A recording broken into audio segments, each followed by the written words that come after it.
Chapter 292, Popular Ice Skin Jade Beauty, The Unknown Past of Sun Dalian _2. Well, I'm leaving then, Goshing. The stack of books was quite heavy, weighing at least 10 to 20 pounds. Goshing was about to offer to help Yang carry them home when he saw her easily lift the stack with one hand and stroll off as if the books weighed nothing at all. She was stronger than he expected. Goshing marveled in silence. After Yang returned home, she began reviewing her lessons even though she had been out of school for quite a while. To her surprise, she didn't have any difficulties doing so. Tsuehua was aware that her daughter was studying and made sure to lower her voice to not disturb her. Not until the afternoon did Yang come out of her room, stretching lazily. Yang, you must be tired from reading for such a long time. Have some milk tea first, Tsuehua said, bringing her a cup of milk tea. Tsuehua was intelligent. In less than half a year, she had already mastered the art of making milk tea and even created new flavors. Thanks, Mom. Yang took the milk tea and gulped down more than half of it in one go. After finishing her milk tea, she went to the kitchen to prepare a snack for the workers building the house next door. After some thought, Yang decided to make lard pancakes. In a time when everyone lacked oil and fats in their diet, no one would appreciate any other kind of snack. An hour later, Yang had prepared a basket full of lard pancakes. The lard pancakes were golden on both sides. They were crunchy and oily, winning everyone's approval. After several days of hard work, the basic structure of the house had taken shape and the walls were already half a meter high. Wang Tinu, who was munching on a lard pancake, came over with the blueprint. Yang, I still don't quite understand this part of your plan. What is this pipe for? Yang glanced at the blueprint and explained with a smile, this pipe is for drainage. This is the bathroom. Bathroom? The term was new to Wang Tinu, leaving him a bit confused. Yang paused to let Wang Tinu finish his pancake before explaining, the bathroom is where you take a bath and use the toilet. In rural areas, the toilet was just a toilet. For baths, people would simply fill a large wooden basin and wash up in their rooms. Wang Tinu had never heard of bathing in the toilet before. Yang, won't it stink? He asked. At this time, rural toilets were basically large pits surrounded by a wooden frame and covered with a cloth curtain for privacy. In winter, it wasn't so bad, but in the summer, it was unbearable. Not only did it smell terribly, but it was also full of flies and maggots. Every time Yang had to use the facilities, it was a mental struggle for her. Wang Tinu could not picture how one could possibly bathe there. Yang explained further, it won't stink. We will install a flushable toilet here. The waste will be flushed away immediately. There will also be a ventilation system and the bathtub will go over here. After listening to Yang's detailed explanation, Wang Tinu nodded, seemingly understanding some of it. Okay, got it. I just need to make sure the drains and pipes are positioned correctly, right? Yang nodded in response. Yes, that's right. At the Zheng family residence. Zheng Lingling had noticed that Madame Zheng was acting strangely these past few days. More specifically, since the day they returned from the state-run restaurant, she had been out of sorts. She would stare vacantly at one spot, occasionally shedding tears for no apparent reason, and her appetite had waned. All these signs pointed to one fact, the old woman was thinking about her biological daughter again. Each time she thought about this, Zheng Lingling would grit her teeth in frustration. Why? She had taken care of the old hag for so many years, but the hag still couldn't forget the daughter who had been dead for years. Was she planning to adopt that little girl she saw at the state-run restaurant? Or had she heard news about her long-lost daughter?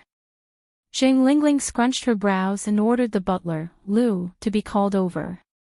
Zheng Lingling had been with the Zheng family for many years and knew that the person Madame Zheng trusted most was butler Lu. Butler Lu would definitely know if something was amiss with Madame Zhang. If she wanted to find out something, she would have to start with Butler Lu. Chapter 293, Popular Ice Skin Jade Skin, Sun Dalian's Unknown Past _3. Madam, you called for me. Zhang Lingling stood up with a smile. Uncle Lu, you don't need to be so formal with me, please, have a seat. Strictly speaking, Butler Lu could be considered someone who watched Zhang Lingling grow up, hence it was appropriate for her to address him as Uncle Lu. However, Butler Lu stood upright. Madam, without rules, things will not stand. It's not right for me to sit. Butler Lu was a very loyal person, but also had a peculiar temper. In his mind, a master was a master, and a servant was a servant. Where was the reason for a servant to sit with his master? Butler Liu's loyalty seemed to be seen differently through Zhang Lingling's eyes. She thought that Butler Lu was deliberately showing his displeasure to her because of his long tenure at the Jing family, thus the refusal to sit. After all, she was only the adopted daughter of the Jing family. From the elders to even the most ordinary servants, none of them ever took her seriously. How infuriating! Zhang Lingling suppressed the anger in her heart, deliberately probing, Uncle Lu, the matter my mother asked you to investigate some time ago, how are things going? Butler Lu asked in surprise, the old lady hasn't asked me to investigate anything recently. Zhang Lingling laughed, Uncle Lu, there's no need to hide it from me. We are all family members. I also very much hope to find Tingting. As I watch my mother lose weight day by day, my heart aches too. In this house, I much more than anyone else hope to find Tingting. Please tell me honestly, do you have any news about Tingting? It would be better for me to have some certainty, rather than being blindly anxious. Zhang Lingling's words were moving, and her eyes even began to redden, looking every bit the good daughter and good sister. Butler Lu, having the ability to be a butler, was not a pushover. He didn't reveal any emotions. Miss Tingting has been missing for 34 years, and the old lady has been looking for her for 34 years. But after all these years, there has been no news. The old lady has actually given up hope a long time ago. Zhang Lingling wiped her tears. Uncle Lu, did my mother really not ask you to look for Tingting? Really not. Zhang Tingting continued, after so many years, my mother has only me as her child by her side. I don't know if she would want to adopt another child. If she does, I have a suitable candidate. Butler Lu glanced at Zhang Tingting. Madam, you jest. Miss Sun is already 19 years old. How could the old lady still adopt children? Zhang Lingling separated from Butler Lu, realizing she wouldn't get any information from him, so didn't say much more. Butler Lu then said, Madam, if there's nothing else, I will take my leave. Zhang Lingling nodded, please, take your time Uncle Lu. Butler Lu turned and left. Zhang Lingling watched Butler Liu's retreating figure, a malicious gleam in her eyes. Mom, do you think we're overthinking? Zhang Xianjing came over from behind. Zhang Lingling curled her lips, that old man is just stubborn. Mom, Zhang Xianjing squinted her eyes, what do you mean by that? Zhang Lingling didn't directly respond to Zhang Xianjing's question, instead she said, go, call Xiaolu over. Xiaolu was Butler Liu's son. Despite being wise his entire life, his son was not half as smart as he was. Zhang Xianjing glanced at her watch. Mom, I don't have time, you can tell Ms. Li to call him. As she finished, Zhang Xianjing picked up her bag from the sofa and quickly walked outside. Xianjing, where are you going? Zhang Lingling stood from the sofa, looking seriously at Zhang Xianjing. Zhang Xianjing turned her head. I am just going out for some fun, Mom, what is it? Zhang Lingling asked with a frown, are you going to see that worthless sixth son of the Mo family again? Zhang Xianjing said quietly, Mom, what are you thinking about? How could I possibly go and see that waste? Last time I was blind enough to mistake fish eyes for pearls, don't worry Mom. There won't be such a situation again. Zhang Lingling asked doubtfully, is that true? Of course it's true. Jing Xianjing nodded, and then said, Mom, I now have a new goal, and I am determined to find you a son-in-law who's not a disgrace. Who? Zheng Lingling asked. Jing Xianjing said, Mr. Mog. Mr. Mog. Zheng Lingling was startled. She walked over to Jing Xianjing, and said with a mixture of surprise and happiness, Xianjing, if you could actually catch Mr. Mog's eye, that would really bring honor to me. Jing Xianjing confidently said, Mom, don't worry, I assure you, I won't let you down. Chapter 294, Popular Ice Skin Jade Skin, Sun Dalian's Unknown Past _4. Zheng Lingling continued, So, you've met Mr. Mog in person. Jing Xianjing smiled, even though I haven't officially met him yet, it's not much different from having done so. I'm privy to secrets that others don't know. Mr. Mog will sooner or later be at my mercy. Jing Xianjing had never lacked self-confidence. After all, she was beautiful and from a good family. Who in all of Beijing could compare with her? Zheng Lingling looked at Jing Xianjing, her face full of satisfied smiles. She was ambitious and aspired to greatness. This was her daughter, Lingling's daughter. Compared to a good-for-nothing like Immortality, how could he ever be worthy of her precious daughter? Mom, I won't keep you any longer, I'm going. Jing Xianjing turned to leave. Wait, Zheng Lingling called to Xianjing once again. What is it, Mom? Jing Xianjing looked back. Zheng Lingling touched her face, if you're going to the mall, remember to bring back a box of anti-wrinkle cream and a moisturizing whitening cream for me. Oh, and my facial cleanser and aloe vera gel are also running out, give me a bottle of each. No woman lacks a love for beauty, and Zheng Lingling was no exception. For the past half a year, she had been using the Ice Beauty skincare products, and her skin was in very good condition. Not only Zheng Lingling, pretty much the entire circle of elites was using Ice Beauty. Jing Xianjing said helplessly, Mom, are you kidding me? The whitening moisturizing cream and anti-wrinkle cream are all limited edition products. It's the end of the month, how could there possibly be any left? Zheng Lingling sighed, then just get the facial cleanser and aloe vera gel.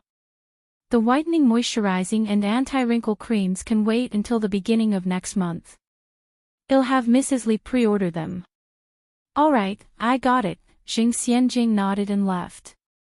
After Jing Xianjing left, Zheng Lingling had someone to bring Xiao Lu. Compared to his father, the butler Mr. Lu, Xiao Lu was far from competent, he was like a mouse in front of a cat when he saw Zheng Lingling. Zheng Lingling grilled him for a long time but Xiao Lu only managed 2 sentences. No, I don't know. Zheng Lingling was so angry but didn't show it, she waved her hand to dismiss Xiao Lu. No way. It seemed she had to hurry up and get that old man to make a will. Otherwise, she wouldn't have a day of peace. Thinking this, Xinjing put her anger aside and headed to the kitchen. In the kitchen, several servants were chatting. Seeing Zheng Lingling, they all flattered with smiles, Madam is here to make chicken soup for the old lady again. Madam is so filial. Zheng Lingling's filial piety was evident to everyone in the Zheng family. She not only personally did the laundry for Mrs. Zheng but also personally made chicken soup and all kinds of tonics for her every day. A few days studying at home, Ni Yang found an opportunity to visit the noodle restaurant and the milk tea shop. On her way there, Ni Yang saw a man riding a bicycle. Dressed in a white shirt, black suit trousers, and black leather shoes. Somehow, seeing this outfit reminded Ni Yang of Mo Chishan all of a sudden. Speaking of which, it's been quite a few days since she last saw Mo Chishan. What was he busy with these days? With these thoughts, Ni Yang quickly arrived at the noodle restaurant. Both the noodle restaurant and the milk tea shop were booming. It was mealtime, and there were endless customers. As soon as Ni Yang arrived, she began to help out. In a daze, she thought she heard someone outside calling Yang Yang. Ni Yang put down what she was doing and went outside to check. Outside, besides people queuing for noodles, there were only passerbys. Who was calling her? Ni Yang wiped her hands on her apron and turned to head back inside the noodle restaurant. During the lunch break, Ni Yang went to the mall. Because she had given Ni Chingue a heads up in advance, he didn't reveal to the others in the shop that she was the owner of Ice Beauty. He only said that she was his niece. The shop wasn't always full of people, but the daily turnover was even higher than the noodle restaurant. Because the skincare products were expensive, each person who came in would spend about 100 yuan. Thus, only 30 to 40 customers per day would be enough to bring in a considerable turnover. Aunt Ni, these milk teas are for you to drink. Ni Yang handed the bag of milk tea she was carrying to Ni Chingue. Ni Chingue accepted with a smile. Yang, you're too kind. Besides Ni Chingue, there were 3 other young girls in the shop. They were called Wu Jing, Zhou Xingxing, and Tao Wan respectively. Chapter 295, Popular Ice Skin Jade Skin, Sun Dalian's Unknown Past _5. Ni Chingue was very selective. These 3 girls were all remarkably good-looking. The skincare industry is not like other industries. If the salesperson was not attractive, the sales of the skincare products would drop. So, all the salespeople in the beauty industry were exceptional looking. Additionally, Ni Yang had quietly observed that the service attitude of these 2 girls was quite good. Compared to other sales guides in the mall, they were much better. However, this might have something to do with Ni Yang's management plan. Because it was clearly stated in the contract that they would receive a cent commission for every bottle of skincare products sold. Who doesn't like money? Ni Chingue distributed the milk tea to the 3 girls. This is the milk tea that Yang bought for you. The 3 girls thanked her in unison. Thank you, Yang. Ah! I know this milk tea place. This is their upgraded version. It has grass jelly and tapioca pearls. It cost 50 cents a cup. Normally, there's a long queue to buy it. It tastes so good. I will buy it after work. While they were drinking the milk tea, Ni Yang looked around in the shop. Ni Yang was attractive. Even if she was behind a glass door, she still attracted many customers. Ni Yang was very professional in recommending skincare products, and in no time, she had made 800 yuan in sales. The 3 girls were stunned. This is amazing. Although the skincare shop was profitable, Ni Yang was still not satisfied because she couldn't always sell the same skincare products.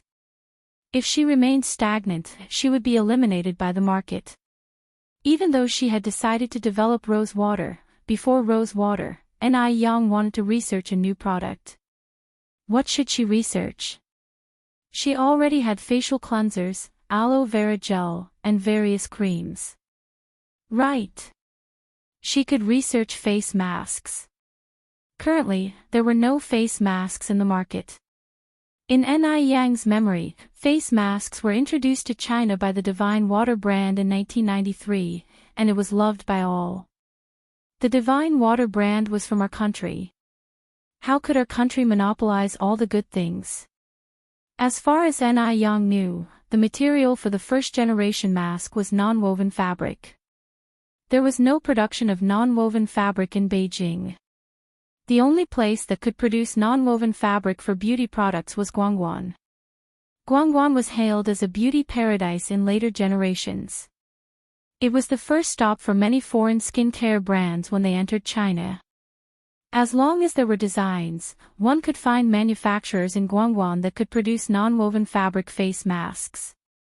As Ni Yang was thinking and wandering around in the shop, she already had a detailed plan.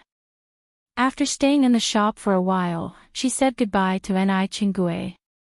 The moment Ni Yang left, the 3 girls gathered around Ni Chingue, exclaiming, "Sister Chingue, your niece is so beautiful.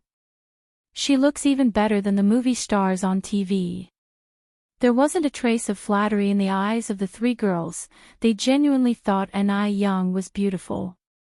Hearing others compliment that Ni Yang was beautiful, Ni Chingue was also very happy. She said with a smile, "Of course, could my niece be anything but beautiful?" Wu Jing's eyes wandered for a moment, then she said, "Sister Chingue, does Yang Yang have a boyfriend yet?" "No." Ni Chingue shook her head. Wu Jing continued, "Sister Chingue, my aunt's son is 21 this year. Although he is not as good-looking as Yang Yang, he is a public servant. Could you help Yang Yang by mentioning him?" Being a public servant was a big deal in this era. Who knows how many girls would fight to marry one? "No, no," Ni Chingue shook her head repeatedly, "Yang Yang is going to college. When would she have time for a relationship?" With that said, Wu Jing had to give up this idea. It wouldn't matter if Ni Yang didn't go to university, but if she did, being as beautiful as she was, she could marry any kind of man she wanted in the future. Just as Ni Yang left Crystal Radiance, on the first floor, she could hear a strange female voice behind her, Ni Yang. Ni Yang turned around and saw a young girl carrying big and small bags. Who was this? Ni Yang was stunned for a moment, then she realized, wasn't this her cousin Lu Xiangxiang? Ni Yang, long time no see. Lu Xiangxiang stood in front of Ni Yang in a haughty manner, her eyes were full of endless mockery and disdain. Ni Yang responded in a neutral tone, "Do you need something?" Lu Xiangxiang said, "Ni Yang, let me tell you. I am not the former Lu Xiangxiang anymore. I am now Gu Xiangxiang, take a look at this, and this. This is the whitening moisturizer from Crystal Radiance, this is anti-wrinkle cream.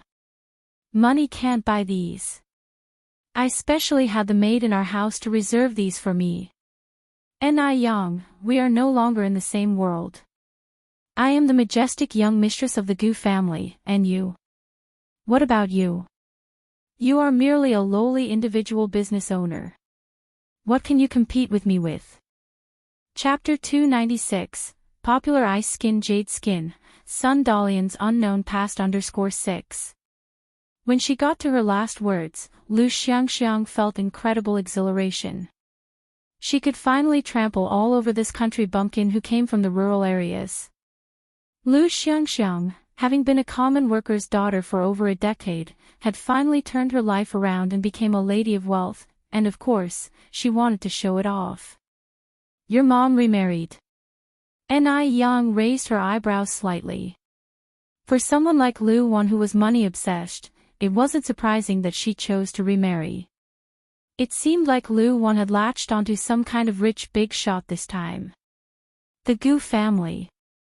Ni Yang frowned slightly. There were not many people with the last name Gu in Beijing's circle of wealthiest families. Moreover, Lu Wan was not young and had a daughter. It was unlikely that she would have many suitors. "My mom married into the Gu family." Lu Xiangxiang did not feel that there was anything low about her mother's actions. In fact, she was rather proud of it. "Do you know the Gu family? One stomp of my father's foot, and Beijing would tremble. Ni Yang, if you kneel down now and bow your head 3 times, you'll forget about the times you've wronged me in the past. Otherwise, I will have my father chase you out of Beijing. Your stepdad is Gu Yaozu." Ni Yang continued. It seemed like her father was quite famous. Even a country bumpkin like Ni Yang knew about him. Feeling even more triumphant at this moment, Lu Xiangxiang thrust out her chest and said, "That's right, Gu Yaozu is my dad. So what, are you scared now? If you are, you should kneel down before me at once." Ni Yang laughed lightly. "Are you sure Gu Yaozu is your father?" "Of course." Lu Xiangxiang lifted her head arrogantly. Ni Yang then said, "That's strange. Isn't Gu Yaozu old enough to be your great-grandfather? He's not 90, he's at least 80, right?" Lu Xiangxiang, you flaunting the benefits your mother gets for selling her youth and her body, it's really quite disgusting. Ni Yang's tone was light, however every word stabbed deep into the heart, like a sharp sword slicing open Lu Xiangxiang's outer layer of pretense, exposing her most corrupt side to the air. Lu Xiangxiang was thrown into a panic immediately. How would Ni Yang, a mere individual business owner, know about the age of Gu Yaozu, a social elite? Having said that, Ni Yang turned around to leave. Lu Xiangxiang screamed in frustration, Ni Yang, stop right there. Aren't you afraid that my father will come after you? So what if Gu Yaozu is old? A skinny camel is still bigger than a horse. Besides, Gu Yaozu is already 80 years old this year, he won't live for many more years, and he doesn't have any biological children. She was his only daughter. When Gu Yaozu dies, she would inherit all the wealth of the Gu family. By then, she would still be superior to others, while Ni Yang would merely be a noodle seller. Ni Yang smiled faintly, turned to look at Lu Xiangxiang, sparks in her eyes, and provocatively said, "I'll be waiting." Now, it was a society ruled by law, and she wasn't taken aback by someone like Gu Yaozu. Moreover, whether Gu Yaozu would stand up for his stepdaughter Lu Xiangxiang was still an uncertainty. In her past life, Ni Yang had had business dealings with Gu Yaozu, she knew him too well. In her previous life, Gu Yaozu had married a young and beautiful wife who was 45 years younger than him. The young wife had stayed with Gu Yaozu for 18 long years. Just as she was about to inherit his wealth after his death, she didn't get a single cent. Because Gu Yaozu had written a will long ago, donating all his assets to impoverished mountain areas. So, the young wife had wasted 18 years with him and ended up with nothing in the end.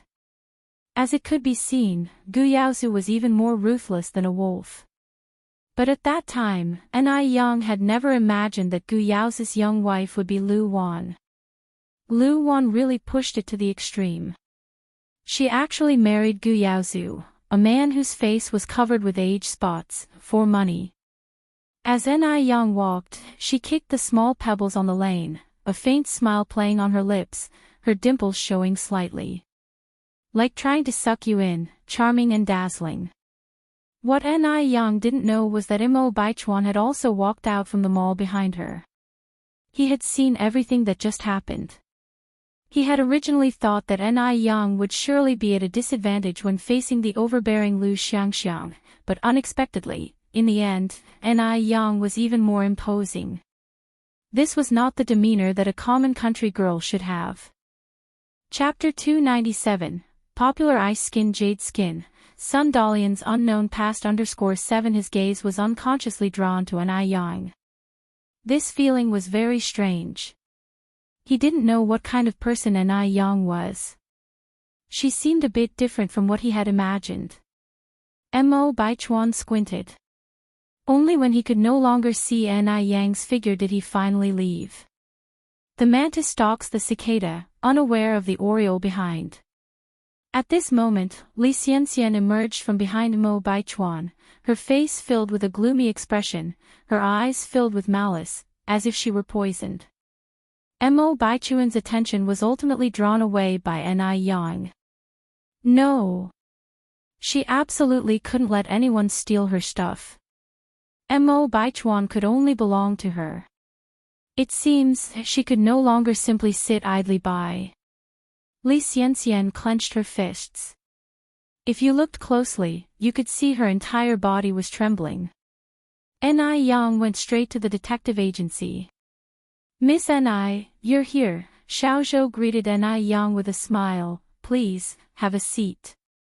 Ni Yang leaned over to sit down on the bench. "Mr. Xiaozhou, the matter I asked you to check last time, is there any progress?" "It's been clarified," Xiaozhou continued. "Sun Dalian gave birth to a child when she was 16 with a local scoundrel.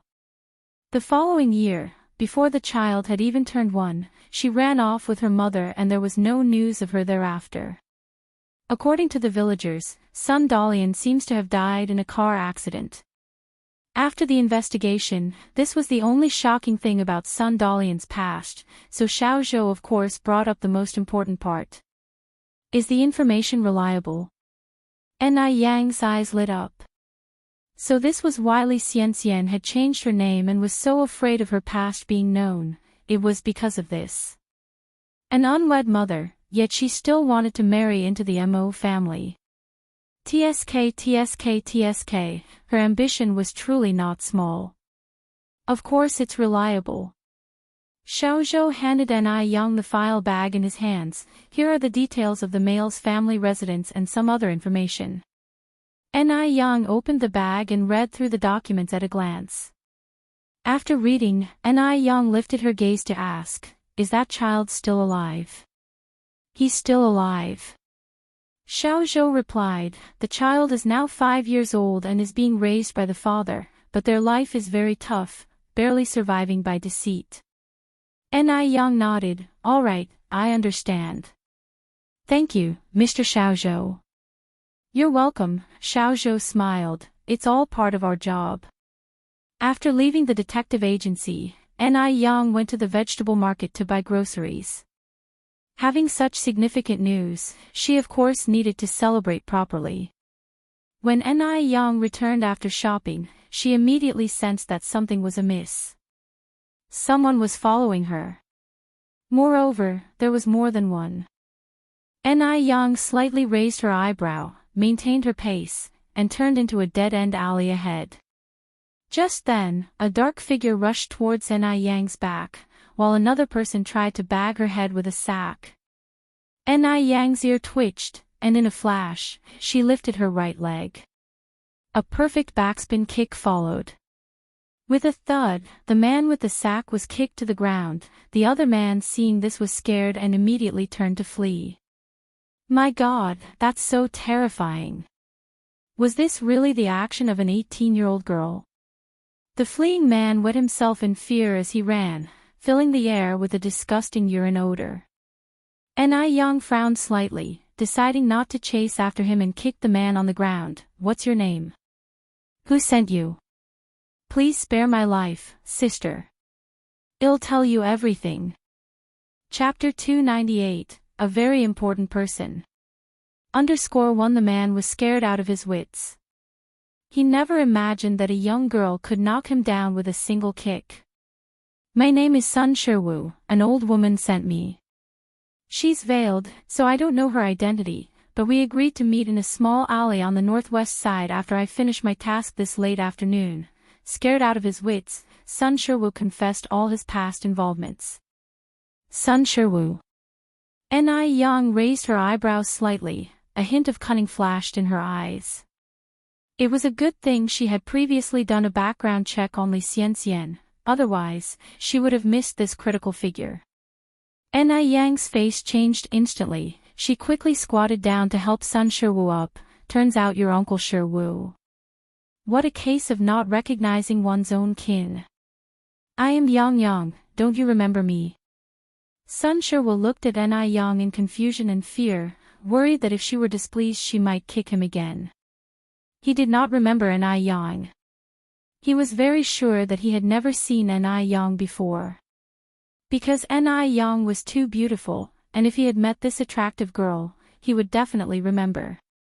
However, he had absolutely no impression of Ni Yang. Seeing Sun Shiwu's reaction, Ni Yang continued, "Uncle Shiwu, I used to play with Dalian all the time. Do you remember me? I was the Yang who always had a runny nose. Which village doesn't have a few little girls who love having runny noses?" To convince Sun Shiwu, Ni Yang was willing to damage her own image. After hearing this, Sun Shiwu seemed to recall something. There were a few little girls in the village who loved to follow Sun Dalian around. 2 of them always had runny noses. Could Ni Yang be one of those 2? Women sure do change a lot when they grow up. He never expected that snot-nosed girl to become so pretty. Sun Shiwu was secretly astonished. Ni Yang continued, "Uncle Shiwu, do you remember now?" Sun Shiwu nodded his head. "I seem to have some impression." Ni Yang laughed, "Uncle Shiwu, it's good that you remembered. When did you come to Beijing? How are Aunt Oshu and Dalian now?" Upon mention of Li Shu and Sun Dalian, a strong resentment appeared on Sun Shiwu's face. His face distorted instantly, as if he wished he could kill the mother and daughter right away. Those shameless bitches are already dead. Nobody should mention those bitches in front of me ever again.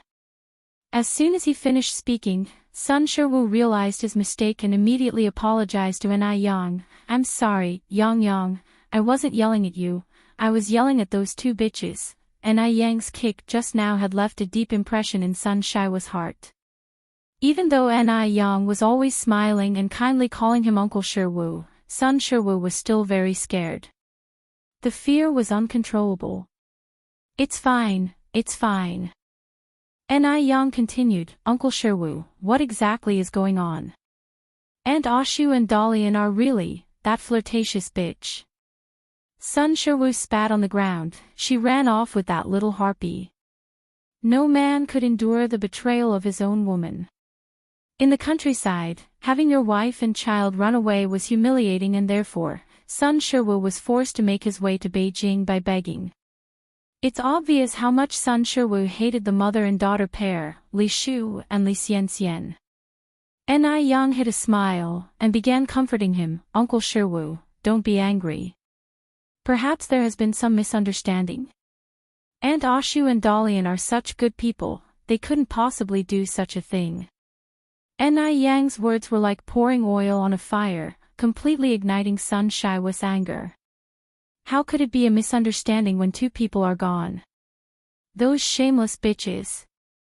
They've completely lost face for our Sun family. When I find them, I will skin them alive. Enai Yang continued, Uncle Shiwu, you must be hungry, right? How about we find a place to eat and chat? Eat. Sun Shiwu hadn't had a proper meal for many days, otherwise, he wouldn't have resorted to such desperate measures. But hearing that Enai Yang wanted to treat him to a meal, Sun Shiwu was still wary. He had treated Enai Yang so badly, would she still be kind enough to invite him for a meal? Could it be a trap? Even though Sun Shiwu wasn't sharp, he also wasn't a fool. Chapter 299, A Very Important Person. _2. Enai Yang seemed to discern Sun Shiwu's wariness, and continued, Uncle 15, it's kismet that we fellow townsfolk bumped into each other in such a large city like Beijing. You're my elder, so it's only right that I treat you to a meal. I know of a restaurant with amazing braised pork ahead. The chicken soup there is also good, and so is the lamb noodle stew. Sun Shiwu's eyes were practically gleaming, and he kept swallowing hard. Meat. He hadn't had meat for nearly half a year now. No matter what. As long as he could devour some meat, even dying wouldn't matter. Even in death, he'd be a spirit satiated by meat. Sun Shiwu squared his courage and continued walking with Enai Yang. Enai Yang took Sun Shiwu to a small restaurant, and together, they ordered a full 10 dishes, all of them hearty meat dishes. Even before the food was served, Sun Shiwu was drooling, so much food, can we finish it all? Enai Yang just smiled, this place is delicious, we'll definitely finish everything. Before long, all the dishes were served. Enai Yang continued, Uncle 15, dig in. You don't have to stand on ceremony with me. At her words, Sun Shiwu didn't even bother reaching for the chopsticks, he just grabbed a chunk of fatty meat with his hand and began wolfing it down. Delicious. So incredibly delicious. Sun Shiwu was so touched, he almost shed tears. After half a year, he was finally eating meat. He had suffered a lot for sure. Enai Yang sat across Sun Shiwu and spoke, Boss, a bottle of baijiu, please. The boss was quick to serve a bottle of erguotu liquor. Enai Yang personally served Sun Shiwu a cup, Uncle 5, eat slowly, let's have a drink first. Sun Shiwu mumbled his thanks and then downed the entire drink, great liquor. Really great liquor. Yang, I won't lie to you, ever since that damned woman ran off with that little bastard, I haven't had a drink. Sun Shiwu felt like he was dreaming, not only did he have meat, but now he was drinking as well. Enai Yang said, Uncle 15, drink slowly. Don't rush, all this liquor is yours. After devouring all 10 meat dishes, Sun Sherwu was left satisfactorily burping. It was amazing. The food was absolutely amazing. Yang, thank you so much. Sun Sherwu gratefully looked at Yang. I've never been as satisfied as I am today in my entire life. Yang laughed. Uncle 15, you don't have to be so polite. After all, Sister Dalian and I grew up together. You're her father, so that makes you my elder. Thanking me would be too formal. Even an outsider like Yang knew how to respect elders. What about his own daughter? She ran off with that flighty woman. The little wretch. If he knew where that wretch and the old hag were, he would make sure they wouldn't have it easy. Thinking about it made Sun Sherwu increasingly agitated. Knowing when to stop, Yang didn't say anything more. She turned to look at the restaurant boss. Boss, bring 2 bowls of braised pork and 2 grilled chickens please. Sun Sherwu immediately said, Yang, there is no need to order anymore, Uncle is already full. Yang smiled faintly, Uncle, this is for you to take home and eat. Sun Sherwu, feeling a lump in his throat, didn't know what to say. Yang was such a good girl. How did he end up raising an ungrateful daughter? The restaurant's boss soon brought the packed braised pork and grilled chicken. Sun Sherwu took it with heartfelt gratitude towards Yang. Yang smiled and dismissed his thanks. Uncle 15, where do you live? I'll visit you sometime. Sun Sherwu didn't hesitate. I live at number 18 in the alley behind the street. The residents of 18th alleyway were all people struggling to get by. It was clear Sun Sherwu wasn't lying. Yang nodded. All right, I will surely visit when I have time. Leaving the restaurant, Yang took Sun Sherwu to a roadside stall and bought him 2 sets of new clothes. When he got home, Sun Sherwu found 50 yuan in the pocket of the clothes. 50 yuan. Not only had Yang treated him to a meal and bought him clothes, but she had also given him money. She was several times better than his own daughter. Thinking of Sun Dalian and Li Shu, Sun Shiwa's eyes filled with a vengeful glare. Wait and see, you wretches. One day, he will ensure their painful demise.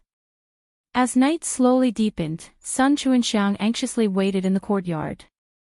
She had no idea if those 2 had succeeded yet. They should have been successful, right? After all, Yang was just a young girl, and the 2 she had sent were robust men. Chapter 300, A Very Important Person. _3.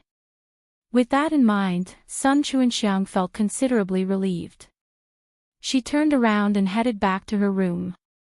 After putting on a mask and a hat, she walked out. She had already coordinated with those 2 individuals. Once the job was done, they would meet in the dead-end alley in front of number 18 on the back street. When Sun Chuanxiang arrived at the dead-end alley, no one was there. Just then, everything went black before her eyes as she was hooded with a sack. Then came a flurry of punches and kicks raining down on her. Sun Chuanxiang rolled on the ground in pain. Unfortunately, this dead-end alley had been meticulously chosen by her. It was rarely traversed by anyone. Yang wielded a wooden stick yet displayed no signs of holding back. Sun Chuanxiang had tried to take her life. Why should Yang show her any mercy? She certainly wasn't a saint. Help! Help! Someone help me! Sun Chuanxiang, unable to see anything, cried out in desperation. Above every head, there watches a god. Sun Chuanxiang. This is your retribution. Yang's red lips barely moved, from them came a resonant masculine voice. It echoed faintly in the alley, resembling the voice of a bodhisattva from a TV show. People were somewhat superstitious those days. Upon hearing these words, Sun Chuanxiang got so frightened she wet herself. Spare my life, bodhisattva. Spare my life. I will burn incense for you once I go back. I swear I'll never do bad things again. Let me mend my ways, please give me another chance. Sun Chuanxiang managed to struggle up and started kowtowing on the ground. Each kowtow resulted in the sack being smeared with more blood. I'll let you off today. Ni Yang tossed the wooden stick on Sun Chunxiang's body and walked away. Her footfalls were light, so light that they were practically silent. How could anyone walk without making a sound? This only served to reinforce Sun Chunxiang's belief that the individual was a bodhisattva. Too terrified to move, Sun Chuanxiang knelt on the ground. It was terrifying. Truly terrifying. She vowed never to do anything wrong again. Sun Chuanxiang, tears of pain streaming down her face, dragged her battered body and limped away. As she emerged from the alley, Sun Chuanxiang saw a person she did not expect. Ni Yang. It was March, and she was wearing a beige cheongsam with a dark blue coat draped over. Her hair was half tied up with a blue hairpin matching the coat. She exuded a radiant aura of beauty, like a figure stepping right out of a painting in the dusk. Having just done something wrong, Sun Chuanxiang did not dare to spare Ni Yang a glance.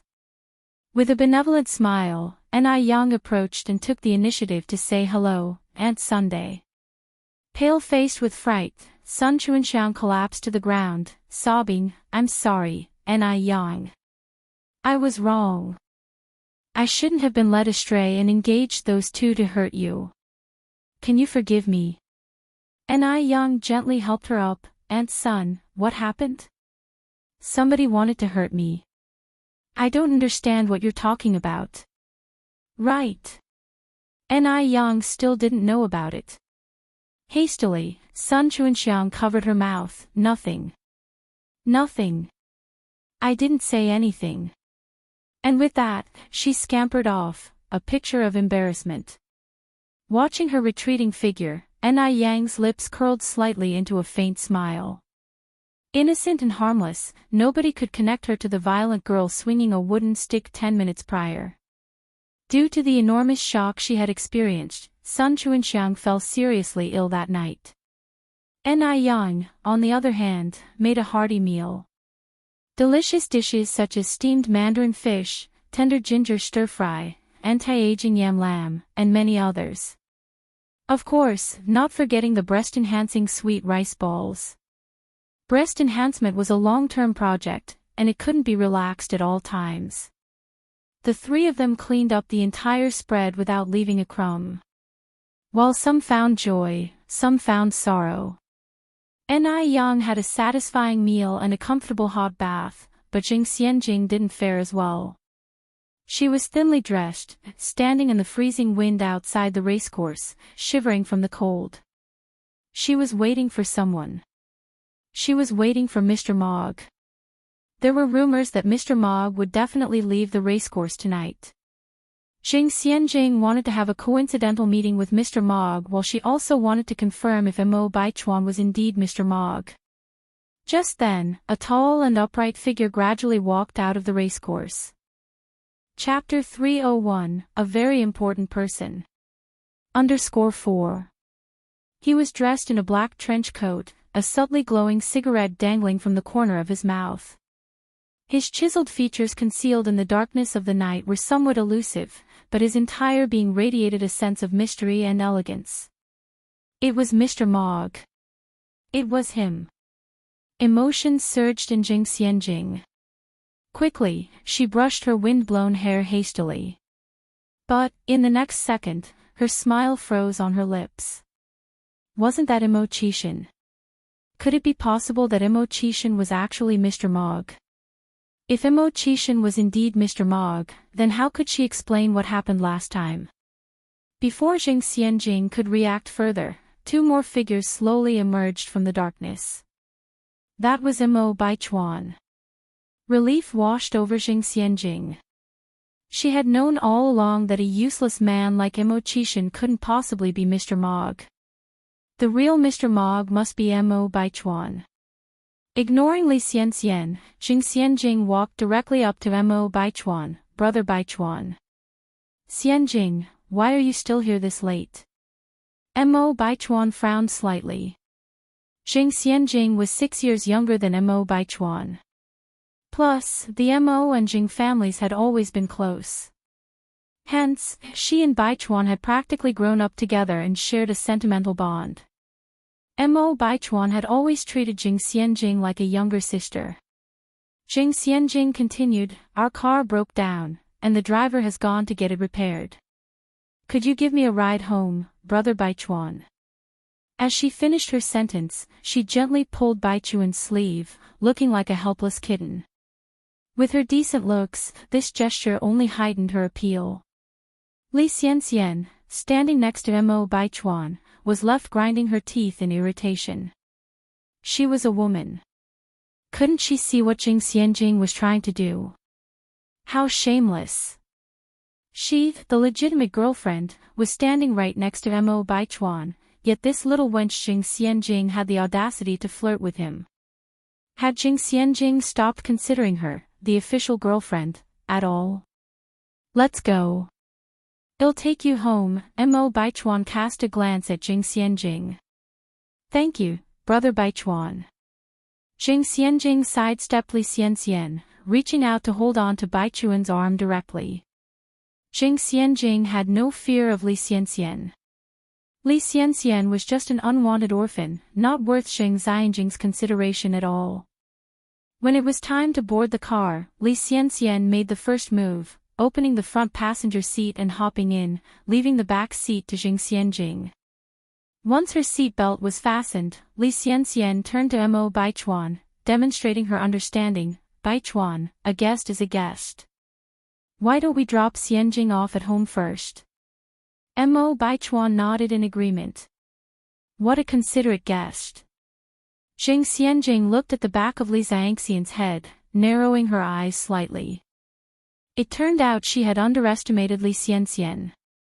This woman was much more cunning than she had imagined. The jeep sped along the highway when a black sedan whisked past them. The car window was half open, and for a moment, Jing Xianjing thought she spotted a familiar profile. Was it Mo Qixin? By the time Jing Xianjing looked up, the black car had already disappeared. She must have seen wrong. The car that had just sped past was a luxury imported car. Even the Jing family didn't have the means to acquire such a vehicle. Could a small fry like Mo Qixin afford one? With that thought in mind, Jing Xianjing's eyes filled with contempt once more. In fact, Jing Xianjing was right. The man in the car was indeed Mo Qixin. The driver was Wu Daming. Sixth brother, you won't be leaving again after this trip, will you? Mo Qixin flicked his cigarette lazily, who knows? Has your family's house been built yet? Wu Daming shook his head, it's under construction. Expected to be completed by June. By the way, Sixth sister-in-law's house is also under construction, have you decided on a gift yet? Wu Daming was trying to remind Mo Qixin that Ni Yang had not bought a house but was building one instead. Only a simpleton like Mo Qixin would have bought a house. The thought of Ma Shinshin pouring so much money into it made Wu Daming's heart ache. During the time Mo Qixin was away from Beijing, he was oblivious to Ni Yang's situation. He didn't miss her till now, but the moment she was mentioned, every part of Mo Qixin started to ache. He hadn't seen his wife for so long, how could he not miss her? Mo Qixin took a deep puff of his cigarette, exhaling a ring of smoke. Look out for imported refrigerators and washing machines. His wife's beautiful hands certainly wouldn't be subjected to the rough job of washing clothes. A refrigerator was also indispensable. With summer approaching, having a refrigerator would not only be convenient but would also allow access to cold drinks. Chapter 302, A Very Important Person. _5. After some thought, Mo Qixin added, also, keep an eye out for window units. In this era, air conditioning did not exist yet, but window units did. A window unit functioned in the same way as an air conditioner and was its predecessor. However, it was a self-contained unit that provided cooling, but not heating. During this time, window units were generally imported from our country and were pricey. Ordinary households could only afford to look on from a distance. Even wealthy families needed to use their connections to get one. However, Emochishan could easily obtain as many of these units as he wanted by simply asking for them. Understood, Brother Six, Wu Daming nodded, then asked, Brother Six, where will we be heading tonight? Emochishan rubbed his temples, showing signs of fatigue. Let's go back to the manor. Wu Daming had originally planned to discuss the house matter further with Emochishan. Seeing Emochishan's fatigue, however, he decided against it. The noodle restaurant and milk tea shop were still doing an excellent business with daily profits being quite substantial. This instilled in Ni Yang the idea of opening more branches. If you want to multiply money, opening more branches is essential. Sticking to the status quo means never earning more. Although Ni Yang did not have a lot of extra cash, she did have enough to buy a shop. Ni Yang walked down the street and cast her gaze on Sun Chungxiang's sour fish stall. While Sun Chungxiang's pickled fish noodles were not tasty, their reputation for deliciousness had already spread in the vicinity. With Ni Yang's shop often experiencing long queues, Sun Chungxiang managed to earn some money every day.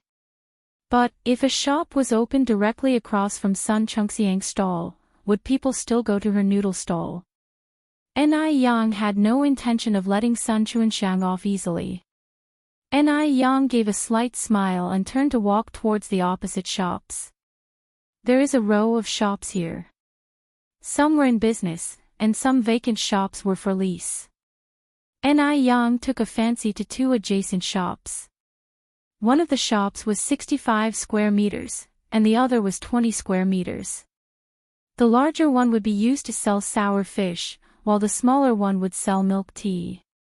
Just as Ni Yang was surveying the surroundings, an elderly man with white hair approached her and asked softly, Young lady, are you thinking of buying these two shops? Ni Yang nodded, Yes, old man. Upon hearing this, the old man immediately became agitated and shook his head, repeatedly saying, You can't buy them, absolutely not. These two shops mustn't be bought. Ni Yang asked curiously, Why not? The old man whispered, Young lady, let me tell you, these two shops are notorious. Before you, there have been 3 buyers, they sold fruits, clothes and even rice, but they all ended up closing. These shops have bad feng shui. Ni Yang smiled slightly, Thank you for your warning, old man. But, my luck is very strong. Don't worry, I will be fine. Even though she had gone through reincarnation, Ni Yang still didn't believe in feng shui. Even if someone gave you a place with excellent feng shui, if you don't know how to do business, you would still end up closing in the end. Everything is up to oneself. In this world, there are only useless people, there are no useless things. Upon hearing her words, the old man could only shake his head and sigh, Not taking advice from seniors, you'll suffer in front of your eyes. Ni Yang didn't mind the old man's words. She paid over 40,000 yuan and got the property certificate. The other shop owners around looked at Ni Yang coming out after paying, as if they were looking at a fool. Why does that young girl look so familiar? I think she does look familiar. Is she the boss who sells the pickled vegetable noodles? It looks like it's her. It's a pity though. She has such a good business and yet she bought 2 cursed shops. When her business dies, she won't even know why. Young people these days sure have guts. Ni Yang didn't care about their regretful words and continued walking calmly. Suddenly, a familiar voice rang out from behind. Yang Yang. Was it my imagination? Ni Yang's steps faltered. She turned around and looked back. Emochishan was standing under the sunlight, smiling gently at Ni Yang. Under the sunlight, his eyes were as deep as the sea, shining like they had their own light. It wasn't an illusion. Ni Yang gave a slight smile, her dimples barely showing on her cheeks.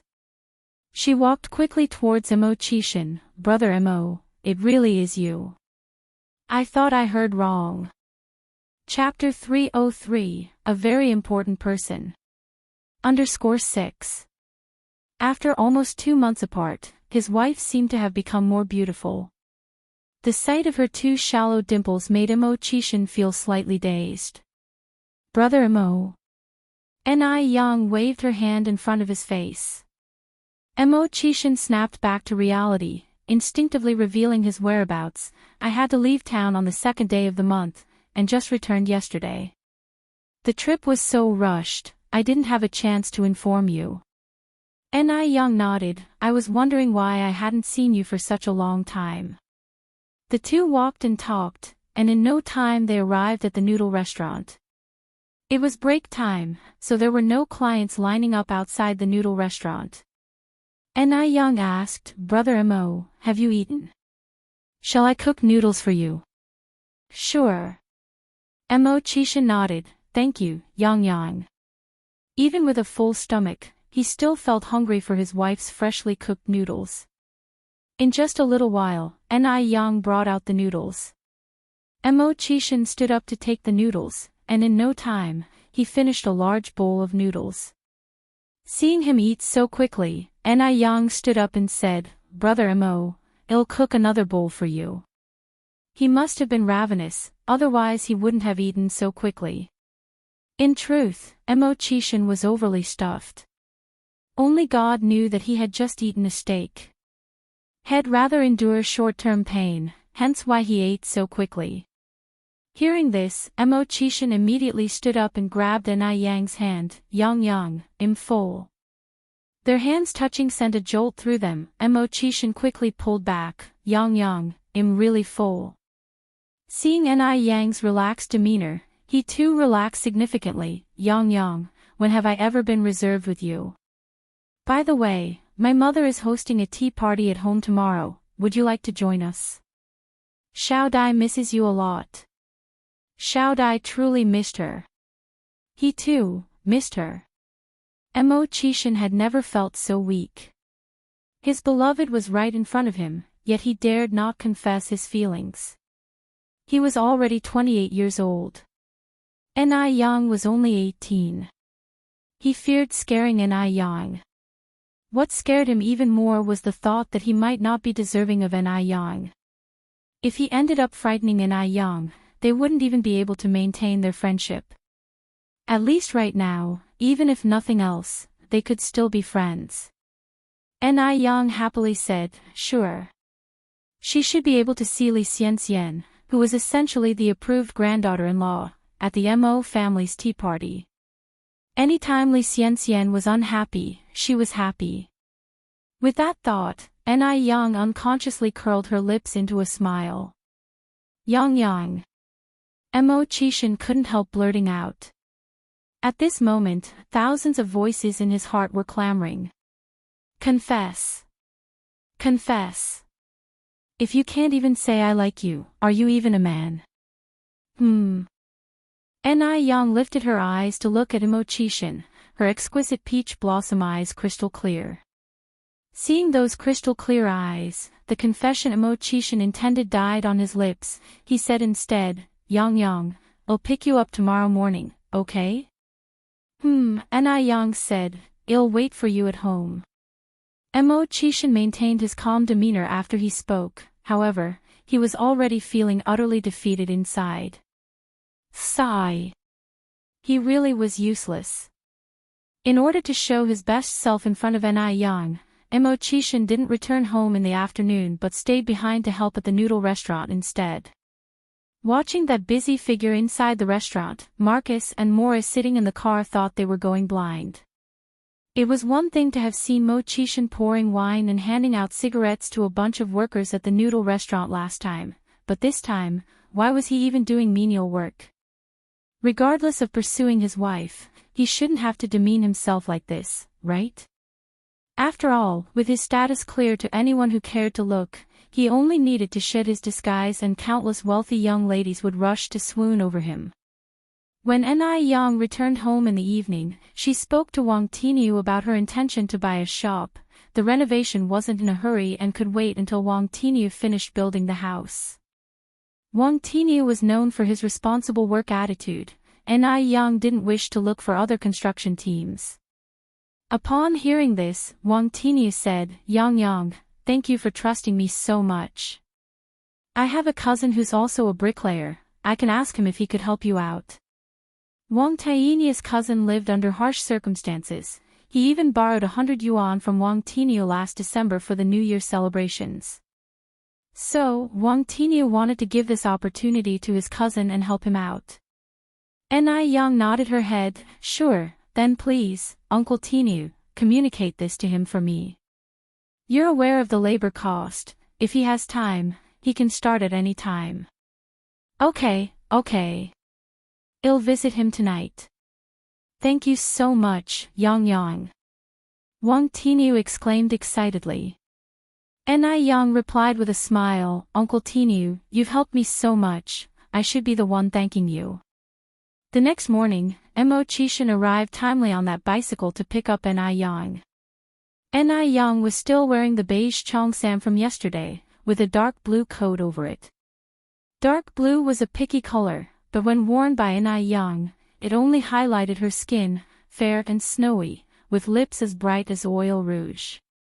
Whether it was the brilliant red or the low-key beige, both colors were perfectly embodied by her, as if all the colors were created just for her. Brother Mo, let's go. Yang got on the back seat of the bicycle, naturally placing her hand on Kishan's waist. Seeing the hand on his waist, Kishan's lips slightly curved. His otherwise empty heart was filled in an instant, and he inadvertently sped up his pedaling. In no time at all, they arrived at the Mo family villa. Since it was a tea party, many well-known young ladies and wealthy wives who had a good relationship with the Mo family were gathered in the villa's hall. As soon as Yang stepped in, she was warmly greeted by Lady Mo and Mo Hyudi. Yang is here. Sister Yang. With that, Emochishan, the biological son and nephew, was disregarded and left aside. Hearing the commotion, Li Xianxian, who was engaged in a conversation, lifted her head and looked over, only to catch sight of Yang. Yang. Why was it her again?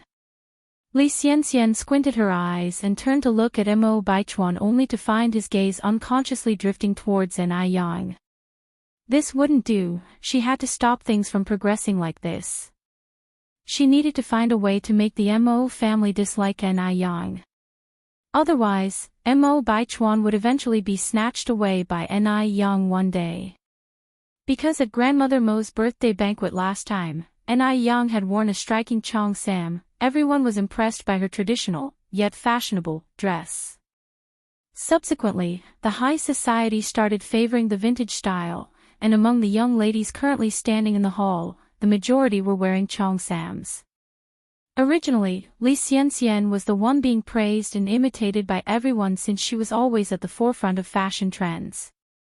Now that suddenly someone else was in that position, Li Xianxian felt a jumble of emotions in her heart and felt uncomfortable. Despite her feeling uncomfortable, Li Xianxian still warmly went up to Yang and said softly, Sister Yang. Chapter 304, Defeating Li Xianxian. Gaining little fangirls _1 Li Xianxian was still at the forefront of fashion today. She wore a black two-piece doll collar knitted blouse underneath, paired with a figure-hugging mini leather skirt, nude tights, and topped with a pure white fur mini coats. It was a dazzling and beautiful outfit, but standing next to the understated elegance of a cheongsam, it seemed somewhat vulgar. Especially since Yang was naturally a clothes horse with a good figure and exquisite facial features. Even with minimal makeup, her beauty was captivating. In fact, Li Xianxian was quite attractive herself, or else she wouldn't have caught Mrs. Mo's eye. Before Yang appeared in the Mo family, she was definitely considered outstanding among the society ladies and young misses. But everything changed since Yang made her appearance. Even the popular elements within their circle had changed. How is it that her trendy attire couldn't compare to the outdated cheongsam? A flash of jealousy swiftly passed through Li Xiangxian's eyes, wishing she could scar Ni Yang's face. Ni Yang pretended not to see the look in Li Xiangxian's eyes, holding Li Xiangxian's hand, Sister Xianxian. Li Xianxian was already acting very cordially, but Ni Yang was even more enthusiastic. To outsiders, the two of them seemed like close sisters. If it's acting, who couldn't? A smile danced in Ni Yang's eyes. Li Xianxian pulled Ni Yang to sit down on the sofa. Yang, we've known each other for so long, but I still don't know where you're from.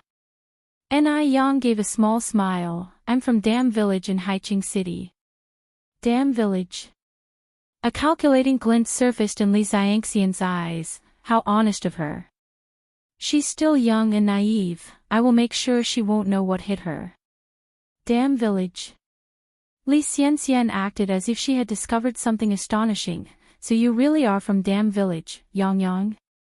Ni Yang nodded, confusion flickering in her eyes, playing along with Li Xianxian. Soon, she'd make Li Xianxian dig her own grave. Sister Xianxian, do you know who I was before? Li Xianxian smiled. It's not that I know you, but one of my classmates saw you and felt like she knew you. However, she said your name was Mu Yang back then, so I wasn't sure. There was a hint of contemplating in Li Xiangxian's voice as she trailed off. Mu Yang. Upon hearing this, both Mrs. Mo and Lin Pingping looked over in their direction. Ni Yang didn't deny it, her smile remained. Yes, my last name used to be Mu.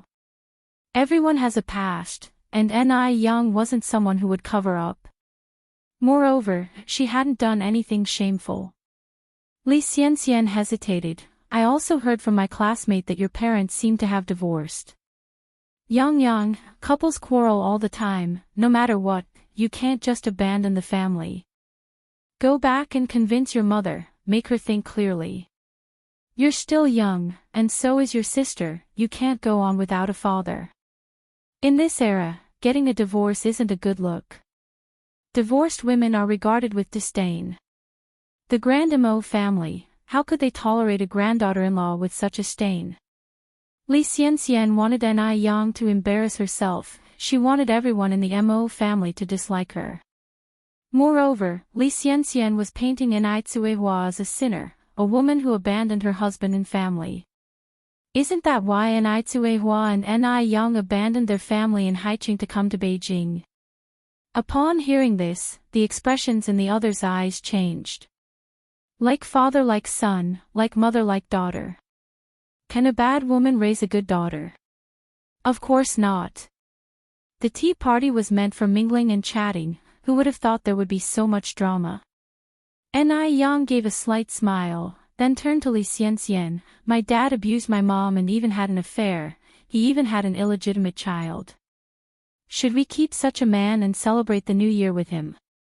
Li Xianxian was stunned, she didn't expect Ni Yang to counterattack like this. Shouldn't Ni Yang be feeling ashamed and discomfited? Is divorcing something to be proud of?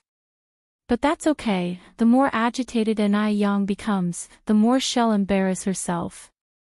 Li Xianxian sighed, then continued, Yang, I think you're being too radical. As a child, you should try to look at things from your father's perspective, and understand why he sought other women. Long live understanding. Chapter 305, defeats Li Xianxian, gains younger female fans _2. Understanding. Ni Yang's expression remained unchanged. How do you think I should understand, Sister Xianxian? Li Xianxian hesitated and continued, I heard it was because my aunt couldn't have a son, so my uncle sought someone else.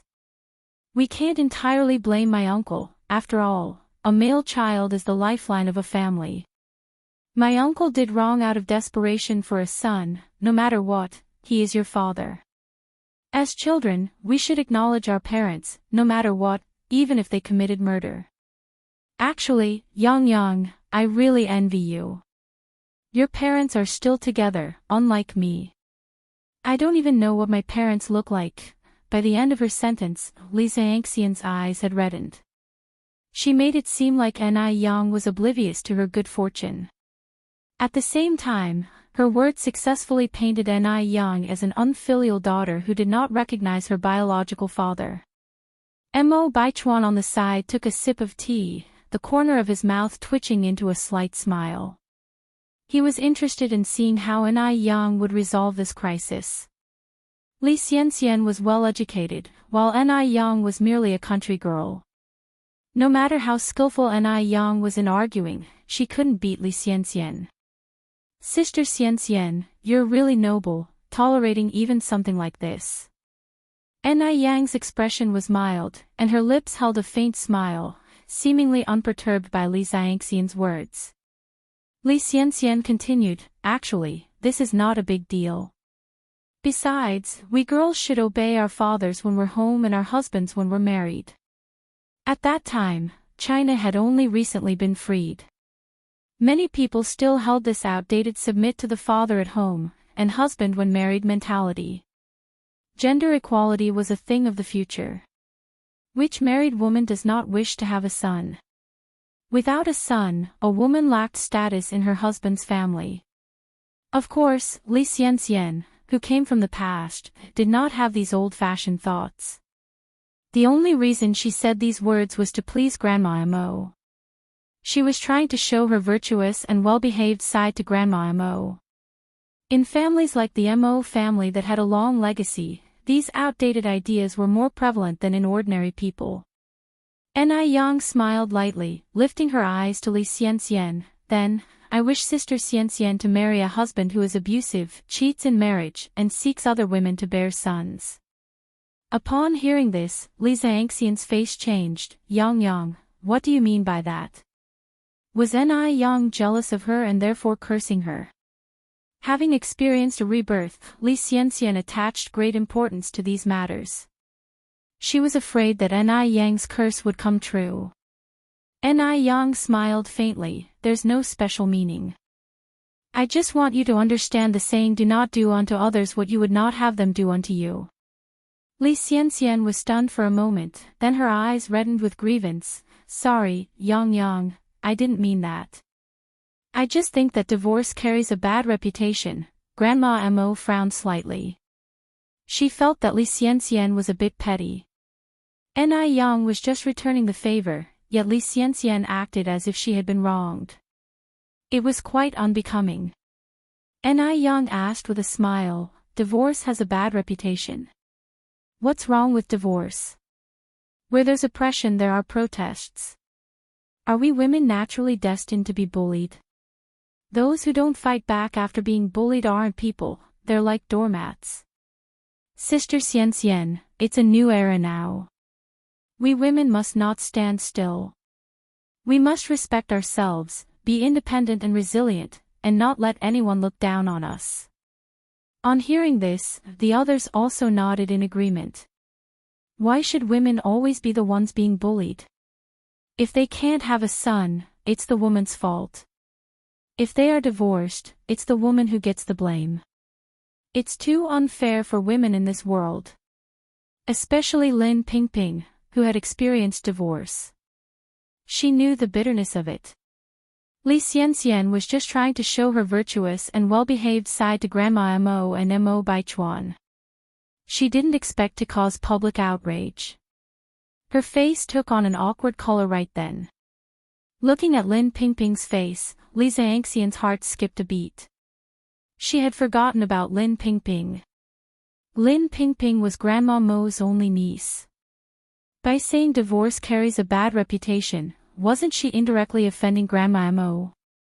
Li Xianxian hurriedly tried to rectify the situation, her eyes becoming even redder. Yang, you misunderstood me. I simply meant a family should have descendants, and uncle only wanted a son. As his children, we cannot deny our own father. Chapter 306, Dominating Li Xianxian, Gaining Little Fangirls _3. Li Xianxian was a very timely person. She knew she had just spoken inappropriately, so she had now redirected the issue to Ni Yang. Filial piety is a virtue, but Ni Yang disowned her biological father. Could she be a good girl? In this era, where males are valued over females, all she had to do was insist that Enitsuehua was unable to bear a son. So, if you can't bear a son yourself, won't you allow your husband to seek another woman to bear one? Li Xianxian never gossiped about others, but she was adept at speaking ambiguously, changing the subject and letting others fill in the blanks. She was a clever woman, so most of the time, things would go the way she envisioned, but today, the person standing before her was Ni Yang. Could Ni Yang make things go smoothly for Li Xianxian? Ni Yang replied with a faint smile, "Sister Xianxian, your enlightenment isn't high enough. The chairman has said that men and women are equal now. Why do you see only boys as the successors in your eyes? Aren't girls human too? According to your logic, if a woman can't have a son, the man should go and find other women. Wouldn't that mean that 80% of women have to endure their husband's infidelity? Moreover, Sister Xianxian, you're a college student, you should know that giving birth to boys or girls isn't something a girl can determine, right?" The last sentence could be said to be every woman's sentiment. Because the gender of a child fundamentally doesn't depend on the woman. Similarly, this erroneous thought has harmed many people. Women are like fields, while men are the seeds. The field only provides nutrients and moisture, and ultimately what crop grows depends on the seed. At these words, others around started to agree. Yes, yes, yes, Yang Yang is right. Yang Yang has spoken very well. Li Xianxian, being a woman yourself, how can you look down on women so much? Ni Yang's eyes were filled with laughter, and shallow dimples appeared at the corners of her mouth. "Sister Xianxian, in palatable terms, your thinking is praiseworthy while in reality, it's being ignorant." Hearing the accusing voices around her, the color gradually drained from Li Xianxian's face. She hadn't expected things to turn out this way. Ni Yang was merely an unsophisticated village lass. Where did she get all this profound reason? Li Xianxian also came from the country, she knew too well the conditions there. Due to lack of transportation and inadequate education, there the men were prioritized, and ignorance prevailed. Even Li Xianxian, before reincarnation, was just an ignorant country girl. How could Ni Yang know such profound principles? She's behaving completely uncharacteristic of a village girl, rather like an educated intellectual. Could Ni Yang have been this impressive when she was 18? Li Xianxian clenched her lips, beads of cold sweat trailed down her spine. What should she do? What should she do now? Lin Pingping, supporting Madame Mo's arm, had a pleased smile on her face. She knew that Ni Yang wasn't someone to be trifled with. Calm and composed, articulate and clear, this child could tackle big situations. Madame Mo looked at Ni Yang, with satisfaction in her eyes. Turning her eyes to Li Xianxian, the layer of liking in Madame Mo's eyes had been replaced by disappointment. Mo Kishan's eyes were practically sparkling. How amazing was his wife! He liked his wife more and more. Yang Yang, have some water. Mo Chishan passed a cup of tea to Ni Yang. Thank you, brother Mo. Ni Yang took the cup. This unexpected twist in front of him had completely overturned Mo Baichuan's opinion of Ni Yang. Could it be that Ni Yang wasn't purposely placed by someone near him to get closer to him? He wouldn't believe it. A little farmer girl who only graduated from junior high school, having such high enlightenment. Even knowing about gender equality. In order to get close to him, these people really had racked their brains. Mo Baichuan's eyes glinted dangerously as he drank his tea. Looking at Li Xianxian's distressed and sweaty appearance, Ni Yang felt incredibly relaxed. She took a sip of tea and then grabbed Li Xianxian's hand. Sister Xianxian, the words I just said were only directed at the topic itself, not at you. Please don't be angry. Don't be angry. What was Ni Yang implying? A slap and then a sweet date. But at this moment, Li Xianxian could only balk, swallowing her protest. Listening to you is better than studying for 10 years. Yang Yang, you're absolutely right. How could I possibly be angry? Yang gave a small smile. I knew Sister Xian is magnanimous and wouldn't be mad at me. Chapter 307, Defeating Li Xian, Gaining Little Fangirls _4. Li Xian managed to keep a smile on her face, though she was so angry that her fingertips were shaking. Oh! Yang exclaimed in surprise. Sister Xian, why is your hand shaking? She did it on purpose. Yang absolutely did it on purpose.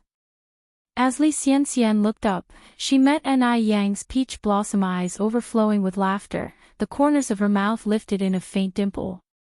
It was blinding. Yang feigned concern. Sister Xian, are you not wearing enough clothes? Killing Li Xian would be easy. But Yang didn't want her to die so easily. Because boiling a frog in warm water was more fun.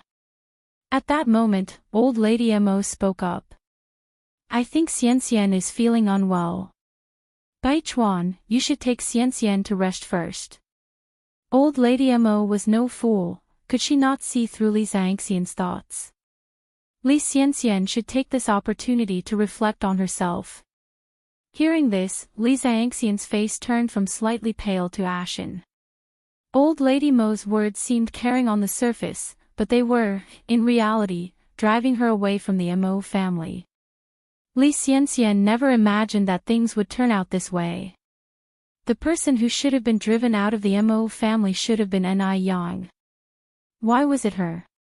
Though Li Xian was utterly unwilling, she had no choice but to maintain a decorous and graceful front. Any further fuss would only be counterproductive. Thank you for caring, Grandma. I do feel a bit of a headache. Then I will leave first. Li Xian rose to her feet, her face pale, her body shaky. It was pitiful to watch. Old Lady Mo nodded, go. Baichuan rose to his feet, following Li Xian's steps. He took an extra glance at Yang before leaving, but Yang remained nonchalant about him helping Li Xian home. Humph. Baichuan curled his lips, she was playing quite the part. Once Li Xian left, the atmosphere lightened considerably. Everyone was chatting and laughing. These wealthy ladies were normal folks after all. With Yang's vast experiences, it was effortless to communicate with them. She even gained a little admirer. The little admirer was Li Yanran, a 19-year-old freshman. She admired Yang to the fullest. Yang, are you really from the countryside? Yanran asked curiously. Yang knew she meant no harm, and nodded with a smile. Yes. You are incredible. Yanran exclaimed excitedly. You have no idea how awful Li Xian's face looked just now. Initially, Yanran thought Yang was just a beautiful face. She didn't expect such a powerful spirit concealed beneath that gorgeous surface. She was simply a role model for modern women.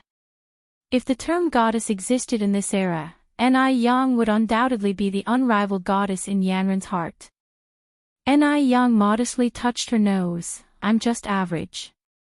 Yanran clung to Yang's arm, Yang, you're too humble. Let me tell you, I've been disliking Li Xian for a long time.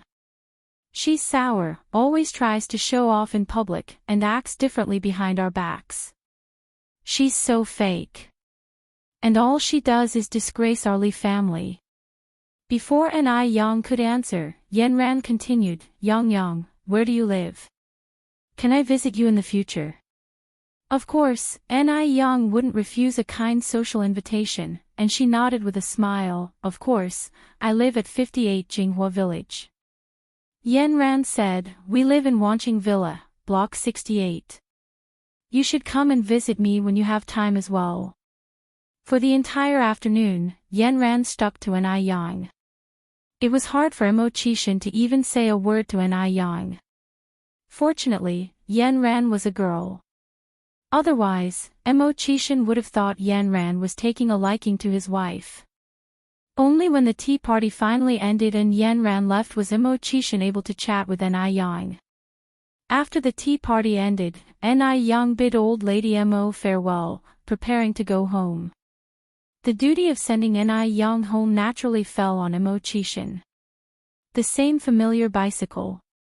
Ni Yang sat on the back seat, her lips curved in a faint smile, her dimples shallow. The setting sun stretched their shadows long. Brother Mo, stop at the vegetable market up ahead. I want to buy some groceries to take home. Okay. This was Imo-chishin's first time visiting the vegetable market. Although it was winter, the smell inside was less than pleasant. Imo-chishin was tall and lanky, with handsome features adorned with a touch of elegance. Standing in the bustling vegetable market, he attracted a lot of attention. Countless young women stole glances at him, their eyes gleaming with curiosity. Chapter 308, Defeating Li Xian, Gaining Little Fangirls _5. Ni Yen walked up to a vegetable stall. Aunt Lu, could you please weigh 3 pounds of bean sprouts for me, and then 3 pounds of kelp? The stall owner, upon looking up and seeing Imo-chishin standing next to Ni Yen, his eyes sparkled. Yang, is this your boyfriend? He's quite a looker. Boyfriend. Somehow, upon hearing these words, Imo-chishin's face flushed red, bubbling a pleasant feeling within him. Ni Yen gave a slight smile. Aunt Lu, you've misunderstood, he's not my boyfriend, just a good friend. The stall owner laughed. Yang, stop beating around the bush, look at how red this young man's face has become. Still saying he's not your boyfriend? Hearing this, Ni Yen decided not to explain any further.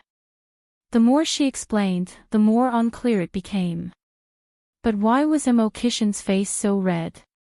As a grown man, his skin seemed too thin. Ni Yen then went with Imo-chishin to buy some beef, lamb, and pork. She bought a lot, at least 3 pounds to start off with. Imo-chishin, intrigued, asked, Yang, can you finish all this? Ni Yen replied, I'm planning to go to Guangguan tomorrow, so I'm buying a bit more. It's inconvenient for my mom to go grocery shopping with the kids. Going to Guangguan? What time is your train? Imo-chishin asked next. Ni Yen shook her head, I haven't bought the train ticket yet. I'm not in a rush, you'll just get one tomorrow whenever it's available. Imo-chishin said, train tickets to Guangguan are not easy to get. It just so happens that I have some matters to attend to there as well. I can accompany you. Guangguan is near the border and it's not safe for a young girl like you. Leave the train tickets to me, you'll get the ones for tomorrow morning at 8 o'clock.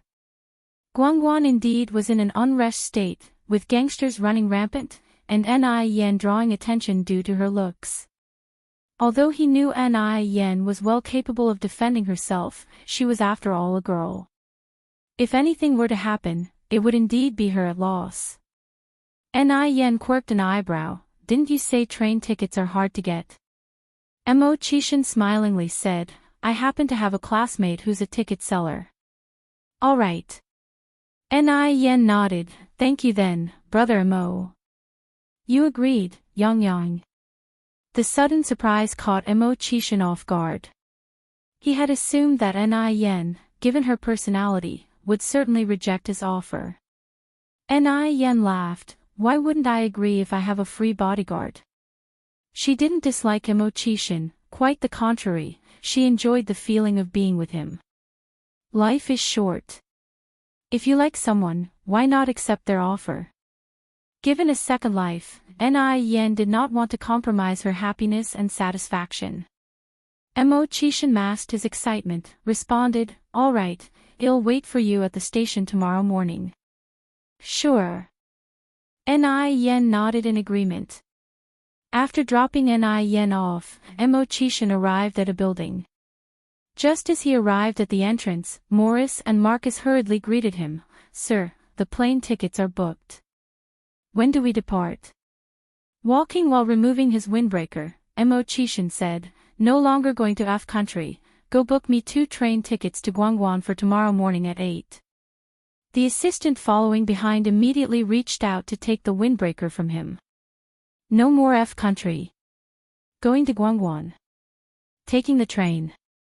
Did the boss get a fever? Morris and Marcus looked at each other, both seeing the doubt and confusion in the other's eyes. After a moment of thought, Mo Chishan added, "Oh right, the tickets need to be for a soft sleeper berth, preferably side by side." Soft sleeper place. Isn't it always the plane when Mo Chishan travels? What on earth is a soft sleeper berth? After a bit, Morris finally asked, "Sir, are you sure you no longer wish to go to F country? Your vineyard and castle wait there for you, needing your attention, no longer going." Mo Chishan unbuttoned his cuffs, "Go buy the tickets right away." Could a vineyard and castle be more important than his darling? Of course not. All right, Morris said. The boss word is final. At this time, Ni Yen was in the kitchen cooking. In addition to the regular nourishing and beauty foods for the night, she also wanted to make a dish of boiled pork slices. After she had fried everything else, Ni Yen began preparing the boiled pork slices. The best tasting boiled pork slices are made with loin meat. Ni Yen had good knife skills. She cut the pork into evenly thick slices, then coated them with egg, flour, and left them to marinate for 10 minutes in a dish. While the pork was marinating, Ni Yen began to cook the base ingredients. Chapter 309, Defeating Li Xian, Gaining Little Fangirls _6. First, heat up the rapeseed oil, then add in the broad bean sauce to bring out the reddish oil, followed by a fragrant blend of green onion, ginger, garlic, star anise, cinnamon bark, and Sichuan pepper. Soon, the kitchen was filled with a tantalizing aroma. Once the base sauce was ready, add water and bring it to a boil. Add the marinated meat slices, then place the pre-boiled bean sprouts and tofu skin in a large bowl and ladle in the boiled meat slices. The meat slices should not be boiled for too long, otherwise they will become stiff and tough, which will affect the texture. Then, sprinkle roasted sesame seeds, green onions, cilantro, and Sichuan pepper on top of the meat slices. Finally, pour the heated rapeseed oil over it.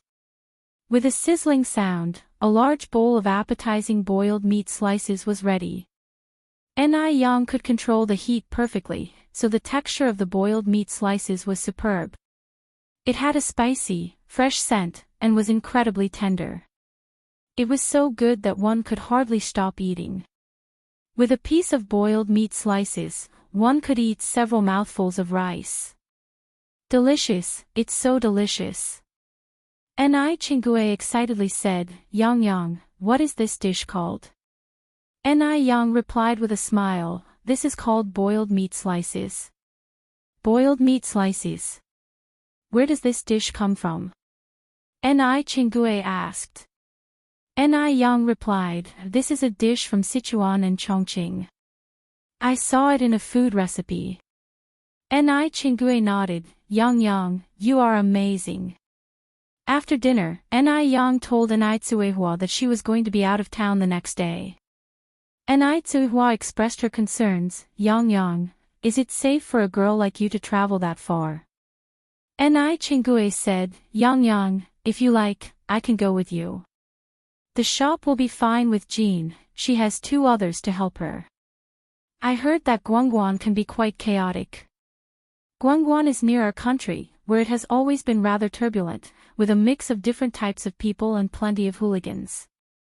Ni Yang smiled and said, don't worry. We are living in a society governed by law now, and besides, I am not alone. Brother Mo is coming with me. Upon hearing that Mo Chishan would be accompanying her, Ni Tsuehua and Ni Chingue were immediately relieved. When will you be back then? Ni Tsuehua asked. Ni Yang answered, it takes 2 days to travel from Beijing to Guangguan by train, and I'll need some time to run errands. All in all, it'll take about a week to return. Knowing that Ni Yang had important things to do, Ni Tsuehua did not say more, and simply nodded. All right, Yang, you can go without worries. Your auntie and I will take care of the home. Don't stay up late tonight, rest early. You'll need to get up early tomorrow. The next morning, Yang woke up at a little past 5. By 7:30, when she arrived at the train station, she saw that Immortality was already waiting for her on the platform with his suitcase. Brother Immortality raised his eyes and saw the girl running towards him. Yang, no need to run, we still have plenty of time. Immortality extended his hand to steady Yang's arm. Shall we go into the station? Yes. Immortality nodded and reached out to take her suitcase. The two of them walked side by side to the sleeper car. A sleeper car compartment had 4 beds. When Immortality and Yang entered, the 2 upper bunks were still unoccupied. Yang stowed her suitcase under the bed, then took out some money from her bag. Brother hey, race the money for the train ticket. Immortality was about to refuse. After all, what's wrong with buying a train ticket for his future wife? All his money would be hers in the future anyway. But then Yang continued, Brother if you don't accept it, I won't travel with you next time. Inherently, Yang was never one to depend on men. Though it was true that she had feelings for Immortality. Never did she have the thought of relying on him. Upon hearing her words, Immortality had no choice but to accept. Even though it was time for the train to depart, the 2 people who were supposed to occupy the upper bunks had not arrived. But Yang didn't think much of it, maybe those 2 berths simply were not sold. After all, sleeper tickets were quite expensive. It was quite warm inside the car, and Yang removed her jacket, revealing a loose-fitting white knitted sweater underneath. Despite the oversized fit, it couldn't hide her curvaceous figure, particularly when she bent over to adjust the blankets. Immortality uncomfortably averted his gaze, his ears turning slightly red, and silently pulled the blanket over himself. Brother do you want to eat something? Yang offered him a bag of sunflower seeds. Immortality cleared his throat with a light cough. No. Yang then handed over a cup of milk tea. Then have a cup of milk tea, your throat sounds a bit uncomfortable. The tips of Immortality's ears went red again for an instant. He reached out to take the milk tea. Thank you. Yang chuckled lightly. Brother when did you start being so polite to me? Immortality stopped talking, put the straw in, and began to drink the milk tea. The cool milk tea soothed his throat, seemingly easing the heat in his heart. With Immortality's company, the train journey was not boring at all. They chatted all the way until the afternoon when Yang, leaning against the wall, yawned lazily. I'm feeling a bit sleepy, Brother are you tired? Her eyes were sparkling with a soft glint of water, making Immortality's heart skip a beat. I'm alright, Immortality's voice was low, you go ahead and sleep.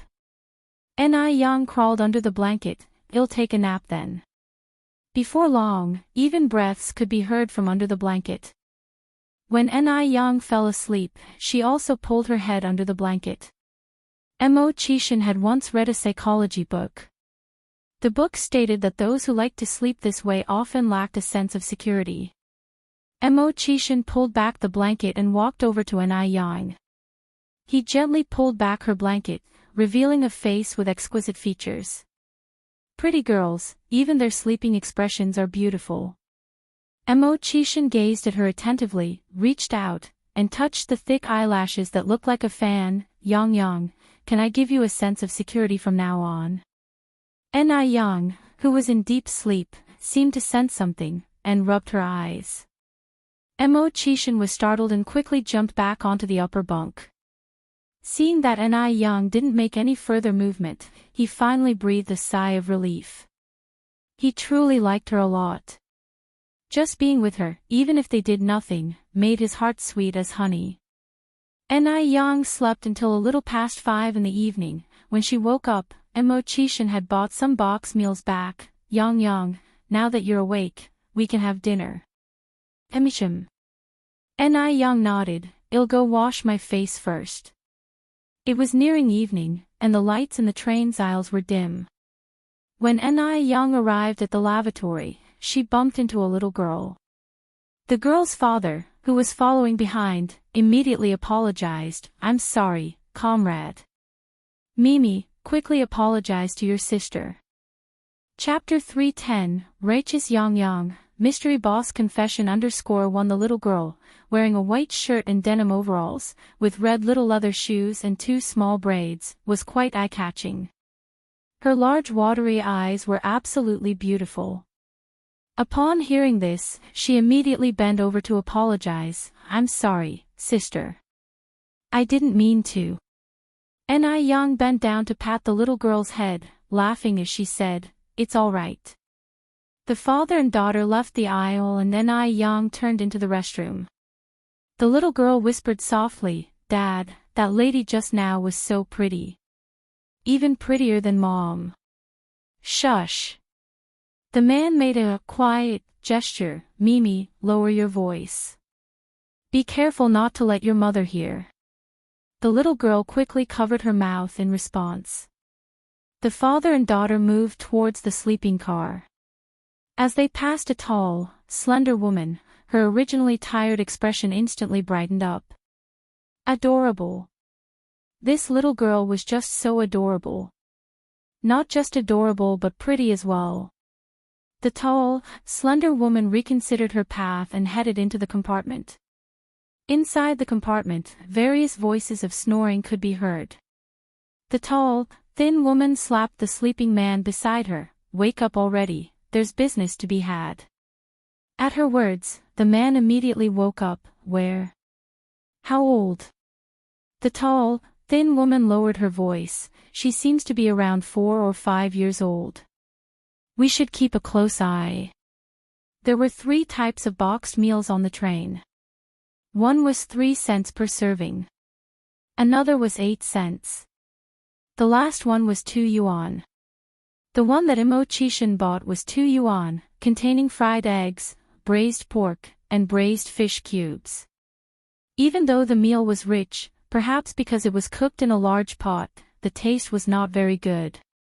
Immortality could not eat more than a few bites, but Ni Young on the opposite side was eating very seriously. Every single bite, not a grain of rice was left.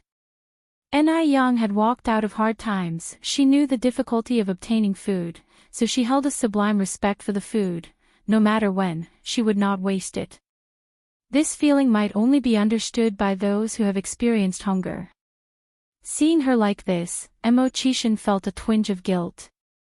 He picked up his chopsticks again, finishing the rest of his boxed meal.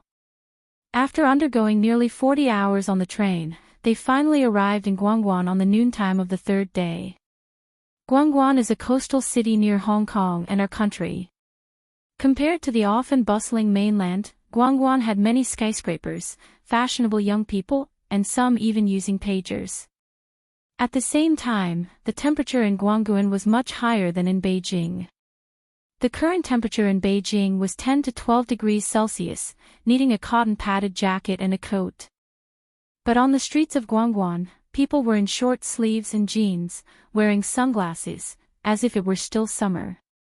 At this time, the jeans trend had just come over from abroad, so every young person on the street was wearing jeans. Ni Young knew that the temperature in Guangguan was much higher than in Beijing, so when she got off the train she was particularly wearing just a thin knit sweater. But, unexpectedly, it still felt scorching. Young, Immortality looked at Ni Young. "Shall we look for a clothing store first?" Ni Young nodded, "Sure." The two entered a clothing store they found. Ni Young didn't bother to choose, she randomly grabbed a set of clothes and headed to the changing room. However, when she came out of the changing room, Immortality was dazzled. At this moment, Immortality suddenly remembered a phrase: when a person is good-looking, they'll look good in anything, even a rag. A simple light pink top and a pair of black baggy pants brought out a unique charm on her. The shopkeeper immediately went to meet her. "Miss, you look absolutely stunning in this outfit." Usually, shopkeepers say things that are half-truths, but today, she had not uttered a single false word. Throughout her time selling clothes, she had never seen such a beautiful girl. Ni Yang smiled slightly. Thank you. How much is this set? 28 yuan. Ni Yang took out the money and handed it to the shopkeeper. There were many factories in Guangguan, among them plenty produced non-woven fabrics. However, due to the large area of Guangguan, finding manufacturers that produced non-woven fabrics was a bit challenging. Although Ni Yang had memories from her previous life, those memories were of her future experiences, and it was the 1980s now after all. Mo Qishan took out 2 pieces of paper. Yang, these 2 factories can produce non-woven fabric. Which one do you want to visit first? Ni Yang took the paper. Let's go to the nearest one first then. Sure. Mo Qishan nodded.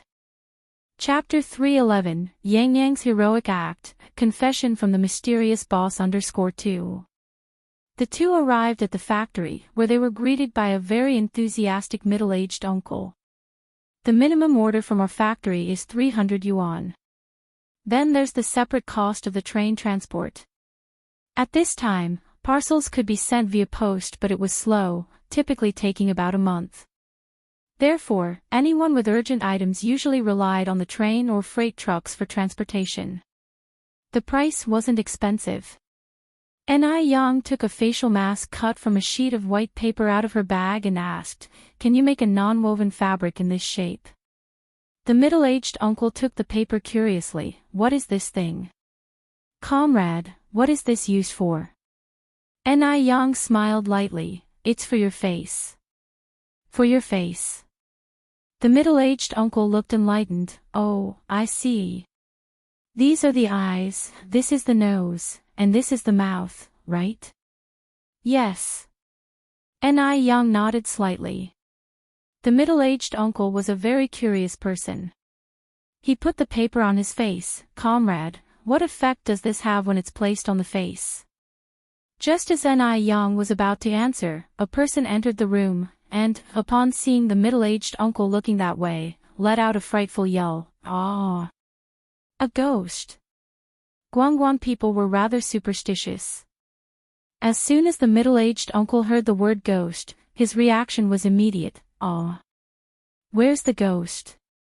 Upon hearing his reaction, the person breathed a sigh of relief. "Li Ku. It's you. What are you doing with this on your face? You scared me." The middle-aged uncle turned to look at Ni Yang. "Comrade, you haven't told me yet, what's the use of this on the face?" Not only was the middle-aged uncle curious, Mo Qishan was also curious. Ni Yang didn't hide anything. She laughed and explained, "I plan to use it to make a skincare product, which after being manufactured, could be adhered to the face for skin maintenance." The concept of a facial mask only reached China in the 1990s, so it was normal for people to not know about it. The middle-aged uncle laughed. "Interesting, this is the first time I've seen such a skincare product." "Oh, Xiaochen, you came just in time. You work in the technical department. Can you check if our non-woven fabric can be made in this shape?" Xiaochen took the paper was in the shape of the mask, and frowned slightly. "We may not be able to make this." The middle-aged uncle looked regretfully at Ni Yang. "Comrade, why don't you check another factory?" Ni Yang nodded. "I've troubled you." Watching Ni Yang and Mo Qishan disappear through the door, the middle-aged uncle turned to Xiaochen. "With your technical department skills, you all can't make something as simple as this shape." Xiaochen replied, "It's not that we can't make it, it's just slightly more complex in terms of the process. We need to recast to make a new model. If there's a big order, it's okay, but for small orders, we can hardly make any money because we can only break even. Factories prioritize profits, no one would generate power out of love for no reason." Ni Yang only ordered a few hundreds worth, which was not even enough for the recasting cost. The middle-aged uncle nodded. As Ni Yang and Mo Qishan walked out the door, they brushed past a man with a look of urgency on his face. He seemed a little familiar. But by the time Ni Yang looked back, the man had already disappeared around the corner. The two visited 3 factories in one afternoon, and all 3 factories said they couldn't do it. Ni Yang's brow furrowed slightly. This result was too different from what she had imagined. Mo Qishan comforted her, Yang, don't worry. Guangguan has many factories, and it's the birthplace of skincare products. We are sure to find a factory that can make facial masks. Ni Yang nodded, it's getting late. Shall we go eat something? Sure, Mo Qishan said, I know there's a street with lots of food nearby. Shall we eat there? Okay. The food street was located in the center of Guangguan. Plastic cloth covered the large sheds overhead, illuminated by hanging lights. Many street food stalls had long lines. Noodles, 50 cents a bowl. Dumplings, 30 cents for a large bowl. Seafood fried noodles, teppanyaki squid, pot stickers, the cries of the vendors and the alluring scent of food filled their ears and noses. Ni Yang looked at this dish, then at that one, unsure of what to eat. Mo Qishan suggested, Guangguan is a coastal city, and seafood is their specialty product. Why don't we eat seafood? Chapter 312, Righteous Yang, Mystery Boss Confession _3. In fact, Mo Qishan wanted to take Ni Yang to a fancy restaurant, but he was afraid that she would feel distanced because of it. He wanted to get closer to Ni Yang. As it turned out, compared to fancy restaurants, Ni Yang preferred this place. Great, I want teppanyaki squid. Teppanyaki squid is a common street snack in later times. Ni Yang didn't expect that it was already available here in Guangguan during the 1980s. The two of them sat at a seafood stall, and besides teppanyaki squid, they ordered other seafood dishes. It was essential to accompany seafood with beer. At this time, Yanjing beer was the most popular.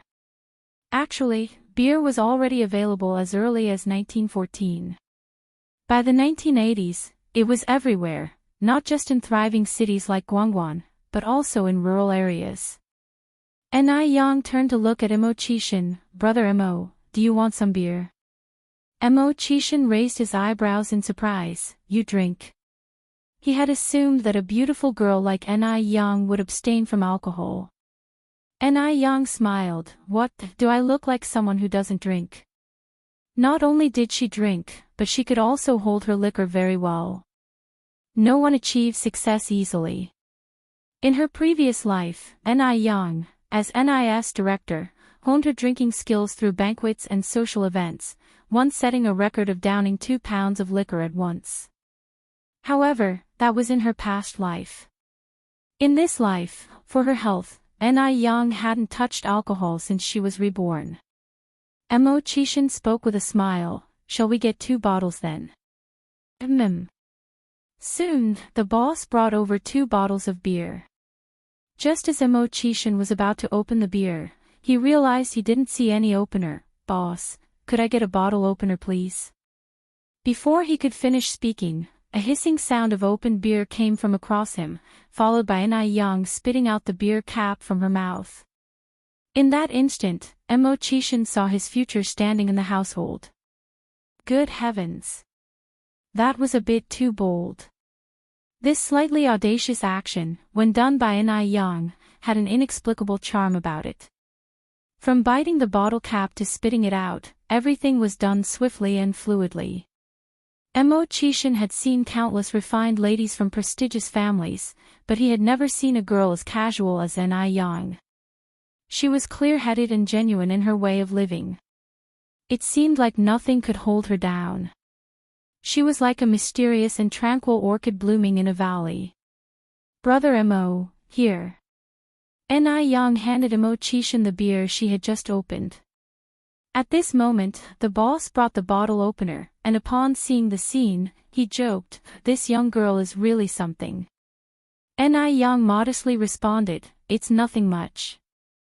Both of them were drinking beer and eating seafood, and in a while, they had almost finished their meal. Ni Yang had her arms crossed and was leaning against the back of the chair. She didn't feel like moving at all. It had been such a tiring day. Just then, she felt something lightly poke into the middle of her hand. Ni Yang looked back and saw what seemed like a family of 3 sitting at the next table. The man was big and tall, the woman was skinny and dark, and both of them dressed humbly. The 3 of them had only one dish and a soup on their table, and the man and woman were speaking in a dialect others couldn't understand. The little girl was wearing a semi-worn blue ant-colored coat, and a pair of ragged pants. Even though she had a dirty little face, her features were beautiful, with a pair of big teary eyes that looked familiar. The little girl was sitting to Ni Yang's right, so it must have been her who teased Ni Yang earlier. Ni Yang nonchalantly steadied her vision again and pulled out the paper from her hand. Upon seeing it, she realized it was a small note. The note barely had anything written on it. All it had were 3 Arabic numbers, 995. Ni Yang furrowed her brows slightly. Given the way 995 sounds, it might signify help me. Was the little girl asking for help? At this moment, Ni Yang suddenly recalled that the little girl was none other than Mimi, the one she had accidentally bumped into on the train earlier. Even though her clothing differed, Ni Yang hadn't forgotten her unique pair of eyes. Could Mimi have encountered human traffickers? Actually, human trafficking wasn't uncommon in the 1980s. The traffickers would lure women, kidnap children, sell them off, or even mutilate them to force them into begging. With no surveillance at that time and people being less security conscious, the victims targeted by the traffickers were easy to nab. Chapter 313, Righteous Yang Yang, Mystery Boss Confession _4. She could not help but recall her own past lives' experiences. If she were caught by human traffickers again, what awaited her would be similar to the torment of marrying a eunuch in her previous life, or even worse. This thought made Ni Yang's heart tighten brutally. Brother Mo. Ni Yang looked up at Mo Chishan. Mo Chishan looked up puzzlingly. Luckily, Ni Yang always carried a pen with her. She wrote a sentence on a slip of paper and handed it to Mo Chishan. Mo Chishan read the note, his gaze flickering. He held Ni Yang's hand to signal her not to act rashly. Human traffickers usually worked in groups and had an organized hierarchy. They couldn't simply be 1 or 2 people acting alone, there might even be their accomplices nearby. If they acted rashly, it could backfire. At this moment, the couple sitting behind them had finished paying their bill and were about to leave with the little girl. Ni Yang suddenly stood up, took the little girl's hand, and exclaimed in surprise, Mimi. Isn't this Mimi? The sequence of events happened too fast, leaving the little girl bewildered. Ni Yang continued, This silly girl, I'm your aunt. Don't you recognize your aunt and your uncle? Who are these 2? Are they the nannies hired by your mother and father? The tall and skinny woman yanked the girl back and retorted angrily, Who are you? Have you mistaken us for someone else? Who's this Mimi you're talking about? This is my daughter, Yaya. When did my niece become your daughter? Ni Yang's face changed. She scooped up the little girl and retorted, Are you a human trafficker? The little girl clung tightly to Ni Yang's neck, fearing she would be snatched away by the tall and lean woman any moment. The commotion attracted some attention. The diners put down their chopsticks and crowded around. The skinny woman shrieked hysterically, This is my daughter Yaya. From a young age, she has been mute and even has some IQ issues. You claim to be her aunt, so let her call you aunt and we'll see. Thief playing a cop. I say you're the real human trafficker, somebody help, she's trying to kidnap my daughter. Every human trafficker retains a poker face and excels in bluffing. As long as they can convince the crowd, things will work out for them. After all, the child isn't able to speak, and the person abducting her from them is Ni Yang. The one holding disparities will forever hold the advantage. That child really can't speak. TSK, such a beautiful girl, turns out to be a human trafficker, that's terrible. She even dares to kidnap children in broad daylight. Seeing the crowd being swayed, a burly man rolled up his sleeves. Brandishing a kitchen knife, he rushed forward aggressively. Damn human traffickers, how dare you try to kidnap my daughter? Watch as I chop you into pieces. Immortality shielded Yang. With one hand he grabbed the burly man's arm. Simultaneously, he kicked the burly man's knee. The severe pain forced the man to kneel on the ground. This is outrageous. How dare these human traffickers assault people in public? Is there no law and order left? Onlookers were extremely angry. Immortality held the burly man's arm and looked at the crowd. These two are the real human traffickers. If you don't believe me, we can call the police. My wife and I will stay here until they arrive. I trust the police will give us justice. Real human traffickers would never suggest calling the police. A considered bystander promptly rushed to report the incident. I'm going to the police station now. Keep an eye on these two traffickers. Young man, you can take my bike. Seeing the situation turn against them, the tall and thin woman tried to sneak away. However, as she turned to leave, a hand detained her. A gentle voice came from above her, feeling guilty. Yang was beautiful, especially her delicate peach blossom eyes. On any normal day, the tall thin woman would surely be captivated by Yang's allure. Such a catch was not easy to come by. But today, all she felt was endless fear. The police arrived promptly, and as victims and suspects, the group was taken to the police station. The little girl clung to Yang's neck unwillingly to let go. After a doctor's diagnosis, it was found that the human traffickers had administered a large amount of forbidden drugs to the girl, causing her to lose her speech. Chapter 314, Righteous Yang, Mystery Boss Confession _5. Besides that, the little girl had many fresh bruises on her body. The female doctor who was in charge of examining the little girl couldn't help but tear up. This is so horrible. These human traffickers are so dreadful. Little girl, does it hurt? The little girl bravely shook her head. Upon interrogation, the two human traffickers quickly confessed to their crimes. The little girl's parents also rushed over upon hearing the news. Mimi, are you all right? The couple bumbled into the room, utterly disheveled. Only those who have almost lost their child could truly understand the pain they felt. The little girl shook her head, her eyes brimming with sudden tears. Why did you take so long to come? Weren't you supposed to pick me up immediately? She had been too frightened earlier and had been forcing herself not to cry. Seeing her parents now was the only time she felt safe enough to let go of her control. The young woman took the little girl into her arms. I'm sorry, Mimi, Mommy and Daddy are so sorry. The police officer at the scene said, as parents, you have to be more careful next time, especially in crowded places like railway stations. You should always keep your child within arm's reach. Now you must sincerely thank these two people. If it wasn't for their courageous actions, you probably wouldn't be able to see your child now. Thank you both. The couple exchanged a glance and immediately knelt down in front of Yang and Immortality with their child. Thank you. Yang and Immortality quickly helped the couple up. You don't need to do this. It was Mimi who was quick on her feet and clever enough to give us a note for help. If it wasn't for that, we wouldn't have realized something was wrong.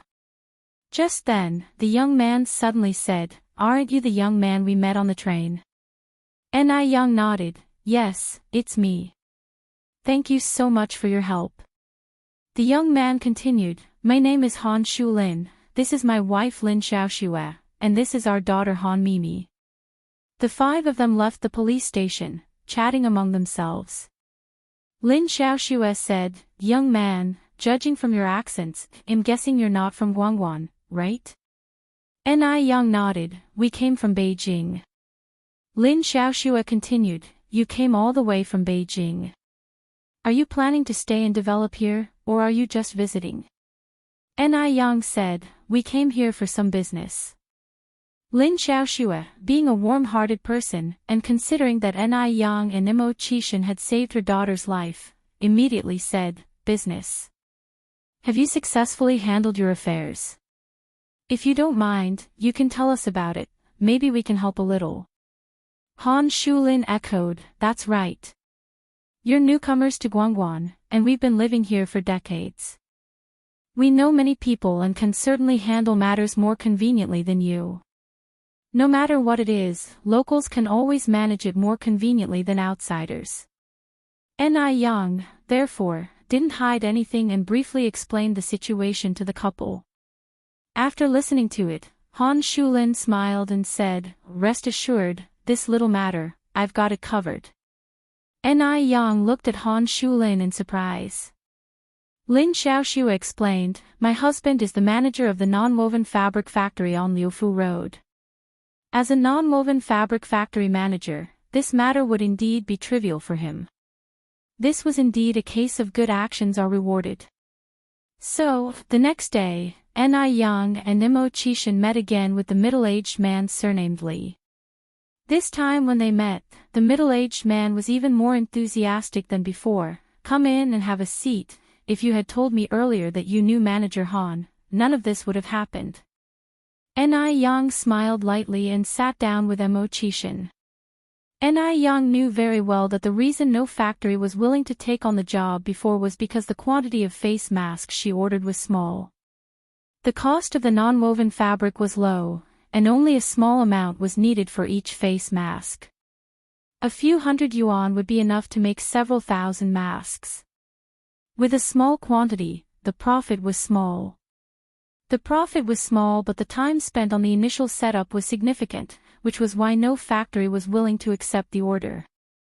But Ni Yang was confident that neither the factory nor Han Shulin would regret taking this order. Because once the face mask gained popularity, the sales would not be as simple as just a few thousand. After a successful contract signing, Ni Yang and Imo Qishan bought tickets for the 7 p.m. train that evening. Chapter 315, Righteous Yang Yang, Mystery Boss Confession _6. With half a day left, Ni Yang wanted to stroll around the streets, and pick up some local specialties to take back home. Water chestnut cake and pineapple cake were specialties of Guangguan. There were also many fruits not available in Beijing, such as durian, dragon fruit, and wax apples. Ni Yang bought a bit of each, as well as a giant durian. Durian was known to have a really strong smell, but the taste was genuinely good.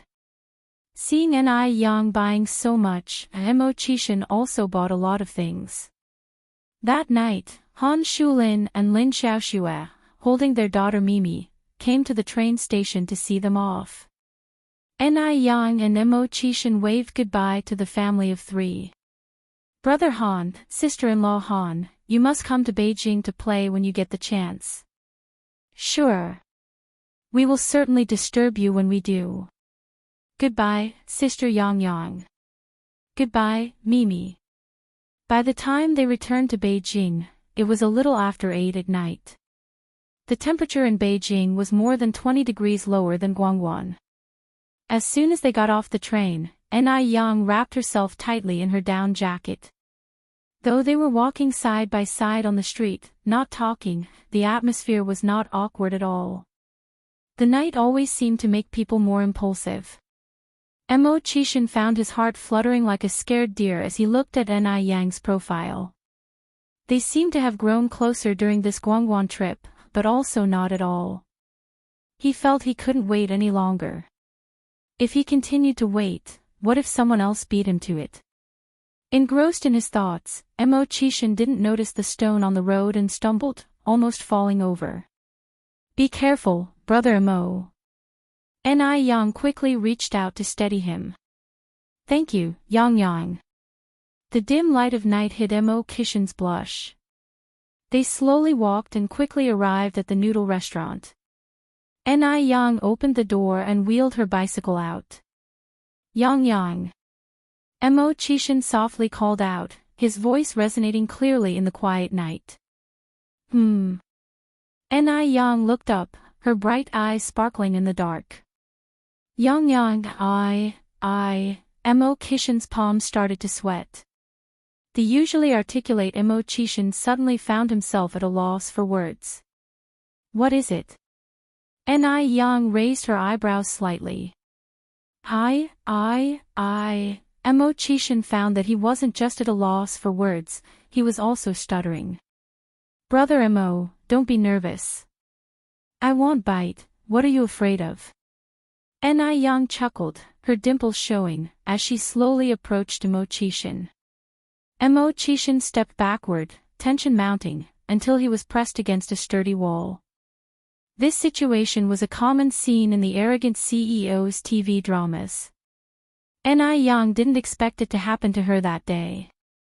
And it was her who had cornered Mo Chishan. Wasn't Mo Chishan's reaction too cute? Looking at his reaction, he wasn't like a 28-year-old man at all, but rather like an 18-year-old naive boy. Did she just get herself a treasure? Yang. Mo Chishan suddenly found it hard to meet Ni Yang's gaze. He was so nervous, what should he do? What if he couldn't breathe? At this moment, Mo Chishan's usual calm, self-composed demeanor seemed to have completely vanished. Ni Yang looked at him with a smile. Brother Mo, if you have something to say, just say it. Hesitating is not a man's style. Right. He was a man. Mo Chishan gritted his teeth, closed his eyes, and stood his ground. It was time to be brave and take a leap. Yang, he said, his voice lowering, like you. At that moment, even Ni Yang could hear her own heartbeat. She couldn't resist teasing him. Brother Mo, I didn't hear what you said. Mo Chishan was so nervous he didn't dare say it a second time. Ni Yang frowned slightly. Brother Mo, did you just say you hate me? No. Mo Chishan turned white with anxiety. Yang, you heard wrong. How could I hate you? Then what did you say just now? He had already said it once, so why couldn't he say it again? Worst comes to worst, he could take another hit. Mo Chishan took a deep breath and loudly said, Yang, I like you. I want you to be my girlfriend. After saying this, Mo Chishan watched Ni Yang intently. He had never been so nervous in his life, his heart felt like it was about to jump out of his chest. If cold stones could be warmed, what about human hearts? Moreover, Ni Yang's heart wasn't made of stone. She was very sure that she also liked Mo Chishan. Perhaps she had fallen for him at first sight when they met by the river. Perhaps she was moved by Mo Chishan's continuous companionship over time. Plus, Mo Chishan was so handsome. If they did become a couple, she definitely wouldn't lose out. Brother Mo, Ni Yang looked up at Mo Chishan. I kind of like you too. For a moment, Mo Chishan thought he was hallucinating, but then he picked Ni Yang up and began turning in circles joyously. If he had wings, he felt he would fly all the way up to the clouds. Sweetheart. I really like you. Ni Yang responded flatly, put me down, I just said I kind of like you, how did I become your sweetheart all of a sudden? This man was really quite shameless. Mo Chishan held Ni Yang tightly and wouldn't let go. The great literature master from Y Country, Shakespeare, once said, dating without the intention of marriage is fooling around. So, if you're not my sweetheart, whose sweetheart could you be? Are you trying to fool around with me? Ni Yang patted his face with her hand. Could you get a hold of yourself, please? I just said I like you, not that I want to be in a relationship with you. Right now, you're still being audited, whether you could pass depends on your performance. Mo Chishan shamelessly remarked, sweetheart, your hand smells so good. Ni Yang, she had to stop, he was simply not getting it. Mo Chishan tightened his hold, then asked, sweetheart, so what do I need to do to pass? Depends on your performance. Mo Chishan immediately responded, "Sweetheart, don't worry, I'll surely perform very well. Whatever you want me to do, I'll do it. If you say go east, I'll never go west. I'll go wherever you point. Nothing will stop me, not even climbing a mountain of knives or plunging into a sea of flames. Then put me down first." Mo Chishan hesitated a bit but then finally let go. Ni Young teasingly raised her eyebrows. "Brother Mo, this isn't your first time dating, is it?" Mo Chishan nodded. "It's the first and also the last. Sweetheart, from now on, all my first times will be yours. The first time he fell in love at first sight. The first time he liked someone. The first time he was so desperate to marry someone and cherish her as his treasure for the rest of his life." Before meeting Ni Young, Mo Chishan didn't even know what it meant to like someone. Chapter 316, I always listen to my wife, personally unmasking you _1 Ni Yen stared at him. "Don't call me wifey." Mo Chishan scratched his head. "Then what should I call you?" "Lady. Darling. Beloved. Wife. These don't seem to sound as nice as wifey, right?" Ni Yen interrupted his imagination. "Call me whatever you used to." "Okay, wifey." Mo Chishan quickly nodded. "I will listen to wifey." Ni Yen, Mo Chishan then said, "Wifey, when can I officially become your other half?" Ni Yen replied indifferently, "Once you've changed how you address me, I'll consider it." Hearing this, Mo Chishan didn't dare to tease her anymore. Yang, can I officially become your other half now?" Ni Yen replied with a smile, "I can consider it now." Mo Chishan, women's mouths, can't trust a word they say. Mo Chishan sneakily reached for Ni Yen's hand. Yang, can I hold your hand?" Ni Yen squeezed his hand. "Aren't you holding it now?" Mo Chishan curled his lips in satisfaction, a smile of pure contentment on his face. So happy. So content. With their hands locked together, they walked leisurely on the desolate streets, the frosty moonlight casting a silvery glow on them. Both of them, without any romantic experience, strolled hand in hand from one end of the street to the other. They made a trip up and down the normally 1-hour-long street as though it only took moments. Time seems to fly when one is with the person they love. Once they reached the noodle restaurant again, Ni Yen stopped. "Brother Mo, it's late. You should head home now." Mo Chishan reluctantly halted. He still hadn't had enough of holding his wifey's hand. He wished he could stay glued to his wifey all the time. Ni Yen smiled. "Please hurry back. Remember what you promised me earlier." Reminded of his earlier promise, Mo Chishan reluctantly let go of Ni Yen's hand. Yang, should I walk you home?" Ni Yen said, "It's nearly 11 now. If you walk me home, you'll be really late. Besides, I rode here myself. Go on home, I'll be fine." Ni Yen is not a person of pretensions. In the middle of the night, she didn't want to trouble Mo Chishan. Mo Chishan pushed the bike. "Let me take you home. I don't have anything planned for tomorrow morning, and it's not safe for a girl to be out alone at this hour." Seeing Mo Chishan insist, Ni Yen gave in. She leaned in and sat on the back seat. "Brother Mo, let's go." Mo Chishan held the bike, not moving. Ni Yen asked doubtfully, "Brother Mo, aren't we going?" Mo Chishan responded, Yang, come sit in front." The Phoenix brand bike from the 80s has a large rack in the front that can accommodate a person. But because sitting at the front requires a somewhat intimate position, typically only couples adopt this seating. Before they were in a relationship, Mo Chishan was too shy to let Ni Yen sit in front, but things were different now. Ni Yen was also sitting on a bike rack for the first time. She was surrounded by a masculine aura, with warm breath whispering around her neck. This felt wonderful, leading to a faint blush creeping up her ears. Although the girl in front is already his wifey, Mo Chishan was still nervous.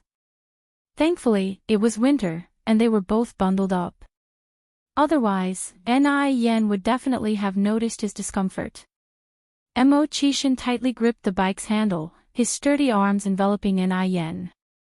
His steady heartbeat echoed from behind, providing a sense of absolute security. Yen's hair fluttered onto Kishin's face in the breeze. It was soft and silky like prime satin. A faint, fragrant scent wrapped around his nose. The hazy night enveloped them as Kishin leaned forward slightly, all but surrounding her.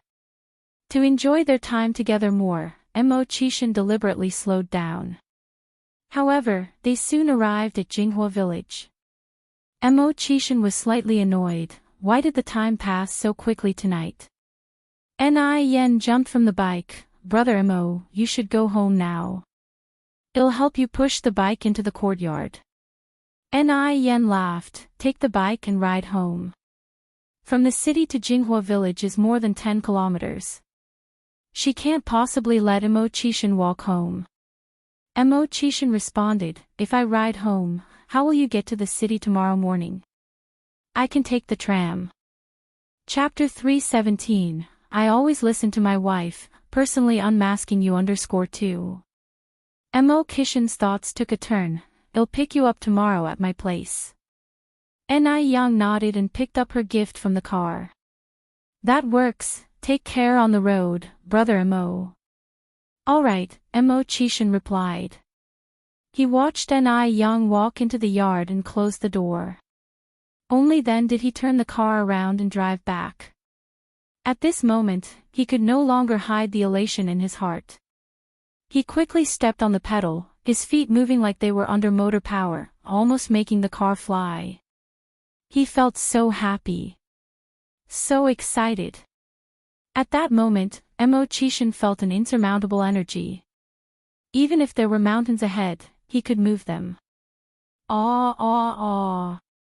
So happy. Kishin even let go of the handlebars, opened his arms wide, and made a flying motion. He was as excited as a child. It was a good thing that he was on an empty street. Otherwise, with such a noise, he would have been scolded by others. Only with the cover of late night, Kishin dared to act so wildly. Kishin shouted several times, unable to satisfy his excitement. He even had body movements. He was like a crazy drunkard with no formality to speak of. Not far away, a luxury car was parked. There were 2 people seated in the front row. These 2 were none other than Morris and Marcus. Morris looked at his watch, puzzled, and asked, Marcus, did you get the time wrong? Is Mr. Mogg really coming back today? Marcus replied, Mr. Mogg called yesterday afternoon and told me he'd be back tonight. How could I hear it wrong? Just then, Morris, who was in the driver's seat, suddenly sat upright, pointed at something to Marcus, and said with some horror, Is that Mr. Mogg over there? Marcus looked forward, nonplussed. What a joke. You must be kidding. That man raving on the street in the middle of the night must have just come from a mental hospital. Their Mr. Mogg always maintained a cool demeanor, even when dealing with contracts with numerous digits, he never showed any change in expression. How could he possibly behave like this? Morris scratched his head. What you said makes some sense. Although from a distance the man looked like Mr. Mogg, his behavior was more like a madman. Mr. Mogg is usually gentle and noble, how could he go crazy like this? However, as the so-called madman got closer and closer, Morris' expression became more and more horrifying. Morris grabbed Marcus' sleeve again. That's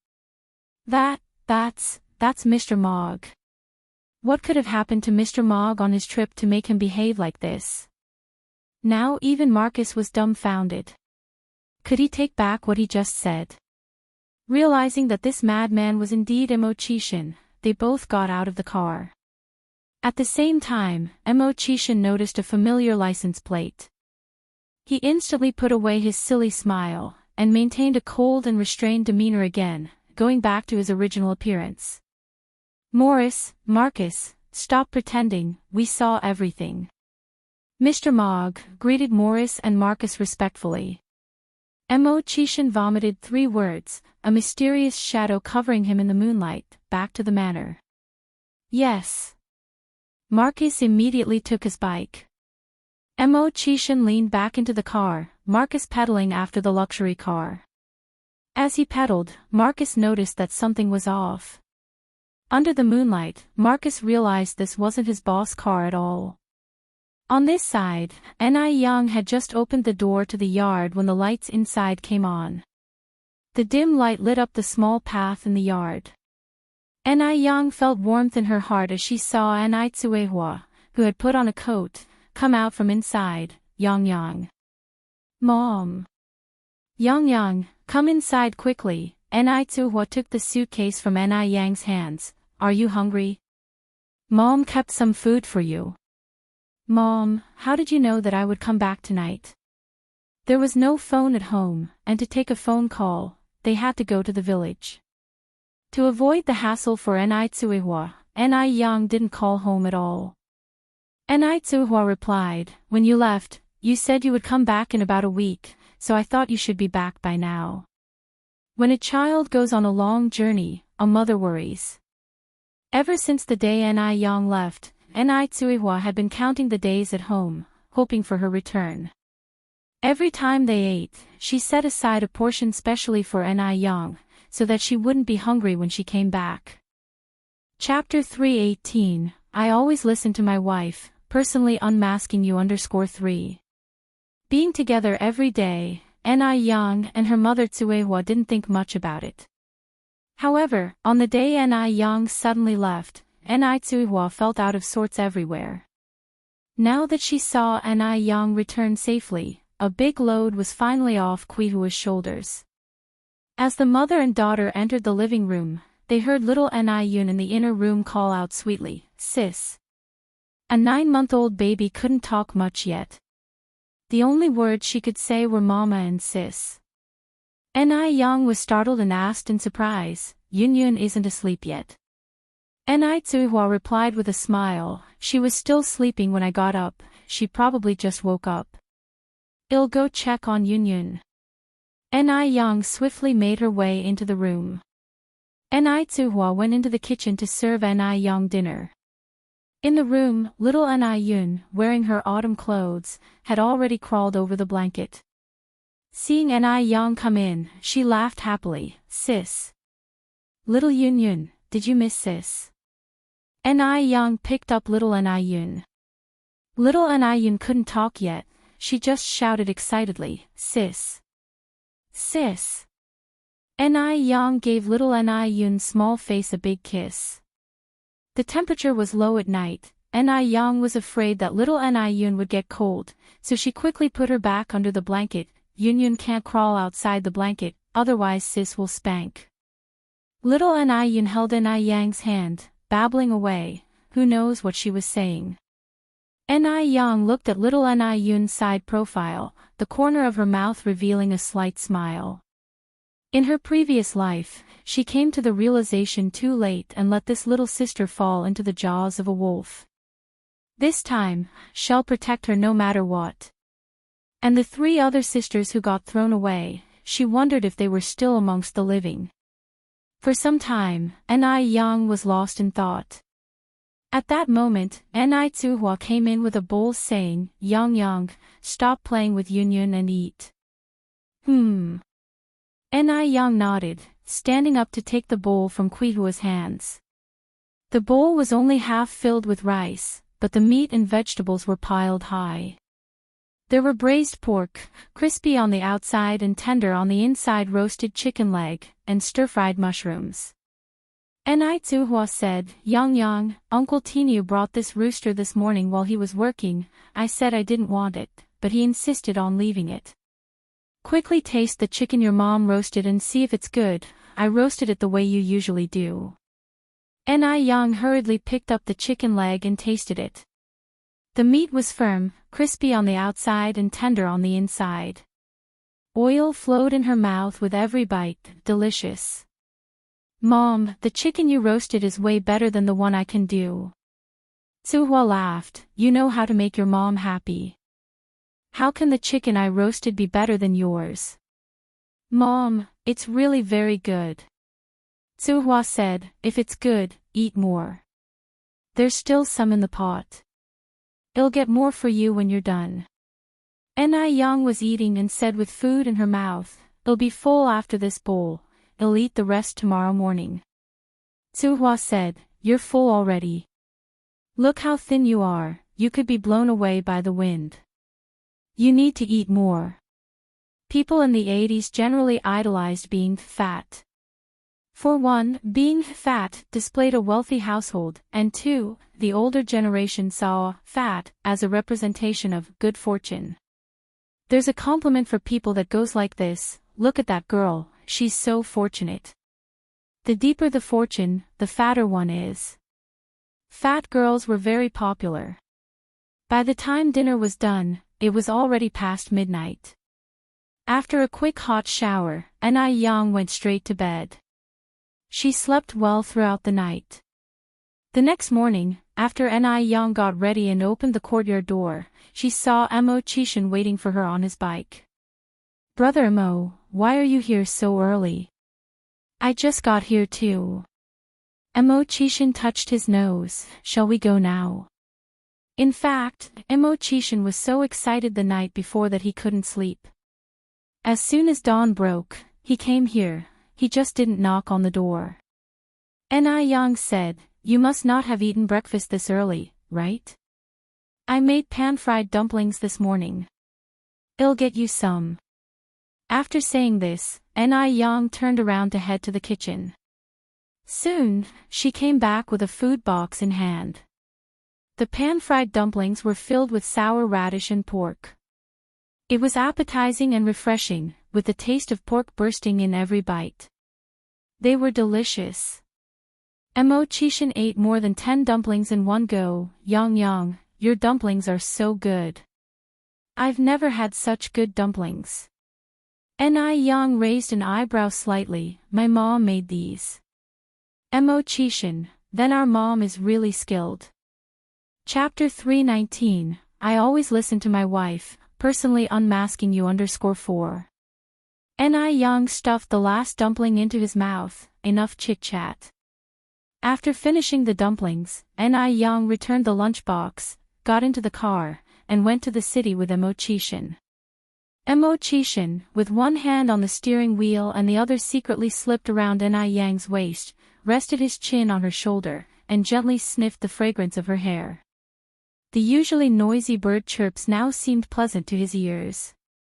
Yang did not reject such affection and laughed, Brother Emmo, can you ride the car properly? Can you do it with one hand? Men hate being questioned if they could or not. Emmo immediately let go of his other hand, even if I don't hold it with both hands, I can still control the direction well. Yang, look how awesome am I. Yang nodded in agreement, awesome, you are way too awesome. Emmo looked at Yang's side profile, as white as jade, and had a sudden urge to kiss her. But while he had the intent, he lacked the courage. Emmo suppressed the urge in his heart. The car was neither too fast nor too slow and soon arrived on the bustling street. A jeep raced past them. The man driving the jeep had an icy expression on his face. Emmo pursed his lips, his eyes filled with stormy rage. The next corner.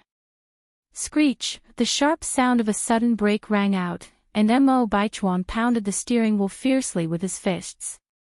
A few seconds later, his face began to soften gradually. No, he couldn't. If he got angry, wouldn't he fall into Yang's trap? He must stay calm, and expose the mask on Yang's face himself. Several minutes later, Emmo restarted the engine and drove away. When Yang and Emmo arrived at the noodle restaurant and milk tea shop, the other 6 people had already gathered. It had been a few days and everyone was missing Yang dearly. Of course, Yang didn't come empty-handed. Yang distributed a bit of water chestnut cake and pineapple cake she brought back from Guangguan to everyone. At this time, pastries were a desirable thing. Ordinary families would only buy some during the new year. Yang, you're too kind. You thought of bringing gifts for us all the way back from Guangguan. Yang, was Guangguan fun? How different is it from here? Yang explained with a smile, actually, there isn't much difference, just that the temperature is a bit higher than here. They are already wearing short sleeves in Guangguan. People of this era who generally lacked education and were not familiar with latitude and temperature difference found Yang's words astonishing. Really? Really? Yang nodded, and explained the temperature difference to them. She spoke confidently, her conversation peppered with professional terms and concepts, and even some professional explanations were not as accurate as hers. Watching her on the side, Mo Kishin's gaze gradually grew fascinated. How incredibly competent is his wife. It didn't take long for 6 o'clock to come around, and the noodle restaurant and milk tea shop opened for business right on time. Mo Kishin helped Yang around the shop. The way the two interacted was the same as usual, but also a bit different. Anyone with a discerning eye could sense the subtle changes between the two. The 6 people in the shop obviously had an inkling. During lunch break, Yang sat at the dining table, sipped her milk tea, and asked, "Brother Mo, can you contact your good friend Wu Daming now?" "Yes," Mo Chisha nodded. Yang, do you need something from him? Isn't he dealing with imported machinery? I want to ask him if he can get sterile equipment. Yang wanted to expand her skincare products, and for that, she needed to set up a sterile production room for machine integration, where each skincare product would be produced. The current small-scale operation is definitely not enough. Mo Chishan responded, "Okay, I'll ask him for you later." "Thank you, Brother Mo. Why are you being formal with me? By the way, I have to take a long trip tomorrow and it might take a while before I can return. If there is sterile equipment available, I'll have Wu Daming deliver it directly." Yang nodded. "Actually, I'm not in a hurry. It will take a while for the house to be built." Mo Chishan suddenly voiced his grievances. Yang, don't you want to ask where I'm going and when I'll be back?" Yang patted him on the head like patting a big dog. "So, where are you going? When will you be back?" Chapter 320, I always listen to my wife, personally unmasking you _5.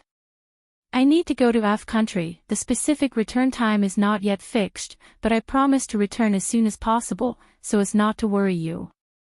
Initially, Mo Chishan planned to visit F country before going to Guangguan, but he cancelled the trip to accompany Yang to Guangguan. Unexpectedly, after returning, he still had to take a trip to F country.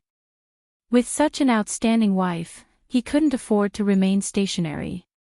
He had to strive for a more brilliant future for his wife, ensuring that she wouldn't be undermined anywhere she went. Since he was departing for F country tomorrow, Mo Chishan spent the whole day with Yang. It was not until past 6 in the evening, at Yang's insistence, that he reluctantly left the noodle restaurant. After the noodle restaurant closed, Yang took a trip to the vegetable market. "Miss, would you like to buy some flowers?" Yang turned her gaze to meet a pair of lively eyes. It was a girl of about 10 years old with beautiful eyes. Regrettably, there was a deep scar on her left face that disrupted her overall beauty. She wore a patchy flowery cotton jacket of blue and red, her hair was all over the place, and her small face was dirty. In her hand, she held a large bunch of red camellia flowers. "Big sister, could you buy a flower, please?" The girl timidly tugged at Yang's coat, her eyes pleading. Before Yang could react, the owner of the braised pork shop came out looking stern and chased the girl away. "Scram! Off you go!" The girl, seeing the shopkeeper, immediately took off running. The owner of the braised pork shop was well acquainted with Yang and turned to her. Yang, don't be fooled by this little rascal. This child is a well-known con artist around here, pretending to be pitiful and deceiving people. Her parents are deadbeats, and she's just like them. Not a decent one among them. Don't let her outward appearance deceive you, her family is actually quite well off. They eat well, drink well, and still scam people everywhere. Hearing this, some people nearby chimed in, yes, I've been duped by her as well. I was also conned by her. This kind of scam, exploiting children, is quite common in later generations. Yang listened without much thought. After buying some vegetables, she started pushing her cart away. At this moment, someone tugged at her coat again. When Yang looked back, it was the same girl. Big sister, could you please buy a flower? The girl lifted up the flowers, looking at Yang with a face full of longing. Yang leaned over slightly. Where are your parents, little girl? Possibly aware of what people in the market had said to Yang, the girl quickly explained, Big sister, I'm not a scammer. Today, I haven't sold a single flower. If I go home like this, my parents will surely beat me to death. Could you please buy a flower? By the end of her pleas, she was sounding close to tears. How much is one flower? 1 cent. At this time, vegetables were selling for 3 cents per jean, half a kilogram, yet an ordinary camellia flower was priced at 1 cent each. Only a fool would buy it. The girl had sized up Yang as someone kind-hearted and good-looking, so she dared to ask for a high price. Yang looked at her, and even though she knew the girl was a swindler, she couldn't harden her heart to refuse. Little girl, how many flowers do you have here? I'll take them all. Really? The girl's eyes lit up. Yang nodded. The girl counted the flowers in her hand, then said, Big sister, I have exactly 21 flowers, are you really going to buy them all? Yes. Yang took out 2 1-cent coins and handed them to the girl. The girl hesitated for a moment, her gaze falling on the bag hanging from the cart handle. She swallowed. Big sister, I'll take your 2 cents, but could I trade the remaining 1 cent for a pancake? Yang removed the bag. You can have all of these, and the money as well. Thank you, big sister. The girl took the bag, bowed towards Yang. May you have peace all your life. After saying this, she turned and ran off into the alley. The fact that the girl knew to bow and give thanks indicated that she was not inherently bad. Yang wondered what kind of parents she had as she watched the girl's retreating figure, her eyes narrowing slightly. Once the girl was back in the alley, she took out a pancake and started eating ravenously. In less than a minute, she had finished 1 pancake. Though her stomach was barely half full, she couldn't bear to eat the remaining pancake. Looking around and seeing no one, she walked over to the edge of the alley. She took a brick from the wall and cautiously hid the pancake and a 5-cent coin inside the wall. After hiding her precious stash, she carefully put the brick back in place. Chapter 321, I always listen to my wife, personally unmasking you _6. The generous sister had given her 2 yuan today. Normally, she could only manage to save 1 or 2 cents. She would keep the remaining 60 cents to account for when she got back. The little girl was named Zhaodi. The name Zhaodi, as the name suggests, was given because the adults in her family wanted to raise a boy. After safely stashing away the money, Zhaodi dragged her frail steps back home. As she passed a small puddle, she carefully washed her face, and thoughtfully, she slurped up some water to rinse her mouth. She couldn't let her parents know that she had snuck a bite. Zhaodi stopped in front of a brick house with a shining light, took a deep breath, and went in. The light inside the house was warm, and you could hear such dialogue. Son, eat more meat. You can grow taller by eating more meat. Meat. Zhaodi couldn't help but lick her lips. She couldn't even remember the last time she had meat. But the little boy in the house protested, I don't want to eat meat. I want to eat chicken legs, I want to eat braised chicken legs. The gentle female voice soothed, Son, Mom didn't buy any chicken today. I'll make you braised chicken tomorrow, okay? Just have 1 bite today, be a good boy. No, no. Qian Zhaodi walked into the room. The room fell silent. The little boy at the head of the table glanced at Qian Zhaodi in a threatening manner. This little boy was Qian Zhaodi's younger brother, Qian Wangkai. The woman sitting on Qian Wangkai's left was the mistress of this house, Zhao Xiaoxi. The man sitting to the right of Qian Wangkai was the master of this house, Qian Xingqian. Worthless girl, you're finally back. Where's the money? Zhao Xiaoxi stood up cursing and swearing, reaching out to her. Qian Zhaodi took out the crumpled 60 cents from her pocket and handed them to the woman. The next second, her ears were harshly twisted. You always bring back so little. Confess. Have you worthless girl, been squirreling money away? Qian Zhaodi cried out in pain, No. Mom, I haven't. Qian Xingqian swung a duster harshly onto the girl's face and arms, leaving glaring red marks. You worthless piece of trash. If you dare hide money, I'll beat you to death.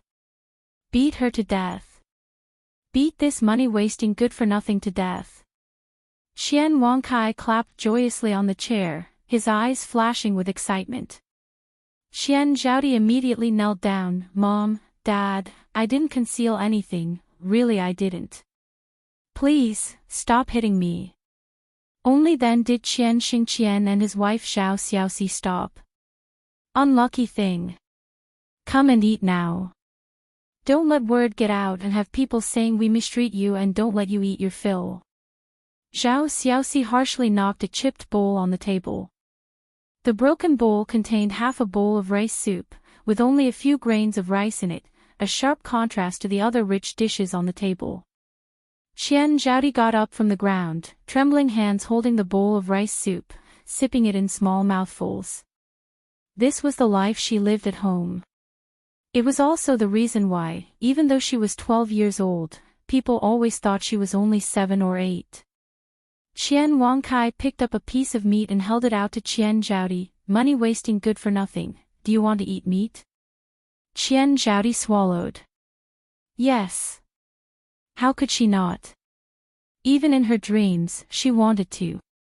The next second, Qian Wangkai threw the meat onto the floor. If you want to eat meat, pick it up from the floor with your mouth, remember not to use your hands. Qian Zhaodi's eyes tightened, but before she could react, her ear was once again violently twisted. You worthless wench. Didn't you hear what your brother said to you?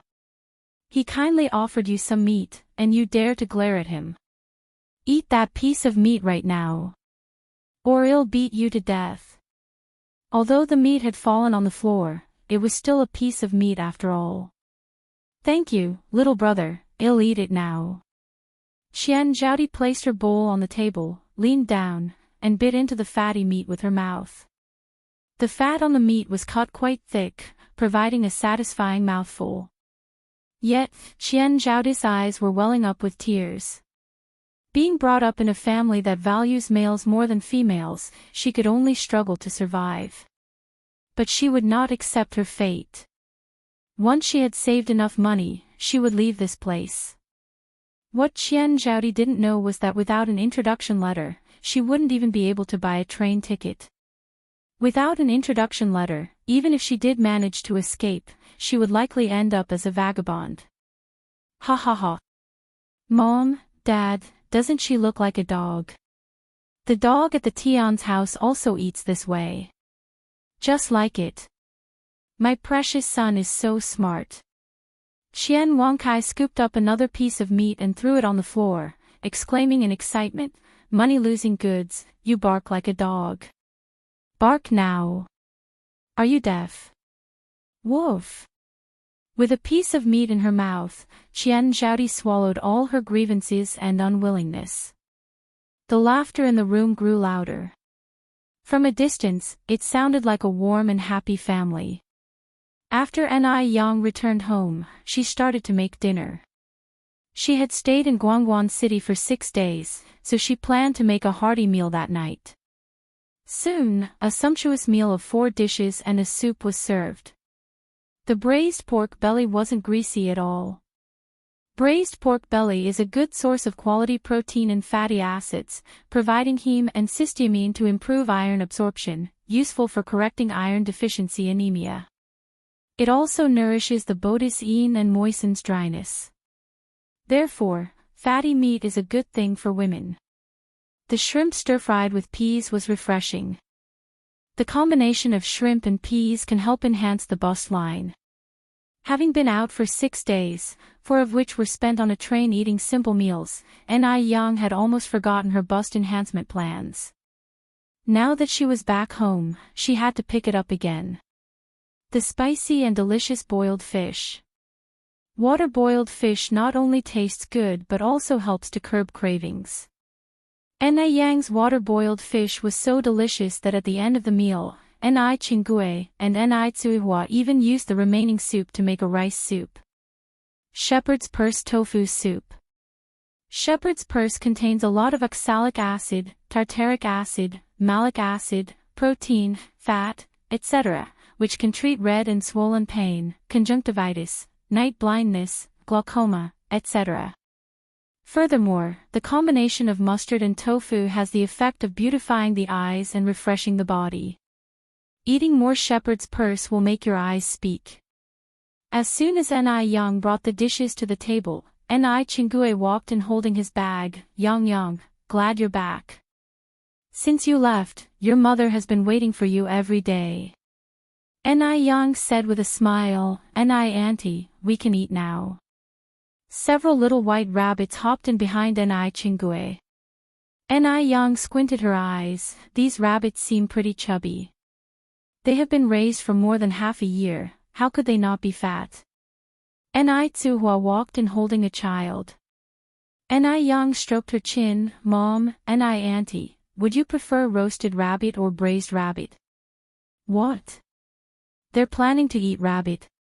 Hearing this, it seemed that the rabbits understood.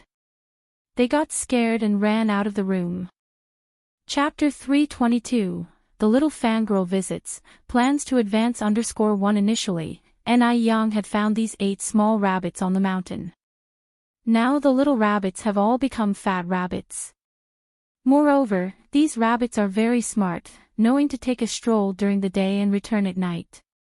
However, they are quite destructive and have nibbled all the green plants and fresh grass around the house to the point where nothing grows anymore. At this moment, the 4 of them sat at the dining table, eating and discussing how to cook the rabbit meat. Why don't we cook spicy rabbit meat?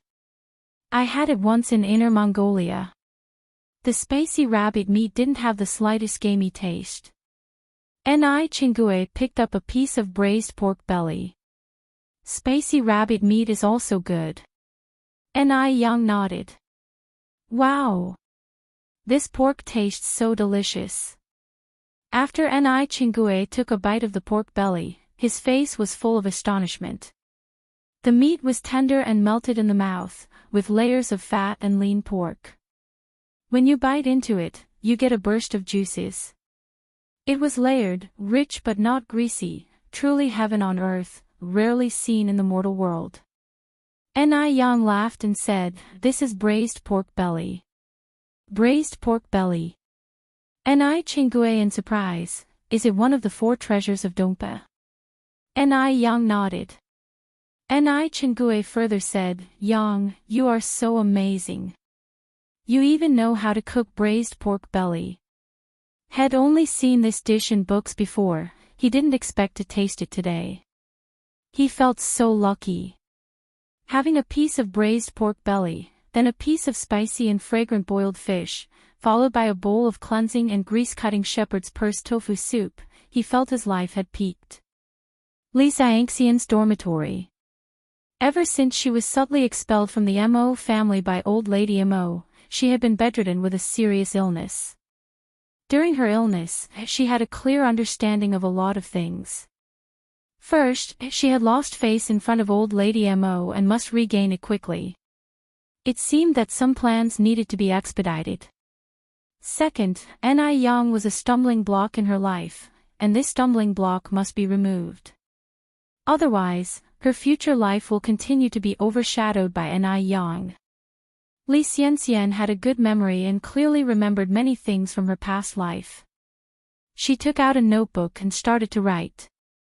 This time, she had to make everyone look at her with new eyes. The light in the room wasn't very good. Li Xianxian took a piece of clothing and draped it over herself, then got up to open the curtains, letting the warm light in from outside. Just then, the door was pushed open and a short-haired girl walked in. This was Li Xianxian's roommate, Zhang Yingying. Zhang Yingying was a very kind girl. She had been taking care of Li Xianxian throughout her illness. Xianxian, I brought dumplings from the cafeteria, do you want to eat them? Zhang Yingying offered the lunch box to Li Xianxian. Li Xianxian didn't look up and said, thank you, just put it there, I'll eat it later. Okay. Zhang Yingying put the lunch box aside, and leaned over curiously, Xianxian, what are you writing? Li Xianxian quickly closed the notebook. Sorry Yingying, I'm writing a piece that I plan to submit to the newspaper agency in a few days, so I can't show it to you right now. Zhang Yingying exclaimed, writing. Does that mean we'll have a famous writer in our dorm soon? Being a writer in this era was a very lofty and remarkable profession which ordinary people could hardly achieve. Li Xianxian modestly smiled, I wouldn't say a famous writer, I'm just writing casually. Zhang Yingying excitedly grabbed Li Xianxian's arm, Xianxian, you are so amazing. Li Xianxian continued, don't rush to praise me yet, I'm just trying. It's not certain whether the newspaper agency will publish it. Zhang Yingying said, with your talent, Xianxian, the newspaper agency will definitely not reject it. Li Xianxian laughed, I'll take that as a good sign. Zhang Yingying added, Xianxian, you're not fully recovered yet, you should eat first. Only when you're full, can you write better. Li Xianxian nodded. That night, Li Xianxian stayed up all night writing, without any sleep. By the time Zhang Yingying woke up at 8 o'clock, Li Xianxian was still writing at the desk. Zhang Yingying exclaimed, Xianxian, you didn't sleep all night, did you? Li Xianxian nodded. Zhang Yingying continued, Xianxian, this isn't good. You shouldn't neglect your health for writing. Go wash up and sleep now, it's past 8 already. Chapter 323, Little Fan Girl Visits, Plan to Advance _2. Li Xianxian smiled, no worries, inspiration is flooding in, just wait for me to finish writing this piece. Even though Li Xianxian's memory is excellent, the saying, the dullest pencil is better than the sharpest memory, still applies to her. She still needs to write down an outline in advance so she doesn't forget. After the outlines were listed, she started to write each piece one after another. Her works, each one of them, are always stunning. In this life, she is determined to be the most dazzling person, standing shoulder to shoulder with Mo Baichuan. The only pitiful thing was those who deserved to die didn't die. But that's okay, she just needs to hurry up and publish her work in advance. After all, she is an original author. Does she have to worry about someone plagiarizing her work? Zhang Yingying started to wash her face and comb her hair. Xianxian, take care of your health. Li Xianxian nodded, I know. Ni Yang did not go to the city today, but was at home pickling sour cabbage. The sour fish has been selling well recently, and there isn't much pickled cabbage left at home. Ni Zuhua walked out, Yang, teach me your secret technique for pickling cabbage, so I can make it for you in the future. Sure. Ni Yang nodded and shared her secrets to making pickled cabbage while she was preparing it. Ni Zuhua is a quick learner, she understood after just one demonstration. Sister Ni Yang, Sister Ni Yang. Gooden and several other kids excitedly ran into the yard. Gooden, Penghu, Xiaohua, why are you guys running so fast? Ni Yang gave them a warm smile. Sister Ni Yang, there's a lady outside looking for you. She said she is your good friend. This woman, she dresses just like a little princess from a fairy tale. A lady? Ni Yang raised her eyebrows slightly, what does this lady look like? If she's a girl of their age from the village, Gooden and Ponghu would definitely recognize her. If she's not, Ni Yang hasn't met anyone new recently. For a moment, Ni Yang really couldn't guess who could be looking for her. Gooden said, Sister Ni Yang, why not go out and see for yourself? All right. Ni Yang untied her apron. Mom, I'm going out for a bit. Ni Tsuhua nodded, sure, you go ahead, leave everything here to me. Ni Yang then went out with the children. Outside stood a young woman dressed in an imported princess dress, with slightly curly chestnut hair resting on her shoulders. A shiny little crown was on her head, and she was carrying an exquisite little handbag. Her nails were painted with pink nail polish. She really did look like a princess straight out of a fairy tale book. It was Li Yanran. Ni Yang did give her address to Li Yanran last time, but she didn't expect Li Yanran would actually come. Yang. Li Yanran came running towards Ni Yang and hugged her excitedly. Yanran. Ni Yang hugged Li Yanran back. Yang, Li Yanran continued, you have no idea how long it took me to find this place. Ni Yang said with a smile, you could have just called me beforehand. I could pick you up. Our place is indeed hard to find. Li Yanran replied, I didn't want to inconvenience you by having you leave the village to take a call. Even though Li Yanran is a wealthy young lady, she still understands the ways of the world. Moreover, she truly admires and respects Ni Yang, so she chose to visit Ni Yang intentionally. I'll introduce you, Ni Yang went on, this is Gooden, this is Ponghu, and this is Xiaohua. You three can just call this beautiful lady, Sister Yanran. The three children greeted Li Yanran politely, hello, Sister Yanran. Li Yanran replied to them with a smile, hello, you guys. I came here in a hurry, so I didn't have time to bring gifts. Next time, I'll definitely bring some for you. Sister Ni Yang is very beautiful and gentle, and it turns out her good friend is stunning and kind as well. In no time, the three children felt very fond towards Li Yanran. Gooden said shyly, Sister Yanran, you don't have to be so polite. After speaking, Gooden, Ponghu, and Xiaohua ran off. Watching the children run off, Li Yanran said, they're so cute. Ni Yang smiled, yes, they're at an age where they don't have a care in the world. Come in, let's go inside. Li Yanran nodded and followed Ni Yang's steps. They arrived in the yard where Ni Tsuehua was pickling the sour cabbage. She looked up, stunned by Li Yanran's appearance. My goodness! This young lady was dressed so elegantly. She looked just like a modern lady from the big city posters. Chapter 324, The Little Fangirl Visits, Plans to Advance _3. Ni Yang introduced her, Mom, this is my good friend Li Yanran. Yanran, this is my mom. Li Yanran also gasped in surprise. No wonder Ni Yang is so beautiful. It's all because of the good genes.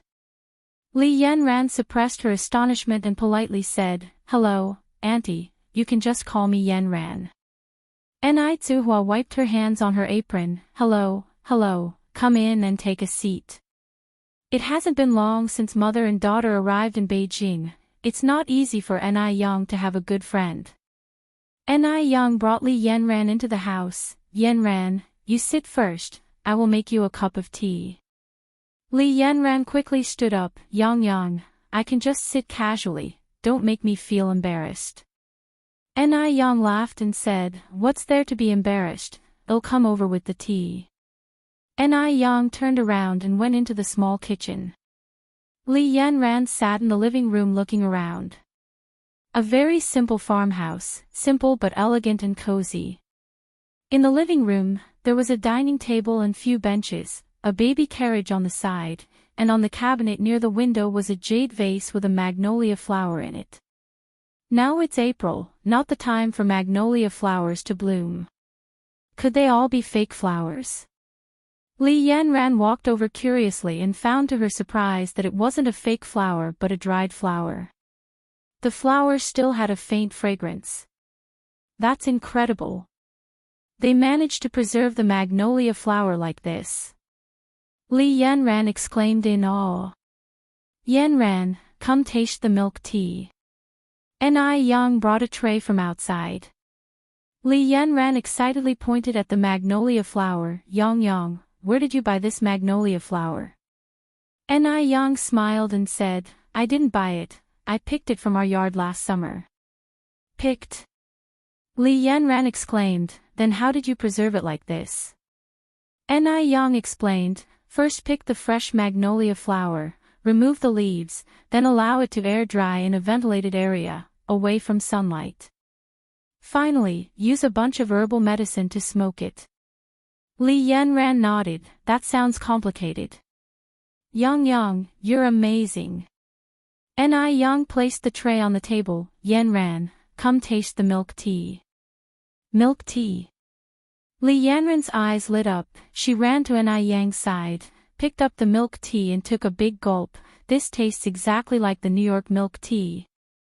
Upon saying this, it dawned on Li Yanran, she exclaimed, New York wouldn't stand for Yang, would it? Yang nodded slightly, smart. Oh my God. Li Yanran was so astonished she did not know what to say. Turns out New York milk tea is Yang's. You have to understand, Li Yanran is a loyal fan of New York milk tea, she drinks it almost every day. But she rarely buys it herself, it's usually brought by the servants at home. She thought Yang was just an ordinary farm girl who cured a mohuti. Who knew Yang could be so impressive?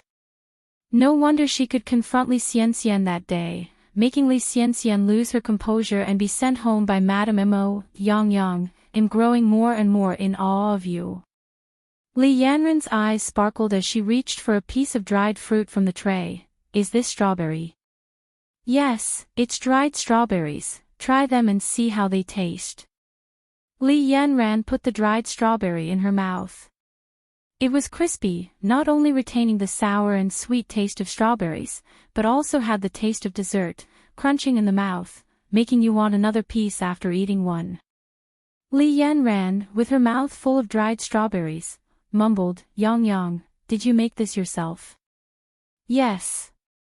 Li Yanran felt like kneeling to Yang, you're too amazing.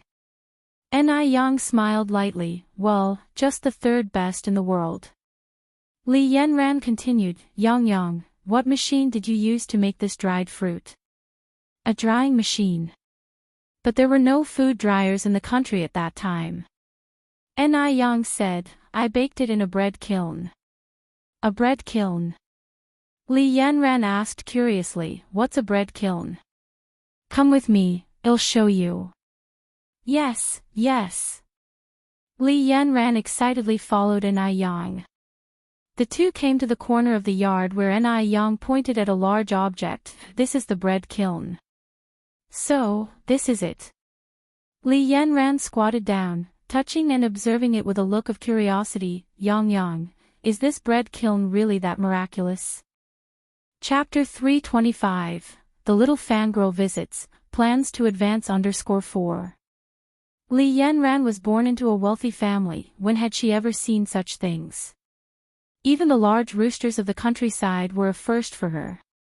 Just now at the entrance of the village, she had been scared by a large rooster. Yang laughed, saying, of course there is such magic, a baking oven can roast anything, only limited by what you can't imagine, there's nothing a baking oven can't bake. Li Yanran's eyes turned toward a little rabbit gnawing on a carrot. Can you roast a rabbit? Yang nodded, of course, why don't we have roasted rabbit for lunch? Yes. Li Yanran nodded and swallowed. The rabbit nearby thought, why do people always want to eat us nowadays? Then I'll go catch the rabbit now. I'll go with you. Li Yanran followed behind Yang. Yang took up 2 carrots, crouched on the ground, attracting all the small rabbits. Taking advantage of the rabbit's distraction, she swiftly grabbed 2 small rabbits. The rest of the rabbits fled in fear. My God, humans are so scary. Li Yan ran followed by Ni Yang's side. Yang Yang, let me hold one. Ni Yang handed her one of the small rabbits. Li Yan ran showed a mischievous grin as she petted the rabbit's fur. The little bunny is so cute. Ni Yang was worried that her next sentence would be, Bunny is so cute, why are you eating the bunny? Fortunately, Li Yan ran was not the type of girl who overflowed with sympathy.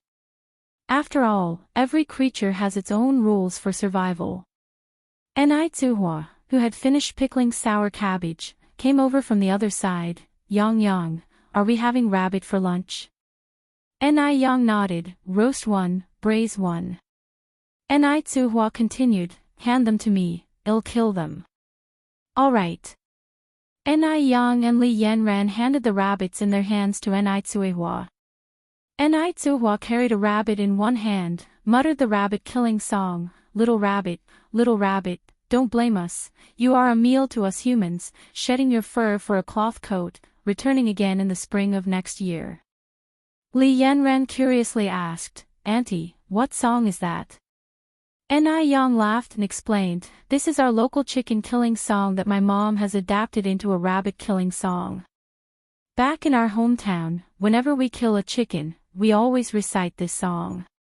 The original text begins, little chicken, don't blame us.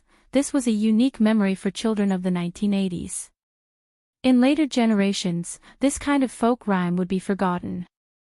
Li Yanran followed behind, reciting the saying to herself and then burst into laughter. I must say, it's pretty rhyming. Ni Yang nodded, indeed. Before long, Ni Tsuehua had prepared the 2 rabbits. Ni Yang marinated one of the rabbits with seasonings and placed it in a basin, then went to light the fire for the baking oven. Li Yanran followed Ni Yang's side. Yang Yang, let me try, okay? Sure. Ni Yang handed the match to Li Yanran. Li Yanran, being a wealthy heiress, when had she ever done this before? After trying for a good while, she only managed to create thick smoke without starting the fire, and had to give the match back to Ni Yang. Yang Yang, you do it. Ni Yang took the match, lightly struck it. Flick. The match lit up. Soon, flames came up from the dry grass in the baking oven, becoming more and more vigorous inside. Li Yanran, quite upset, said, this damn oven. It's unfair to newcomers. Ni Yang laughed softly. Li Yanran then asked, once the fire is started, where will you put the rabbit to roast? Ni Yang explained, once the oven's temperature reaches a certain level, you take out the firewood, you can roast things inside. It's like a natural oven. Li Yanran was skeptical, can it really be fully cooked? Ni Yang remained mysterious, you'll see soon. After getting the fire ready in the oven, Ni Yang went to the kitchen to prepare other dishes. Yanran, do you have any dishes you especially like? I can cook them for you. It was her first time at Ni Yang's house, so Li Yanran needed to be reserved to avoid scaring Ni Yang. Yang Yang, I eat anything. I'm not picky. If her parents had heard her say that, they'd probably be moved to tears. Ni Yang laughed, then I'll cook whatever. Sure. Just then, there was a child's crying in the air. Li Yanran asked, where's that child coming from? It's my little sister, she's over 9 months old now. Ni Yang explained. Li Yanran exclaimed in surprise, wow. Yang Yang, you have a younger sister? I'll go check on her. I love children. Chapter 326, The Little Fangirl Visits, Plans to Advance _5. Go ahead. Ni Yang nodded slightly. Li Yanran truly adored children, and little Ni Yun was equally fond of her. Peals of laughter, big and small, echoed continuously from the courtyard. Ni Yang rolled up her sleeves, preparing a table filled with fine dishes such as sour fish, grilled rabbit, spicy rabbit meat, fried river shrimp, vegetable tofu soup and so on. It was a feast for the eye, nose, and palate. Li Yanran almost drooled as she watched from the side. It smelled incredibly delicious. Even better than what the chef they'd hired from abroad could make. Ni Tzuhua warmly said, "Yanran, don't be shy, come sit down and eat." "Thank you, Auntie." Li Yanran expressed her thanks politely and took a seat. Since it was her first time visiting Ni Yang's house, she was a bit reserved and hesitant to help herself to the dishes. Ni Tzuhua stood up and used serving chopsticks to serve Li Yanran. "Yanran, don't be shy when you're here at Auntie's house. We might not have any fancy dishes to offer, but go ahead and eat and drink as you wish. Please, don't starve yourself." Li Yanran smiled and said, "Auntie, you're too kind. Yang has prepared a whole table full of delicious dishes and you're still saying there's no good food. Then eat up. Don't be shy." Li Yanran nodded, picked up a slice of fish and put it in her mouth. Truthfully, she didn't have any particular expectations for the fish dish. After all, fish has a strong smell. But the taste of this piece of fish astounded her. The fish was not only exceptionally tender but also sour and spicy, making it extremely appetizing. It was so good that Li Yanran wished she could swallow her own tongue as well. She never knew fish could be cooked to taste this delicious. "It's delicious." Li Yanran gave Ni Yang a thumbs up. "Yang, your cooking is absolutely amazing." Ni Yang smiled slightly, "Thank you." Li Yanran thought the fish was already delicious enough, until she tasted the grilled rabbit. The grilled rabbit was crispy outside and tender inside.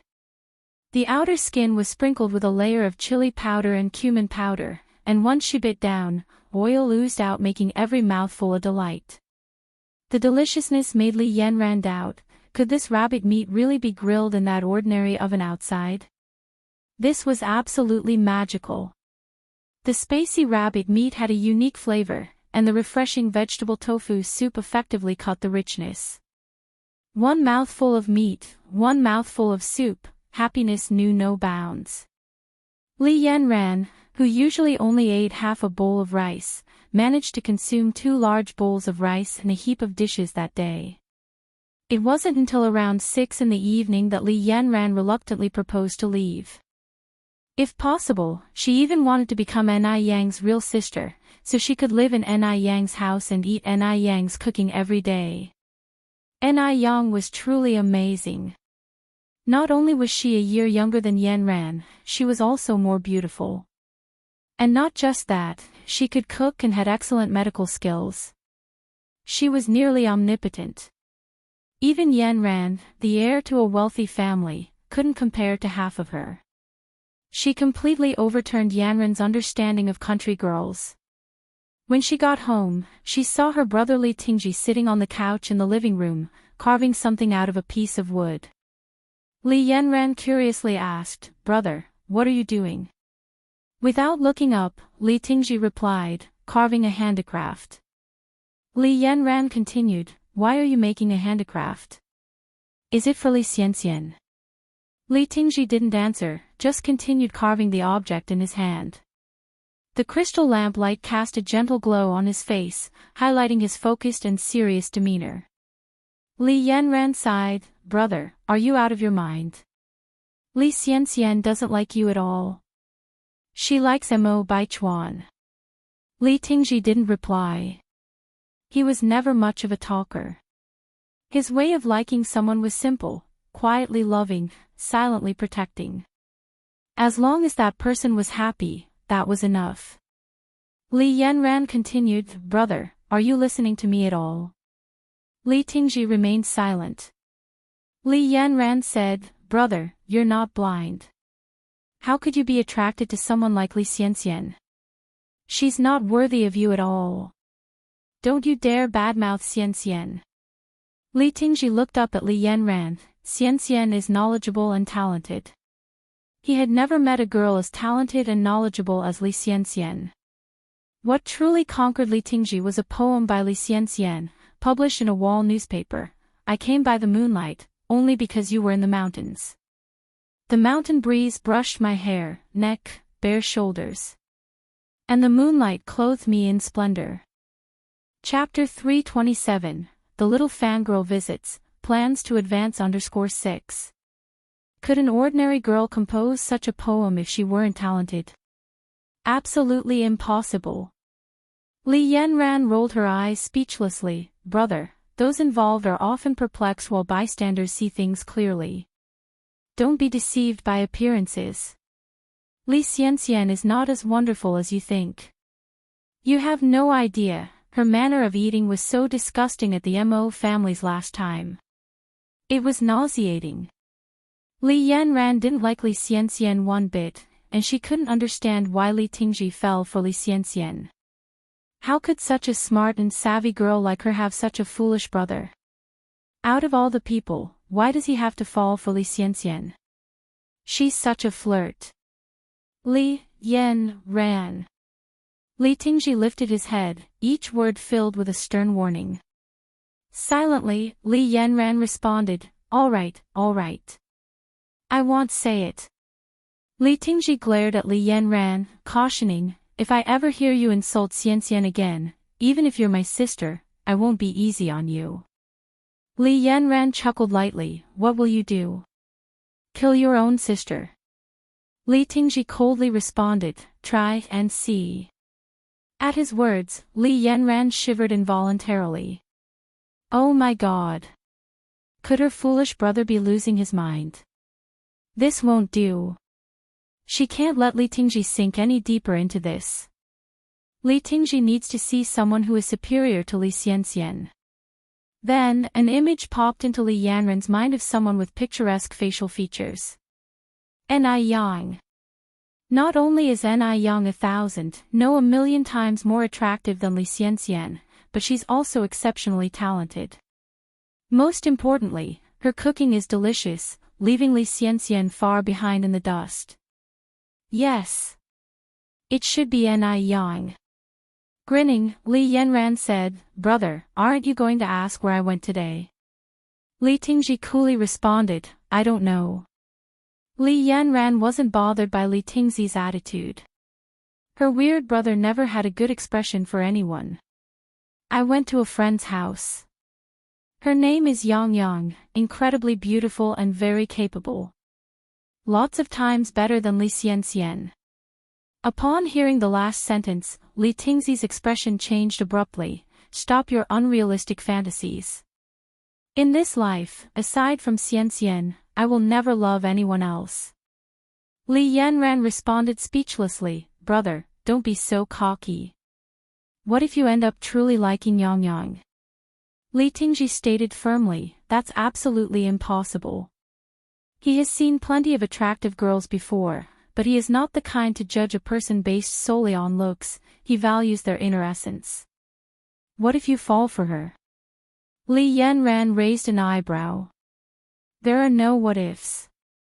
Li Yanran continued, brother, is it really worth it? Li Xianxian doesn't like you at all.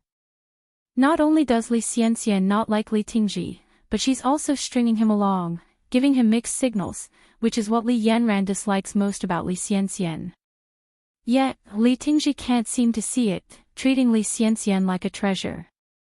Li Tingji said, this is my business, not yours. Li Yanran replied, but you're my brother.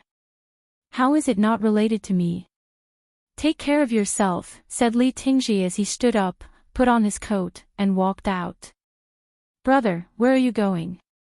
Li Yanran immediately followed behind Li Tingji. Li Tingji turned to look back at Li Yanran, stop following me. With a sigh of resignation, Li Yanran didn't bother guessing where her foolish brother was heading. He was surely off to find Li Xianxian. It seemed she must devise a plan for Ni Yang and Li Tingji to meet. Li Yanran stroked her chin in contemplation. As expected, Li Tingji had indeed gone to see Li Xianxian. He waited for a long time outside the girls' dormitory until he finally saw Li Xianxian come downstairs. Tingji, I'm sorry for keeping you waiting. It's fine. Li Tingji seemed a bit nervous standing in front of the girl he liked. I'm not in a rush. Li Xianxian glanced at Li Tingji and said, by the way Tingji, I have a favor to ask. Whatever you need Xianxian, Li Tingji said, as long as I can help, I definitely will. Li Xianxian asked, could you lend me 20,000 yuan? Mo Baichuan's birthday was fast approaching, and Li Xianxian wanted to give him a surprise. Additionally, she wanted to repay a debt. Without hesitation, Li Tingji responded, of course Xianxian, but I don't have the cash on me right now. How about I bring it to you tomorrow morning? At this, Li Xianxian looked shaken. She knew that Li Tingji had always liked her. But she hadn't expected him to agree to lend her the money so readily. After all, 20,000 wasn't a small sum. 20,000 in the 80s was equivalent to 200,000 in later years. If she had known how much Li Tingji liked her, she wouldn't have needed to sell blood to buy the ice skin jade cream last time. She could have just borrowed the money from Li Tingji. What a miscalculation. Li Xianxian internally kicked herself. How could she have forgotten about Li Tingji? Maintaining her composure, Li Xianxian nodded, thank you, Tingji. By the way, why did you call me out so late at night? Li Tingji continued, oh, I have something to give you. He then took out a wood carving from his pocket and handed it to Li Xianxian. The wood carving depicted a phoenix soaring with wings spread wide. In Li Tingzi's heart, Li Xianxian was a noble phoenix. Li Xianxian reached out to take it, thank you. I really like it. Li Tingji blushed a bit, I'm glad you like it. I'll take my leave if there's nothing else. Li Xianxian nodded. Li Tingji turned to leave. Just then, Li Xianxian suddenly called out to Li Tingji, Tingji, wait. Li Tingji halted, Xianxian, what is it? Walking over, Li Xianxian gently embraced Li Tingji before whispering in his ear, Tingji, thank you so much. I feel really fortunate to have such a good confidant in you in this lifetime.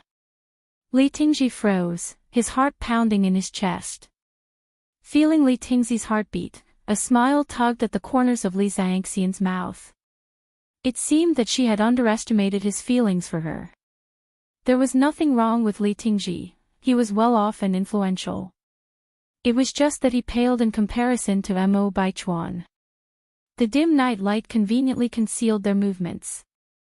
Had it been daylight, it undoubtedly would have caused a stir, especially considering the conservative standards of male-female relationships in the 80s. Having returned from the future, Li Xianxian didn't think there was anything inappropriate about a hug between a man and a woman, as long as their relationship remained that of platonic friends. As for what Li Tingji thought, that was none of her concern. Chapter 328, Beautiful Rose Wall, Have Western Food Together _1 Li Xianxian thoroughly enjoyed the sense of superiority from being pursued by men. What was this behavior called? In later times, it was referred to as being a white lotus, green tea bitch. But Li Xianxian certainly did not see it that way. If she had the ability to make men submit at her feet, offering her everything, why was she labeled in various derogatory terms? As for those who lacked the ability, they could only resort to jealousy and slander. Feeling that the time was right, Li Xianxian let go of Li Tingji. Tingji, it's getting late, you should head back. Okay.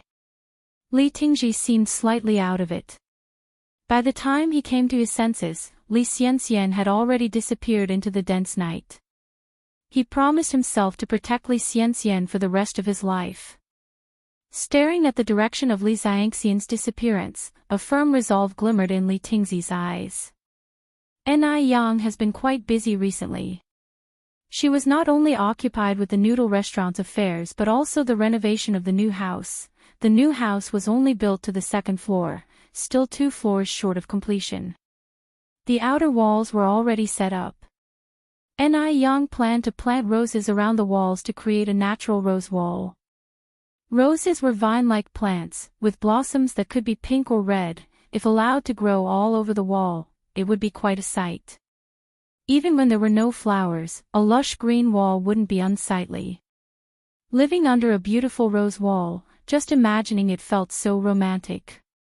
Life should be filled with moments of charm and grace. In reality, Ni Young always had a love for life and the countryside, but in her previous life, she was too busy with work and earnings and missed out on the beauty of life. So, she wants to achieve all that she missed in her previous life, in this one. Besides the rose wall, Ni Young also planned to build a grape trellis in the courtyard, with a stone table and chairs under it, where they could laze about and eat grapes in the summer.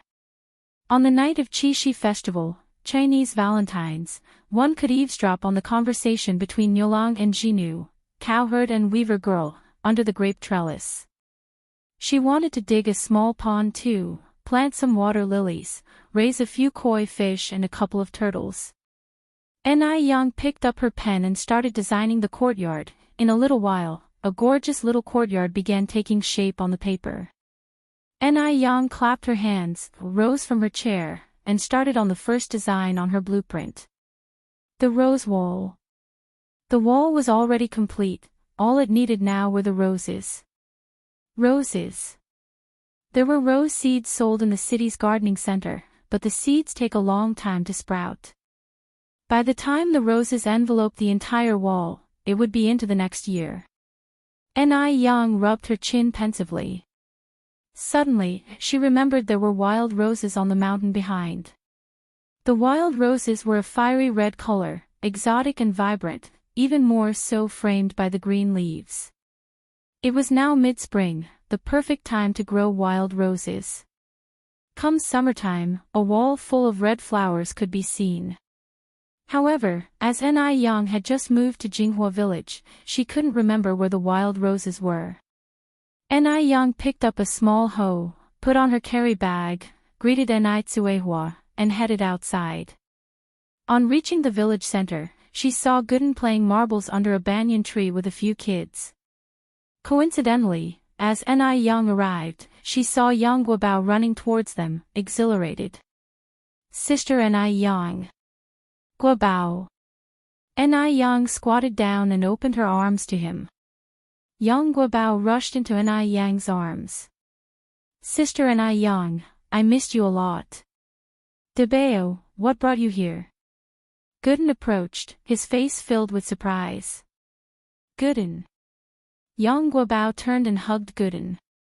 Gooden, a bit embarrassed, said, grown men, all this hugging, is a bit.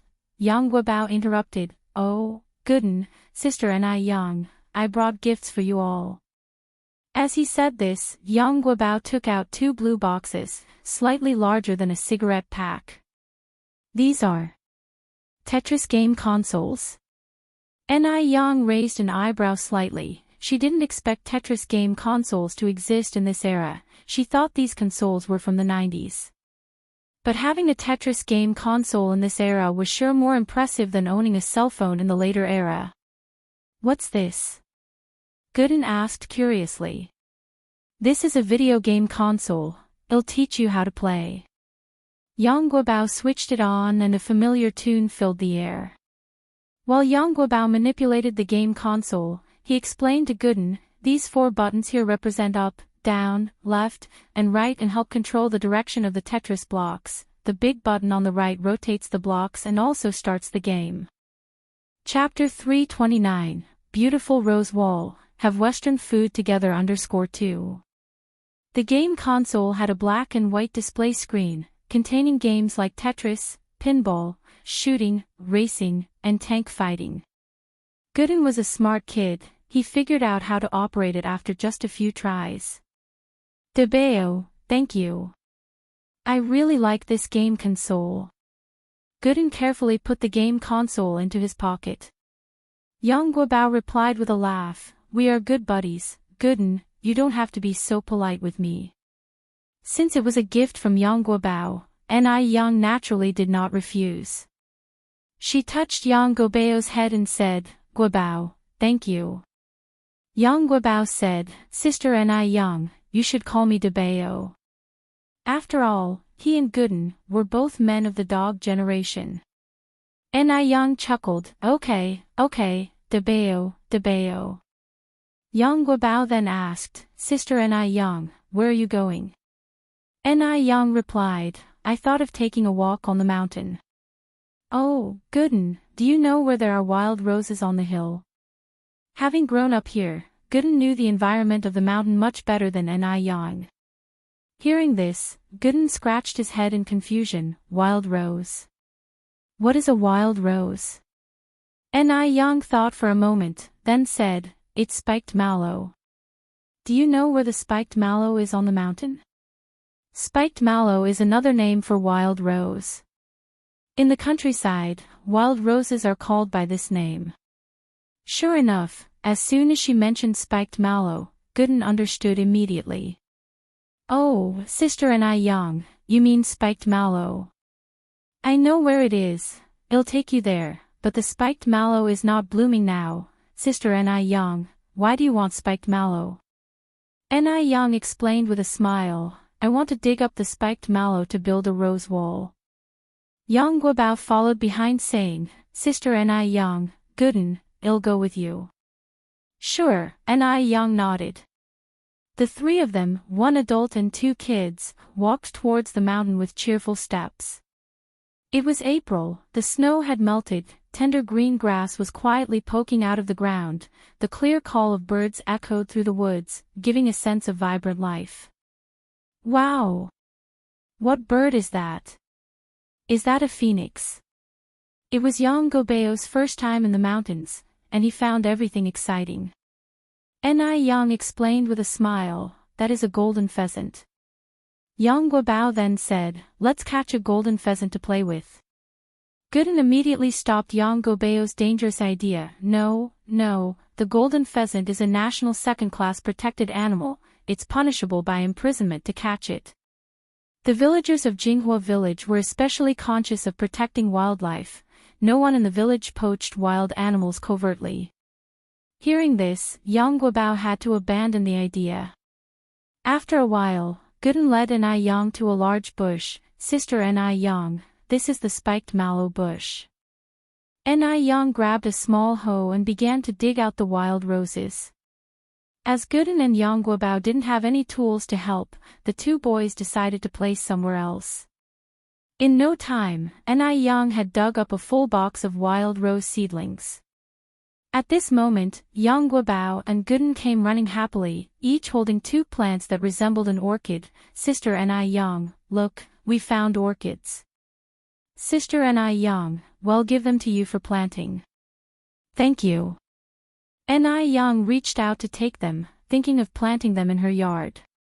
Gooden then said, Sister Ni Yang, let me carry the box for you. The box Ni Yang was carrying was full of wild rose seedlings. It looked very heavy. With him, a sturdy young boy around, how could they let a girl do such heavy work? Ni Yang grinned, no need, Gooden, you still need to grow taller. If you carry something so heavy, be careful, you might end up not growing tall. Gooden insisted, Sister Ni Yang, it's really okay, I'm very strong. He had often done hard work at home. Ni Yang reached out and gave Gooden's head a rub. Sister Ni Yang knows you're strong. But we're going downhill now, it's dangerous for a child to carry so much. I can do it myself. You and Debeo can walk ahead and lead the way. Consider it as being Sister Ni Yang's little flower protectors. Upon hearing this, Gooden relented and walked up front with Yang Guobao, each holding a stick, acting as Sister Ni Yang's flower protectors. Once they arrived home, Ni Yang began to plant the wild roses. Yang Guobao and Gooden also helped with their little hoes. Gooden, who grew up in the village, was as efficient at the work as an adult, while Yang Guobao, having grown up in the city, was a bit clumsy with manual work. Chapter 330, Beautiful Rose Wall, Have Western Food Together _3. Ni Yang, Yang Guobao, and Gooden were busy planting flowers at the front, with Ni Tsuihua following behind to water and fertilize them. She had no idea what Ni Yang was up to, but whatever it was, she would support unconditionally. Although Ni Tsuhua couldn't cook as well as Ni Yang, she was quite a pro when it came to nurturing plants. After all, she used to be a farmer. She knew what kind of fertilizer could make wild roses grow faster, and what kind of pesticide could keep bugs away from them. After planting the wild roses, Ni Yang went to the yard and picked out a spot to plant 2 orchids. Once everything was done, Ni Yang thought of a new idea when she saw a pile of timber lying nearby. She moved 8 large logs to the corner and then went to borrow tools like a saw and planer from the carpenter who was building a house. As the carpenter was measuring a wooden template, he curiously asked, Yang, what do you need these tools for? The tools for sawing wood were as sharp as a knife. It was not safe for a girl to handle such tools. Ni Yang explained, I'm thinking of making a swing. A swing? The carpenter scratched his head. What kind of swing do you want, Yang? When I have some free time, I can make one for you. Making a swing was not only technical but also required physical strength. Ni Yang was just a little girl after all. She could hardly make it on her own. This was a job for men. Ni Yang smiled and said, thank you, but I want to try it myself. When I hit a snag, I'll come to ask for your help. All right. The carpenter handed Ni Yang the tools. Ni Yang took the tools and politely said thank you. In fact, Ni Yang had made a swing in her previous life. However, she had not done it for a long time and was a bit rusty with the methods. As she was sawing and planing the wood, Yang Guobao and Gooden squatted nearby and watched. Sister Ni Yang, can you really make a swing? Of course. Yang Guobao affirmed, Sister Ni Yang is the most capable person in the world. The original baking oven was jointly made by Ni Yang and Yang Guobao. In April, the weather started to warm up slightly, and because Ni Yang was doing physical work, her forehead was soon covered with sweat beads. Ni Yang took off her outer jacket, revealing a white sweater beneath, and tied up her black hair into a bun, exuding a youthful aura. When Mo Baichuan appeared at the entrance to the Ni family courtyard, he was greeted by this sight. The girl in front of him left him slightly dazed. Just then, the door next to the courtyard opened, and a beautiful middle-aged woman carrying a child walked out. Upon seeing Mo Baichuan, she paused. Who are you looking for? It was not difficult to see a resemblance to Ni Yang in the woman's eyes. I'm looking for Ni Yang, Mo Baichuan replied. He initially thought of politely greeting her, but on second thought, he didn't need to please Ni Yang specifically. If anyone should be trying to please, it should be Ni Yang trying to please him. Him deigning to come personally was already giving enough face to Ni Yang. This young man didn't know his place, Ni Tsuhua thought and frowned subtly, then shouted for Ni Yang, Yang, come quickly, someone's looking for you. I'm coming. Ni Yang put down the tools in her hands, turned around and walked towards the entrance. Who's looking? Upon seeing Mo Baichuan, she stopped in her tracks. What are you doing here? Seeking attention. Even now, Ni Yang still didn't think much of Mo Baichuan. Even if Mo Baichuan was the nephew of Mo Qishan. Mo Baichuan saw the surprise in Ni Yang's eyes. Surprise? Shouldn't Ni Yang be thrilled and flattered? How long does Ni Yang intend to keep this pretense up? Mo Baichuan handed the bag he was carrying to Ni Yang. Don't misunderstand. My grandmother sent me here. These Qingming fruits were also her idea. Only then did Ni Yang remember that Qingming festival was approaching. Even though it was already April, this was according to the solar calendar. According to the lunar calendar, it was only the 9th of March. There were no specific dates for the Qingming festival. According to the solar term, the 12th of this month would be the Qingming festival. The tradition in Beijing was to eat Qingming fruit during the Qingming festival. Qingming fruit is essentially a large dumpling, but because mugwort juice was added when kneading the dough, the color was green. Ni Yang naturally wouldn't refuse the kindness of Mrs. Mo. She reached out and took the bag. Please thank Mrs. Mo for me. Chapter 331, Beautiful Rose Wall, Have Western Food Together _4. Auntie Mo. Mo Baichuan frowned slightly. I'm your grandmother. Do you think it's appropriate for you to call me Auntie Mo? Ni Yang gave a faint smile. I call you uncle and even brother Mo, so why wouldn't it be appropriate to call you Auntie Mo? Technically, I'm a generation older than you. Do you think it's right for you to call me by my first name? Mo Baichuan's eyes flashed with noticeable displeasure. Ni Yang, do you really have to do this? I think I've made myself clear enough. He would never fancy someone like Ni Yang. No matter what Ni Yang does, it would all be in vain. Ni Yang knew he was being narcissistic again. She turned her gaze to Ni Tsuihua. Mom, I baked some fruit slices in the bread oven. Can you go check on them for me? Ni Tsuihua, being a perceptive individual, immediately carried the child into the courtyard. Sure, I'm on it. Ni Yang looked at Mo Baichuan, trying to keep her voice calm. Mo Baichuan, I think I've already made myself clear, rest assured. I'm not even slightly interested in you, to tell you the truth. I like guys like your uncle, and I'm already with him. By that account, I'm of your aunt's generation. Do you think I would harbor any inappropriate thoughts towards a younger generation? Mo Baichuan tightly pursed his lips, remaining silent. How was that even possible? How could Ni Yang possibly be with that useless Mo Qishan? She must be using a feign weakness strategy to provoke him. Did she really think he, Mo Baichuan, was that easily provoked?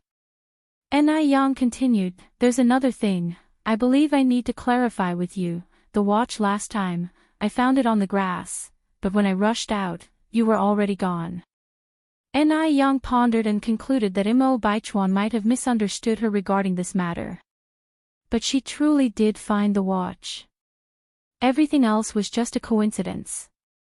Hearing her words, Mo Baichuan's eyes shone with cynicism. All right, let's say you found the watch, then why did you show up in Beijing?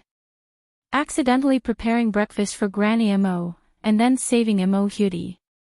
This was clearly Ni Yang deliberately trying to get close to him. Ni Yang was amused by his accusation. Why can't I come to Beijing? Does the entire Beijing belong to your family? You are such a dictator. Having said that, Ni Yang continued in a calm manner. I came to Beijing because it's a big city with a broad mind, where I can live a better life. Moreover, I didn't know you were from Beijing before I came here. Mo Baichuan looked at Ni Yang, continuing his interrogation. Then why didn't you leave immediately after seeing me in Beijing? Leave? Ni Yang was again amused. Why should I leave? Does the whole of Beijing belong to you, Mo Baichuan? Mo Baichuan, you can be anything in this world, but there's one thing you must never lack. Do you know what that is? Considering Mo Baichuan is Mo Qishan's nephew, Ni Yang wanted to have a proper conversation with him, but this guy simply wouldn't give her a chance. After all, it's better to resolve misunderstandings than keep them.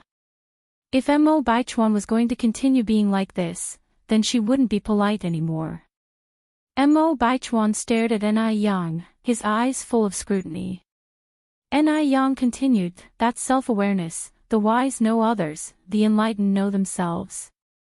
Ni Yang, I admit, your feign weakness strategy did attract me, but you should understand the principle of quitting while you're ahead. If you keep going like this, you're only going to outrun yourself. You might even end up shooting yourself in the foot. Having said this, Mo Baichuan continued, I'm willing to give you a chance to get close to me, whether you can seize it, that's up to you. Although my wife has to be from a prominent family, if you're willing to work hard, who knows, you might be able to reach the position you want. Although Mo Baichuan truly despised Ni Yang's approach of getting close to him, he had to admit, she did attract him. As long as Ni Yang could mend her ways in the future, he believed he could reluctantly try to accept Ni Yang. Of course, whether she could seize this opportunity was up to Ni Yang herself. Ni Yang took a deep breath and reiterated, Mo Baichuan, I'm truly with your uncle Mo Chishan, and I don't harbor any inappropriate thoughts towards you. However, you could give this opportunity to Li Xianxian, I believe she'd be overjoyed to hear about it. Chapter 332, Beautiful Rose Wall, Have Western Food Together _5. If things go on like this, Ni Yang feels like she'd go insane. Why on earth did she go to the mountains to cut pig grass? If she hadn't cut the pig grass, she wouldn't have run into the suspicious narcissist, Mo Baichuan. Are you being jealous of Li Xianxian? Mo Baichuan narrowed his eyes.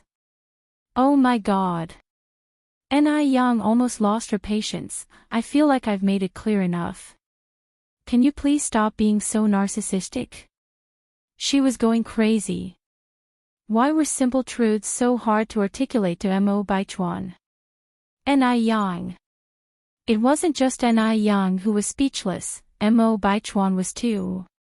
Despite the circumstances, she was still playing hard to get. Was she waiting for him to chase her? Want him to chase her? That was impossible. Impossible in this lifetime. I've made myself very clear, can't you stop pretending? Are you not tired of it? Ni Yang, this is so hard. I'm having such a tough time. The gate is over there, hope you find your way out. With that said, Ni Yang closed the courtyard gate. She couldn't entertain Mo Baichuan too much because no matter what she did, he always interpreted it as deliberate seduction or playing hard to get. So she had no choice but to ignore him. Mo Baichuan looked at the tightly closed gate, his eyebrows furrowing deeply. What was Ni Yang trying to do? He had already lowered himself so much, but she kept playing hard to get. Didn't she realize she was overdoing things? Ni Yang, you'll regret this. With those words left behind, Mo Baichuan stormed off in a huff. He firmly believed that Ni Yang would eventually give in and come looking for him. As for whether or not he'd give Ni Yang a chance at that time, that was another matter. Ni Yang, in the courtyard, squinted slightly. As she had been standing there talking to Mo Baichuan for a good while, Ni Yang now felt cold. She put her coat back on and continued making the swing. Just then, Ni Tsuhua came over from next door, holding a child. Yang, has that young man just now left? Yeah. Ni Yang nodded. Yang, who is he? Why did he bring you ripe qingming fruit? Ni Tsuhua asked curiously. Ni Yang explained, he's Brother Mo's nephew, the ripe qingming fruit was sent by Granny Mo. Oh, I see. Ni Tsuhua nodded thoughtfully, so he's Xiao Mo's nephew. He's so inferior to Xiao Mo. No manners at all, as if someone owes him money. Ni Tsuhua appreciated the young man, Mo Chishan, much more than Mo Baichuan. Ni Yang nodded in agreement, indeed, he's so much worse than Brother Mo. Seeing Ni Yang like this, Ni Tsuhua felt much more relieved. She was afraid Ni Yang would foolishly fancy a clueless youngster like Mo Baichuan. Mo Baichuan was clearly a strong machismo type, who would surely not know how to pamper his wife in the future. By the way, Yang, what are you doing? Ni Tsuhua asked again. Making a swing.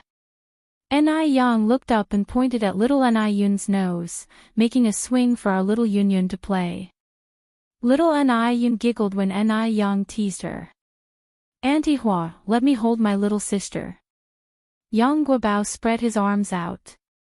Ni Tsuhua carefully handed the baby over to Yang Guobao. Little sister, do you remember me? I'm your big brother Guobao. Little Ni Yun looked at Yang Guobao and then started to laugh loudly. Little sister, I am your big brother Gooden. Gooden joined them from the side. The two of them played with little Ni Yun joyfully. About 2 hours later, Ni Yang finally finished the swing. Gooden, Guobao, you two come over and give it a try. Ni Yang called Gooden and Yang Guobao over. The two happily ran over, climbed on the swing, with Ni Yang pushing from behind. Wow! So high! The swing is so fun. Sister Ni Yang is so amazing. After a while, Yang Guobao and Gooden slid down from the swing and pulled Ni Yang onto the swing. Sister Ni Yang, hold on tight. We're going to start pushing. The gentle breeze lifted her dancing black hair, creating a stunning visual against her flawless face. The feeling of swinging was quite extraordinary. When reaching the highest point, she felt as though she was soaring, turning all her worries into a swift wind by her ear. The construction workers on the second floor making the house were all shocked when they saw this scene. Especially that carpenter from before. Originally, he thought Ni Yang would need his help to make the swing. He didn't expect that Ni Yang was so capable. Chapter 333, Beautiful Rose Wall, Have Western Food Together _6. Someone just built a swing set all by themselves. If this were in ancient times, she would definitely be considered a female general. Impressive. Really impressive. By the time she finished constructing the swing, it was already evening, and Ni Yang began to cook. The workers were not eating at their house that night, so she only needed to prepare 3 dishes and a soup. Ni Yang quickly put together the menu. One was for breast enlargement, one for slimming, and the last was a soup to reduce dark circles under the eyes. In the evening, after dinner, Ni Tsuhua came out of her room holding her nose. Yang Yang, what was that thing you brought back from Guangguan last time? It stinks. Stinks? Ni Yang wrinkled her brows. I'll go check.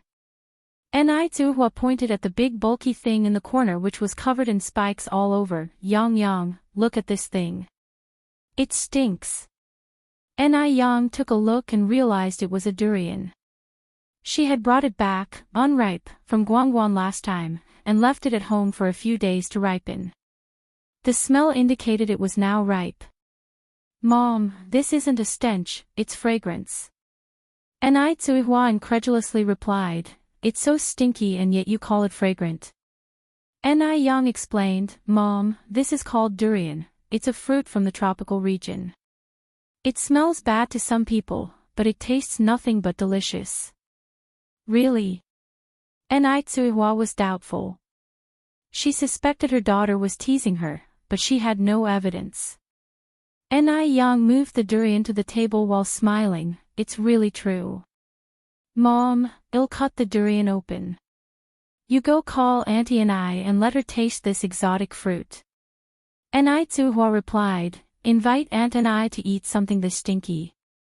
What if it upsets her stomach? Ni Tsuhua was obviously uneasy, having never had durian before. Because it really stinks. Ni Yang smiled and said, I promise you'll feel different after just one bite. Doubtful but curious, Ni Tsuhua went to find Ni Qinggue with her child in her arms.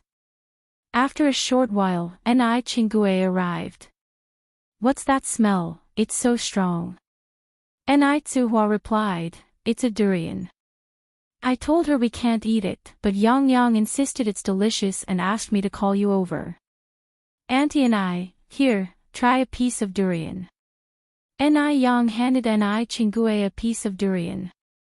Ni Qinggue took the durian and said delicately, this thing, it's a bit smelly, not just a bit, it was really stinky.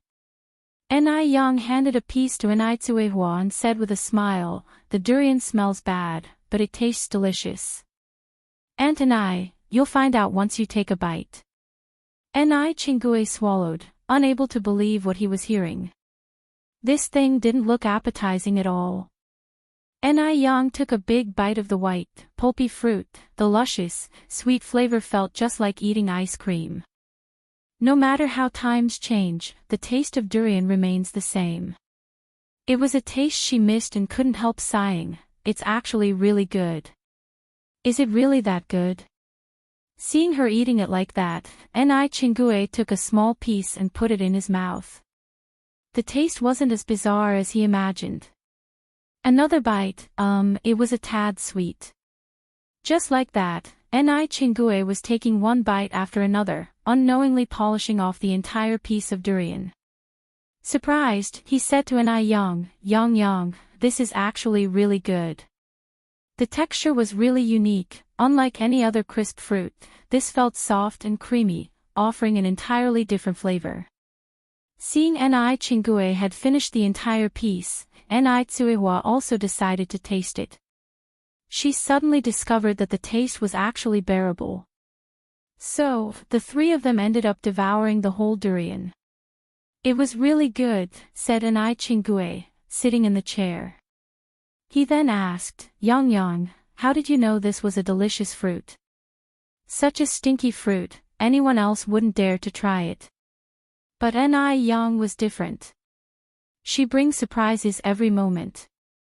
Ni Yang replied with a smile, this is a special product of Guangguan. I bought it home to try because people said it was delicious, and as it turns out, it really is. The next day, Ni Yang took Ni Tsuehua and Ni Yun to the city. Mom, these are the new shops I bought. Ni Yang took Ni Tsuehua in front of two new shops. Ni Tsuehua stood in front of the new shops with mixed feelings. Somehow, she was reminded of the days she spent with her daughter in Dam Village. Back then, she could never have imagined that one day she would live the life she was living now. Mom, let's go in and take a look. Ni Yang led Ni Tsuehua into one of the shops. The person in charge of the renovation was Wang Taienius' nephew, Zhou Dahua. Zhou Dahua was a reliable person, just like Wang Tiniu. He was very grateful to Ni Yang for giving him this opportunity to make money. Yang, you're here, who is this? Zhou Dahua warmly greeted, Ni Yang introduced him, Uncle Zhou, this is my mom. Mom, this is Uncle Taienius' nephew. Zhou Dahua replied, nice to meet you, Ni. Just call me Xiaozhou. Xiaozhou, you guys have been working hard these days. Zhou Dahua replied with a smile, not at all. You've paid us, so this is the least we could do.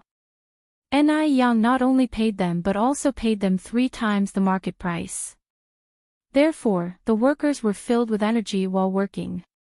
Ni Yang took Ni Tsuehua for a tour around the shop, and then they went to the physical store of Ice Silk Fair Skin, in the mall. After strolling in the mall for a while and buying some spring clothes, they finally left the mall. It was already nearly 12 noon. Ni Yang looked at Ni Tsuehua and said, Mom, let's go eat something. We hardly get to come to the city, we should treat ourselves to something nice. Thinking of the 158 yuan they had spent on the last meal, Ni Tsuehua said with a bit of distress, no need for something too fancy, we can just go to a shop and have some noodles. We can have noodles any day. After a thought, Ni Yang decided to take Ni Tsuehua to a Western restaurant to broaden her horizons. At this time, there were already 2 Western restaurants in the city. Unlike the opulent state-run restaurant that they visited last time, the Western restaurant was stylish and elegant, and the waitstaff had a strong sense of service. The restaurant was filled with the romantic melodies of the renowned violin piece, My Own True Love. A waiter escorted the 2 to a window table and asked, what can I get you? Hey, race the menu. Ni Yang flipped through the menu and started ordering, 2 sirloin steaks, 1 medium rare, 1 well done. A pizza, French escargot. Then 2 cups of cappuccino and 1 cup of plain milk. That will be all for now, thank you. Chapter 334, Teach the Scum a Lesson, Be the Matchmaker _1 Ni Yang had her steak cooked medium rare. Considering that it was Ni Kuihua's first time eating steak and she might not be used to it, Ni Yang ordered one that was well done for her. Well done. Upon hearing this, the waiter showed contempt in his eyes. Just some country bumpkins, dressed up smartly, but that flashy exterior couldn't hide the sour stench of poverty about them. I'm sorry, but we don't serve well-done steaks here. The impatience was escalating in the waiter's eyes. In the year or so he's been working here, had hardly encountered customers who ordered their steak well done. Even medium rares were fine. The best way to enjoy a steak was to have it rare. How come there's no well-done steak? Ni Yang slightly tilted her head up, her eyes twinkling with a captivating spirit. The waiter felt somewhat oppressed as if facing a superior. Was it an illusion? She clearly looked a few years younger than him. The waiter responded calmly, "The minimum our customers order is medium. Sorry, we truly don't serve well-done steak." Ni Yang, without intending to give the waiter a hard time, spoke softly, "Would you please let your head chef know to cook my mom's steak well done? She's not used to medium rare steak." "I'm sorry." While the word sorry left the waiter's mouth, there was not a hint of remorse in his expression. "We can't make a well-done steak." Ni Yang placed down the menu, slightly furrowed her brows. "You haven't conveyed the message yet. How do you know the kitchen can't prepare it? Is your steak not prepared in the kitchen?" "It is prepared in the kitchen." Ni Yang ordered, "Then please ask the chef to cook my mother's steak well done." "Sorry, we can't." The waiter reiterated his previous statement. This is a Western restaurant, those without qualifications and can't speak English can't truly fit in. While he was merely a waiter, his salary was much higher than that of ordinary workers. He really didn't think much of Ni Tsuehua and Ni Yang, regarding them as country bumpkins. Ni Yang slightly furrowed her brow. "Rules are dead, people are alive. Is it so difficult to convey a message to the kitchen? In your position, do your job, fulfill your duty. Have you forgotten your responsibility? If you don't want to eat, the door's right over there." She didn't need to serve them if they didn't want to eat. Ni Yang smiled faintly, opting not to stoop to the waiter's level. "I'd like to speak with your manager." The commotion quickly drew the attention of the other customers. All eyes were turned in their direction. A well-done steak was indeed rare to see, so was such a beautiful young lady. They were eager to see how Ni Yang would resolve this issue. Upon hearing this, the waiter showed no signs of fear but instead smiled and said, "All right, just a moment. This is a Western restaurant, after all." Barring the waitstaff, all the leaders here were from F country. They didn't speak Chinese, only speaking French. Did Ni Yang plan to lodge a complaint? Could she speak French? Given her appearance, she probably couldn't even recognize all 26 English alphabets. If Ni Yang called the manager, she would only end up embarrassing herself. The waiter had seen too many people from his country embarrassed by their lack of French skills while communicating with their superiors. Thinking about this, the waiter was filled with disdain.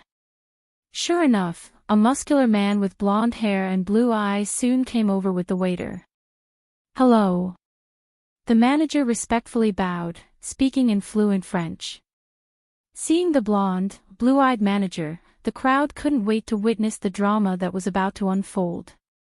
"Oh. He's from F country." The young lady was going to fall flat on her face this time. Youths are too impulsive. Always demanding to see managers when things don't go their way. If they can't make a well-done steak, just leave. Why make it so awkward? Ni Yang didn't anticipate a foreigner from F country to show up, and was momentarily startled. The waiter's dismissive look became even more evident. He immediately spoke, "Manager, raise the deal, this customer is causing trouble, wanting to dine and dash." Relying on the fact that Ni Yang and the other customers didn't understand French, he started painting Ni Yang as a brazen customer seeking a free meal. At a nearby table, a middle-aged man elegantly sliced a piece of steak and said to a young man across from him, "Xiaoxiu, please help that lady out." Chapter 335, Teach Scum a Lesson, Act as a Matchmaker _2. Everyone here is Chinese. He can't bear to see compatriots treating their fellow citizens in such a manner. Just because they can speak some French, now it seems they have even forgotten their own last name. "Okay, Dad." The young man nodded, picked up a napkin to wipe his mouth, and got up to walk towards Ni Yang. This young man was none other than Shengguan Su, who'd had several encounters with Ni Yang. Ni Yang had helped him once before, and now he could return the favor. Just then, a fluent French voice resonated in the air. It was quite pure, pronounced very standardly, as delightful as an April breeze on earth. Shangguan Su looked up. The person seemed to be covered with a layer of gold, dazzling to the extreme. This time, not only was Shangguan Su stunned, but the surrounding diners were also amazed. This young girl was so impressive. Even though they didn't understand French, they could feel it. This feeling was awe-inspiring. This is what happened. "Can your restaurant not make a steak medium well?" asked Ni Yang, her tone indifferent yet intimidating. The waiter's face turned pale. She couldn't believe it. Such fluent French came from the mouth of a country bumpkin. How could this be?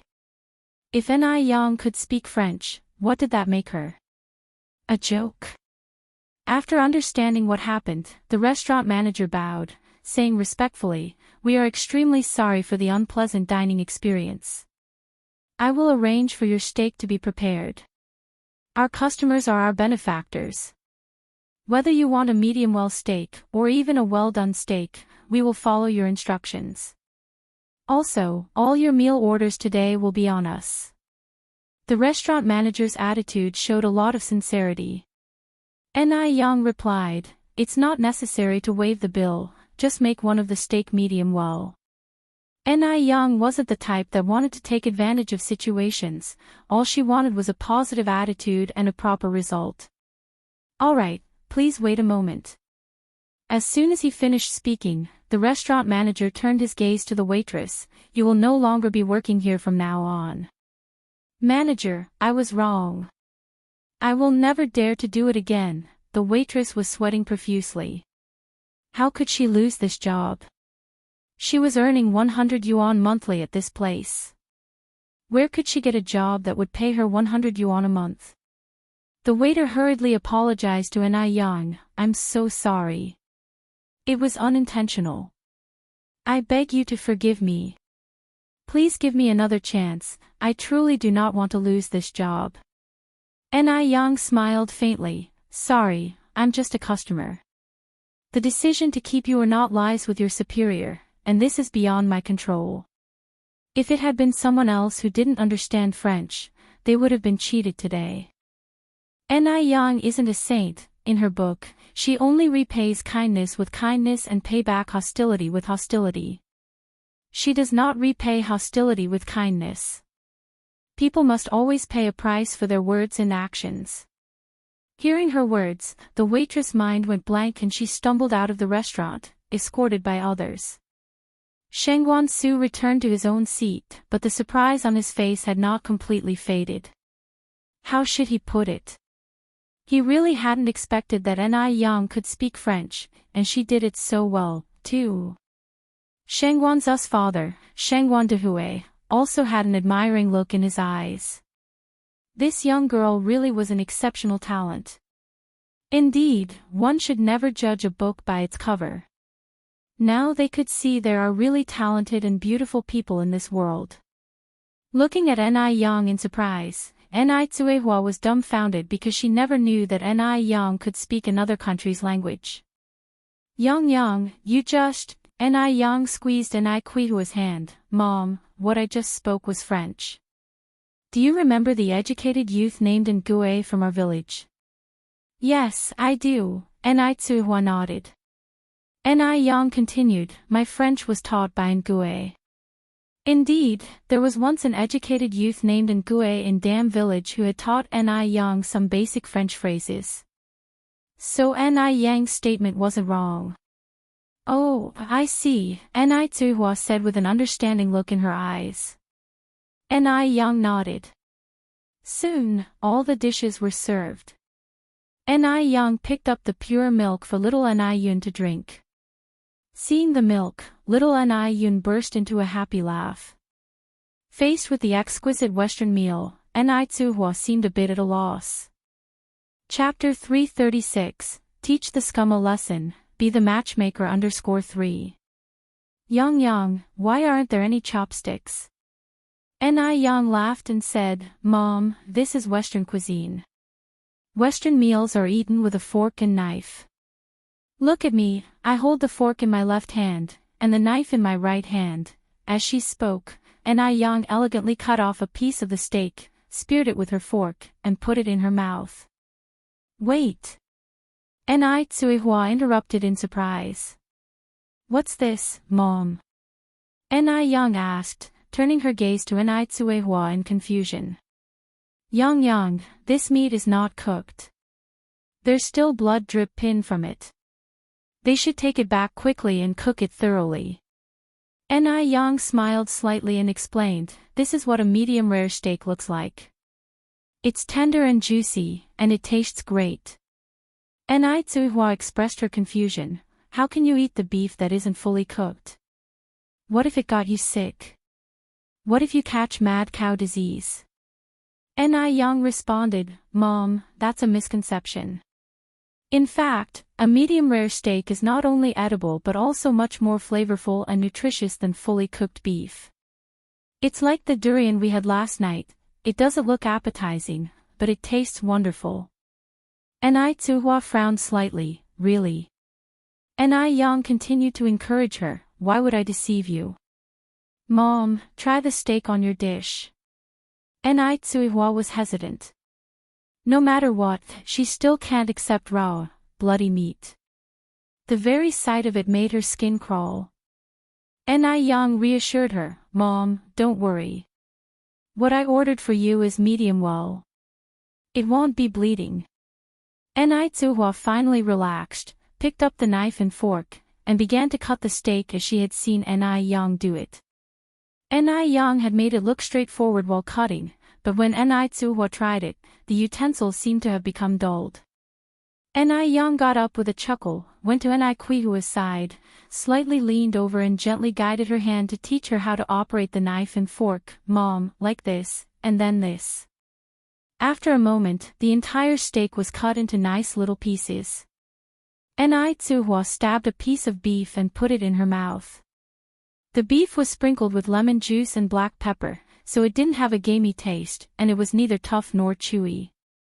The taste was indeed way better than that of the soy sauce beef and braised beef she was used to.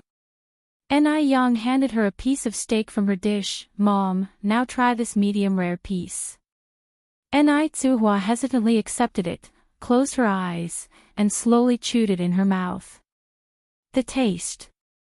It wasn't bad at all, just like what Ni Yang had described.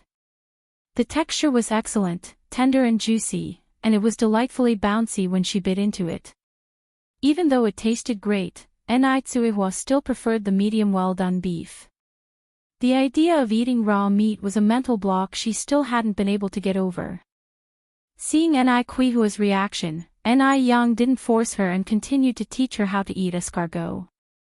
In Western cuisine, there's a particular way to eat escargot too. Like common people eating river snails, they can get the meat out in one slurp, but for eating escargot, there are special tools involved.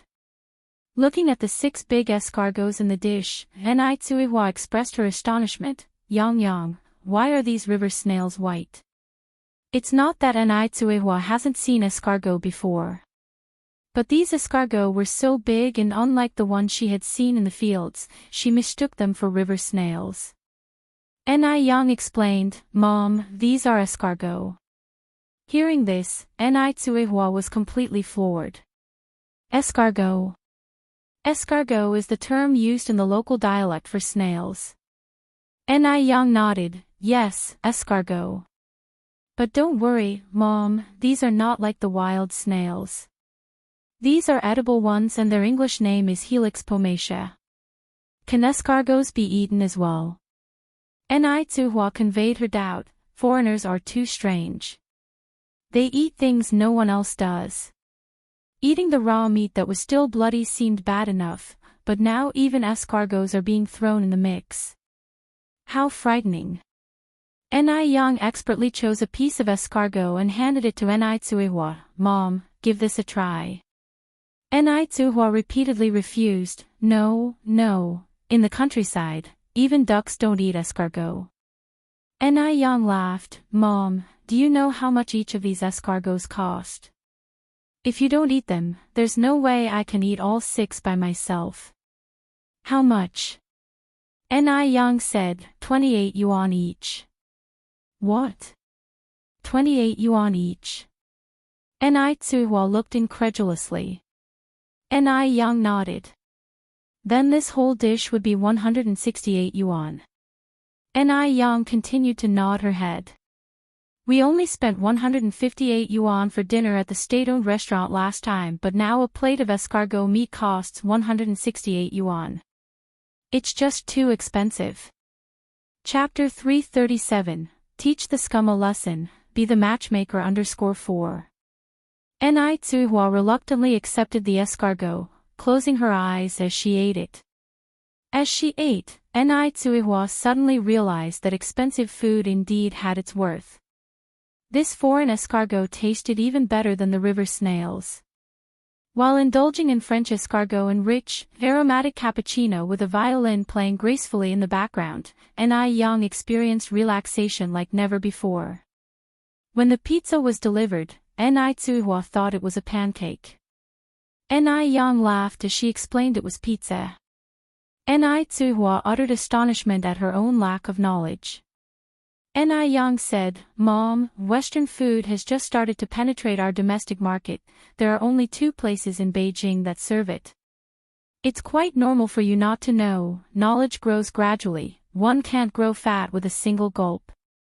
Not only does Beijing have Western food, but also Japanese food. Ni Yang thought about it and decided to take Ni Tsuihua to try Japanese food during their next trip to the city. After dinner, as they were leaving the restaurant, Ni Yang noticed a movie theater's poster. The large poster advertised 4 big characters, the Shaolin Kid. Mom, let's go watch a movie, Ni Yang suggested, turning her gaze towards Ni Tsuihua. Ni Tsuihua instinctively declined, it's getting late, let's go home. Ni Yang, arm in arm with Ni Tsuihua, urged, come on, Mom. One movie ticket costs only 30 cents. To the former Ni Tsuihua, 30 cents was a considerable sum, it could even be called a fortune. But for Ni Tsuihua now, it was nothing compared to the 168 yuan they just spent on a plate of French escargot. Alright, let's go. Ni Tsuihua agreed, laughing. Ni Yang went to buy 2 movie tickets. The cinema was large, but not many people were inside, half of them were couples who came together. Little Ni Yun was very understanding, completely quiet throughout the movie, attentively watching the big screen as if she understood everything happening. The shooting location of the Shaolin Kid was Guilin, the scenery was very beautiful. Watching the scene of the pig cage dunking, Ni Tsuihua couldn't help but tear up. Luckily, only that scene was sentimental, the rest of the movie was comparably breezy and humorous. Watching the movie was refreshing both mentally and physically. After the movie, Ni Yang took Ni Tsuihua to the flower market where they bought some peach, apple, and pear saplings. As they passed a funeral supply store, Ni Tsuihua said, Yang Yang, wait outside with Yun Yun. Alright. Ni Yang nodded, reaching out to carry little Ni Yun. Ni Tsuihua turned and went into the funeral supply store. When she came out again, she had an additional large bag in her hand. Once they were home, Ni Tsuihua opened the bag. Inside were some paper ingots and spirit money, along with 5 blank spirit tablets. Then Ni Tsuihua continued, Yang Yang, the Qingming festival is coming soon. We should set up the spirit tablets for your grandparents and the 3 sisters. On the day of the festival, we will burn more paper money for them. Though Ni Tsuihua was fully aware that she was an abandoned child, she was still raised by her adoptive parents. It was only right to set up spirit tablets. This was the first time Ni Tsuihua spoke to Ni Yang about the 3 abandoned siblings. Ni Yang responded, Mom, are you sure I lost all 3 sisters? Even in the countryside, not every abandoned child left in the wilderness dies. They might not have all passed away.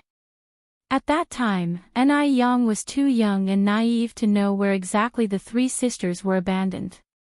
If they weren't abandoned on the back mountain, there might be a chance that they survived. Ni Quihua's eyes immediately turned red. She choked out the words, "After your second, third, and fourth sisters were discarded, I also secretly searched in the back mountain, but I couldn't find them anywhere. There are so many wolves on the back mountain." Those were three unfortunate children born to her, their useless mother. Ni Tsuhua usually only let her tears flow late at night when everyone else was asleep. But today, she couldn't hold back. As a mother, every time she thought of her three unfortunate daughters, her heart ached unbearably. After all, they were her flesh and blood. Ni Yang responded, "Perhaps, they weren't abandoned on the back mountain at all. Mom, don't be so pessimistic. For all you know, my three sisters might still be alive." Alive? Upon hearing this, Ni Tsuhua seemed to glimpse at redemption. Could they really be alive? She didn't know. Ni Tsuhua said, "If your second sister is still alive, she would be 17 this year. The third sister would be 16, and the youngest, the fourth sister would just turn 12. Ni Tsuhua clearly remembered their birth dates. You're tuning into the Path of the True Immortal YouTube channel. Don't forget to subscribe and join us on this journey to catch the most captivating stories.